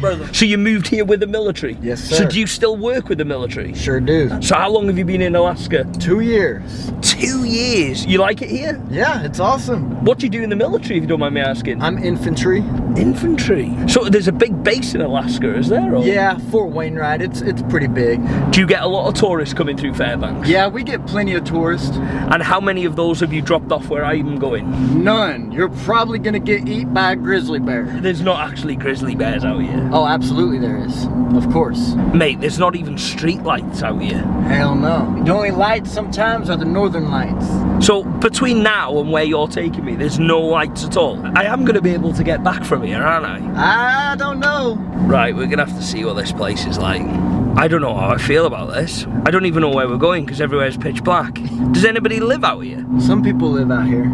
Sometimes you'll see dog mushers on the side of the road with like the huskies and stuff. Yeah, the huskies pulling the sled. That's how some people just get around. What, just because there's no roads? When it does snow, that's just a really good mode of transportation. Yeah, to get going. I am really going into the middle of nowhere here, aren't I? Why is there street signs with moose on? I can't tell you how many times I've been driving, there'll be a giant, like 1,500-pound moose. Oh my God, have you ever hit one? Hell no, thank God. Jesus, 1,500 pounds. Hell yeah.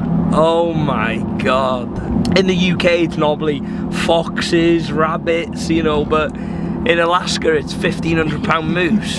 Have you had a near miss with a moose? I've had some pretty close calls. They do just sneak right up on you. Well, there's no lights out here either, is there? When you said about the grizzly bears, you were joking, right? Hell no. Absolutely not. There's actually bears out here. They should be going into hibernation soon, but they're definitely still walking around for now. Brilliant. How much longer have we got to go here? Like 10 more minutes. This has been the longest 15 minutes of my life so far. I feel like we're just driving into nowhere. Well, we pretty much are. Just out of curiosity, when you do drop me off at this Airbnb, let's just say worst case scenario, there was a bear about. Like, are they okay? Hell no. It will eat your ass. Surely the Airbnb owner's gotta have like a safe perimeter or something. They're not just knocking around, are they? The bears aren't just roaming around free, are they? I mean, if they could be. Like, if you leave food out or something, they'll damn sure come eat that food. This is the most stressful Airbnb I've ever been to in my life. I stayed at one in Svalbard and there's polar bears knocking around. I don't know what the chances are of the polar bears versus the grizzly bears in Alaska. Like, is there a lot of bears around here? Yes, there is a lot of bears. And wolves. Thanks for throwing that one in as well. Appreciate that, mate. According to this sat nav, we've got 2 minutes to go, right? Yep. Mate, you're gonna have to wait until I've got in this Airbnb. Alright. Do you have a gun? No. Do you have a sword? I do got some knives. How do you fancy wrestling with a grizzly bear if one shows up? You're not going to. You just lay there, knock dead. Is that what you do? For a grizzly, yeah. A grizzly bear? You just lie there and act dead? Yeah. Mate, there's no chance of that. If I see a grizzly bear, I'm gone. He'll chase you down. You can't outrun him. He's fast. And what about these black bears you're talking about? The black bears, those are the ones where if you stand up and make a ruckus, they'll probably get scared and run off. How do you know the difference between a black bear and a grizzly bear? One is pitch black and the other is brown. I know, but when there's no lights about, they'll both look the same. Yeah, if it's pitch black, you're just gonna be getting ate by something. Do you honestly think I'll be able to get an Uber from here in the morning? Maybe if you book it in like 3 hours in advance. 3 hours in advance? Yeah. Oh mate, there's no chance. Is this it? It may be back there. You're going to... I know, 4240. Yep, this is it. This is it? Where on earth are we going here? Is that my cabin? I don't know. It looks like there's an open one over here. This one? Yeah. Number 2? I'm not too sure. That can't be the toilet, can it? Is that going to be the toilet? I think that's your toilet. Fancy for Alaska, that toilet there. You're going to be living... That toilet's fancy. You're going to be living in luxury, dude. It's made out of MDF wood. I need to have a look at this Airbnb listing. Mate, I don't even have any signal. I can do a hotspot if you need it. Appreciate that, man.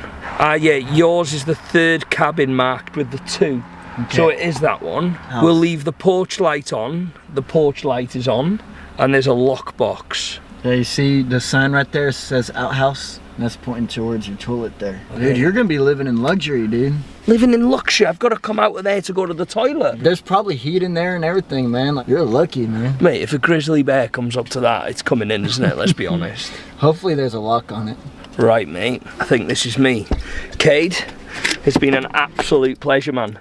Thanks so much. I really appreciate it. No problem, sir. Do you need any help with your stuff? No, I've got it, mate. I'll get it out the back. Alright. Thanks so much, man. I really appreciate it. Hey, Thank you so much.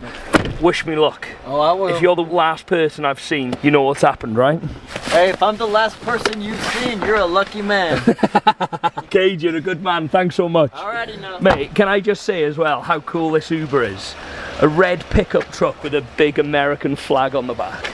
USA. Love it. Look after yourself, man. I'll see you later. Thanks so much. Yeah, have a good one. See you later, mate. Cade has now gone, and honestly, this is the creepiest place I've been, right? This is where I am. I'm in the middle of nowhere. There's a road over there. There's a hut over here with some cars. There's another hut here with like canoes and stuff. There's like a little scrapyard over there. I am not joking. This is like a scene out of the Texas Chainsaw Massacre, this. All I can hear is like dogs barking. There's nobody about. There's a light on in there, but God knows who's in there. So this is what I'm dealing with. This is my hut here. This is my toilet. What is going on here? Look at these pictures in the toilet. This is literally the scene out of a horror film, this. And down here we've got, please sit on the blue foam seat. If you choose to hover or squat, please remove the blue foam. Don't worry, I won't be sitting on that. Right, let's get in this cabin. There's no bears about, is there?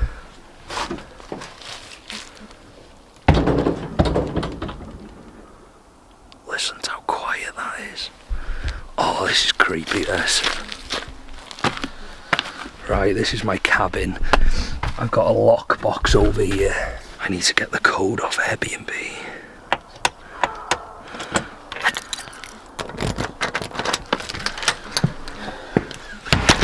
There's got to be a light here somewhere. Where's there a light? Ah, there we go. Right, let me show you this cereal, cabin. Bro. The main picture in this cabin is a bear eating a fish. As long as I don't bump into him on the way to the toilet, I'm okay. Right, so we've got the kitchen down this side. Dining table, bench there. They've left some snacks for us. We've got a window here. Can't see anything outside, completely pitch black. You've got the main kitchen here. Microwave, oven. I'm guessing there's water in there. Yep. Coffee machine, coffee. Cutlery, toaster. Now we've got a fridge freezer. A fridge freezer? We've got ketchup. Well, that's about it. The other side of the room, you've got the main heater here. You've got a bit of a bookshelf here. Board games, DVDs, and books. What DVDs have you got? Frozen. You've got a bench here, which has actually got a seatbelt on it. That's a fucking school bus chair. So I'm guessing that's like an old bus seat or something. And then the most important thing, the beds. You've got 2 bunk beds, top and a bottom. So look it's small as fuck. A couple of pillows all done up. How comfy is it though? Yeah, they're alright then. Yeah, that's sound. To be fair, now I'm in this cabin and the door's locked, it is actually quite alright. It's warm, it's got everything I need. As long as I don't go out and nobody comes in, we're all good.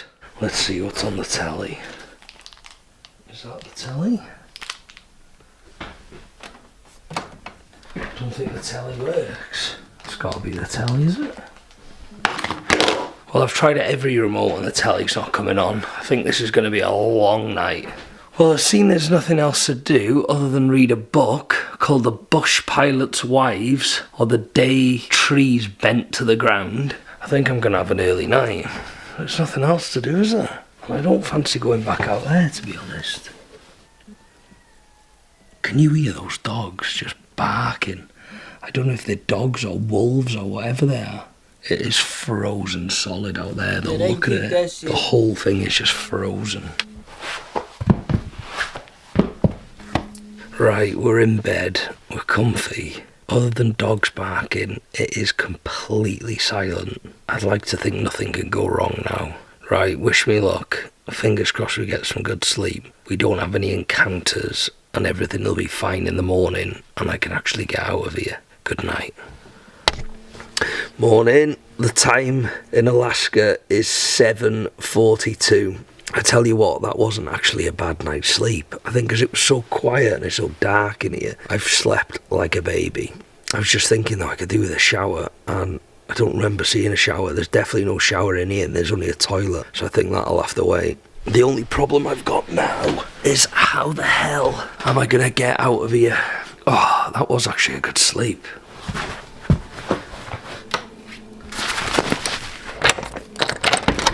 And here we are, absolutely freezing. As you can see, the sun's coming up in the back over there, and I need to somehow try and get out of here. Wish waterfront home on the beach, unobstructed ocean views. Why do I feel like I need to keep checking for polar bears? House is climate controlled. Let's be honest, you didn't come all the way up here for amenities. You are here to experience the Arctic, and this is on the beach. This is an ultra remote property. Yeah, I think he's right there. Right, so it's one of these houses on the beach here, because the beach is literally there. I think it's a lockbox, because I've got a code for it. Let's go and look. What are we dealing with here? The wind off that sea, flipping heck. Right, is it this? 32220, no, that's all boarded up. Plus it's not the right number either. Well, there's nothing that way, they're all shipping containers and everything looks locked up. I'm guessing they're from a whale, are they? They're like big tusks or something. Right, well it's not that way. I could really do with finding this quick, because my hands are gonna fall off. There best not be any polar bears hiding here. Right, what have we got here?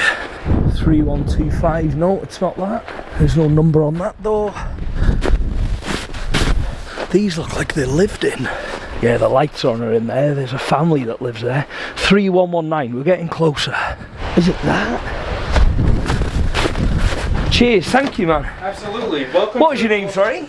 Trevor. Simon. Nice to meet you, Trevor. Simon. Perfect. Wow, and I'll show you how to get in here. Ah, thanks so much. So how does this work then? Is this your place, is it? Yes, sir. And then this is the Airbnb? Yes, sir. Ah, perfect, thank you. So do you live here? Yes, sir. How cold is it, Trevor? Oh my goodness, it gets really cold here in the winter. Mate, the wind is going through my hands. Holy, let's get you inside. Thanks so much, man, appreciate it. I'll show you how to do this when we get in there. Ah, amazing, thank you so much. My pleasure. I'll give you a short tour and then I'll let you rest Yeah, appreciate that, man. Just take my shoes off by here, is it? Yeah, anywhere in here. Ah, cheers. So you live here full time? Yes, sir. Nice. Yes, sir. My dad came up here when I was in high school, and I came up here with him. So how long have you lived here then? About 11 years on and off. 11 years? So is this your place then, is it? Do you rent this out separate or? So this is my father's place. He got this place when I was young. Oh, that's amazing. Do you work in Barrow? Yes, sir. Ah, what do you do for work? Got a fucking sewer pipe. For the local government here. Because I was going to say, how big is the town in total? I want to say it's like 4,700 people. If you want, you can stand by this heater. Ah, it's all good. It's so cold, isn't it? Yeah. So this is the heater. We'll need this. I'll just stay here all night. Sauna, if you'd love to warm up. If I can turn it on for you if you'd like. Mate, that would be amazing. Yeah, absolutely. Do you know what, Trevor? I'll just sleep in the sauna, mate. You're awesome, man. I think I'll need to. Maybe give it like 15, 20 minutes. I appreciate that. It was a good idea putting the sauna there. Do you use that yourself at all? I don't know. It's been maybe years since I. Really? Yeah. I used to jump in this water every year and yeah. In the sea? Oh yeah, absolutely. Fair play. Was that like a cold plunge every morning? Was it?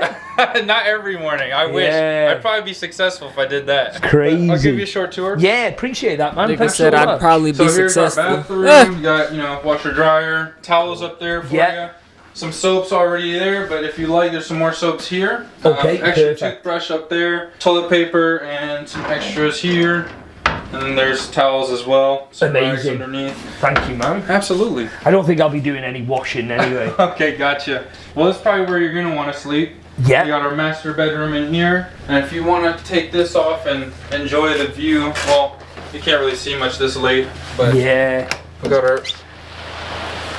Oh wow, that goes literally onto the sea. Yes, sir. And you should I've see it when never it's seen storming. a beach with snow on it before. Yeah, right. Neither have I before I came up here. Oh, Right on. amazing. So what time does the sun come up in the morning? Probably around like 9 or 10. It'll 9 or start 10. to come up, yeah. So it's a late one then. And you just missed the most beautiful part of the day. Around like 5:50, I want to say, where the sun's just starting to set. Really? And this is the best place to be. The sun was... What y'all think would happen, bro, if like Alaska wasn't no longer cold? Bro, cause like it's literally finna be like 75 tomorrow, bro. On Christmas, my nigga. This is the warmest Christmas I've ever experienced. Today was literally 75. Yesterday was like 75. I wonder what would happen. That made me think about like the beach and shit, because like I doubt there's any sand. just come right through here, and it just lights Under this that place snow. up beautifully. There's a light right here. If you want to light this place up. TV, movies. Mate, you've got a lovely place here. So does your dad stay here when he comes then, or When he is comes, this, yeah, but- or is this purely for Airbnb? When he comes up here, we block out the dates and whatnot to make sure that he has, you know, of course, a place. He hasn't been here in years now, and I hope to see him back soon, yeah. So where's your dad living now? He's in the Philippines, starting to farm out there and just doing his thing. Oh, he got money. Amazing. So he's gone from the cold to the heat. Yeah, and he's exactly. left you here. Left me here fend for myself. So sadly, we did just run out of Keurig coffee, but I did get this just in case. Oh, appreciate that, Trevor. Yep, Thank so you, mate. You can get some hot water through here. All water coming into the house comes through a 3-stage filtration system that we passed by over there. But if you'd like, there's also a Brita filter in here. Ah, perfect. Brita. There's water there, that'll keep you going. Awesome, Brita. thank you, man. Is there any questions I can answer? No, I think that's everything. There's just another bedroom in there as Yes, well, sir. is there? Yep. Perfect. I'll just stay in the main Hey, bedroom. feel free. If you want, you can use either one. So Perfect. And do you have internet here at all? absolutely. Here, I can give it to you. That'll be great. This is How probably is the the best internet one. here? It's Is it big good? as hell, though. We use Starlink. What's the speed on Starlink? Here we get up to about 100 megs. For me, that's better than mine in the UK. Before that, they were horrible, and they charge outrageous prices. $500 a month, and you might Hey! get 10. $500 a month for Wi-Fi. Yeah, and you might get 15 megs. So that's literally changed people's lives up here. Oh yeah, oh absolutely, yeah. It's made it so much easier for people to get internet. What are the chances of getting polar bears around here? The bears tend to try and stay away from town as much as they can. Do they? So, Yeah. so the bears won't come up to... They have. So you think it's snow under the sand, or you think it's sand under the snow?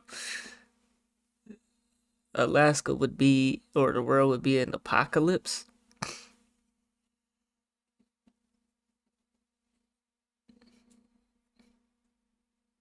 So would it be dark or would it be light? Cause an apocalypse, ain't that when like the sun or the moon cover each other?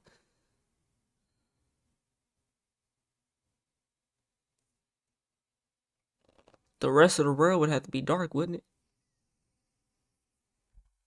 Because Alaska's like 6 months on, ain't it? 6 months off, 6 months on with the sun.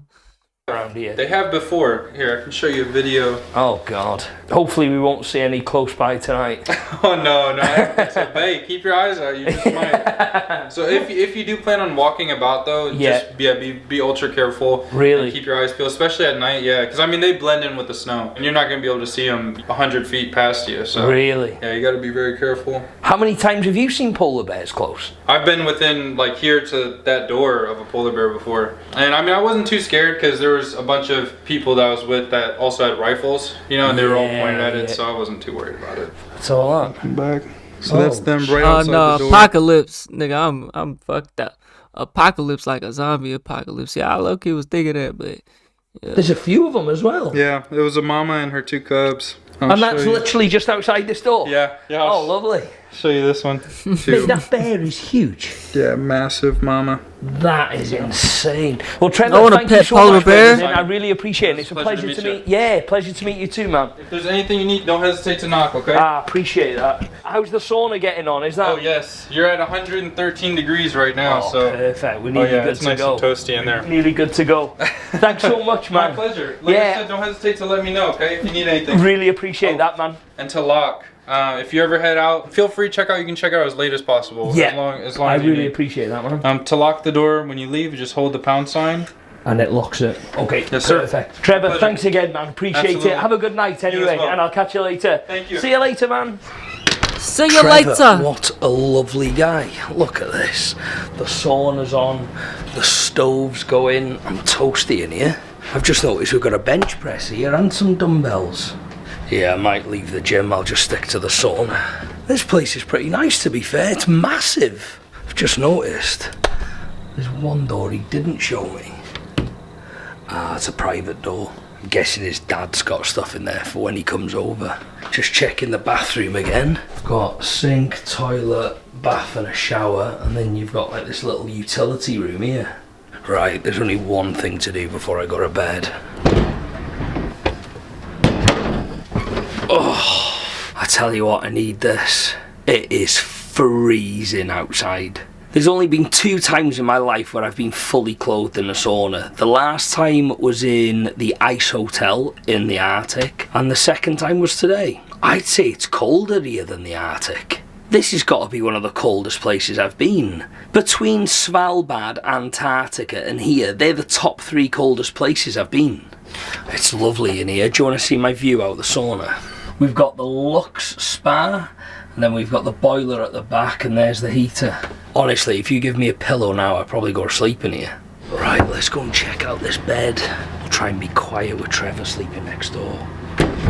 Right, let's check out the bedroom. We've got 2 pillows. We've got a sheet. Oh my God, we've got a memory foam mattress. Trevor's nailed it. Let's have another look out this window, see if there's any polar bears. There's no polar bears out here. Look at that though, that's the sea. That is literally so the it's sea. not This frozen. is the beach just covered in snow. It's snowing as well. The most northern town in the whole of America. That is pretty special, that. On that note, I'm gonna hit the deck and we'll see how good of a sleep we get in this beach hut. Have a good one. I'll see you in the morning. Morning, we have light in Ukjavik. I think I'm saying that right. Right, let's get up. Let's have a look out the window this morning. Look at that. That's cool. Absolutely nothing in sight.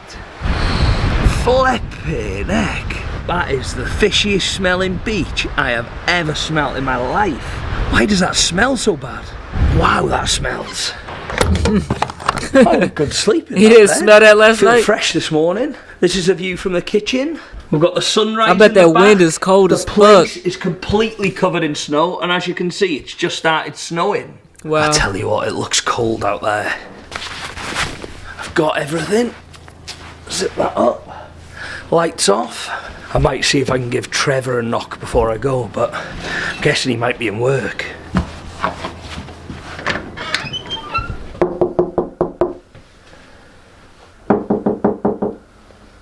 Yeah, he must be out. Right, I don't know if I'm ready to go into this cold. The wind chill off that sea. Look at it in the morning. The place is absolutely, completely covered in snow. Do you know what? I'm well impressed with that Airbnb. I might actually stay here. That's crazy. Alright, chat. It's bedtime, man.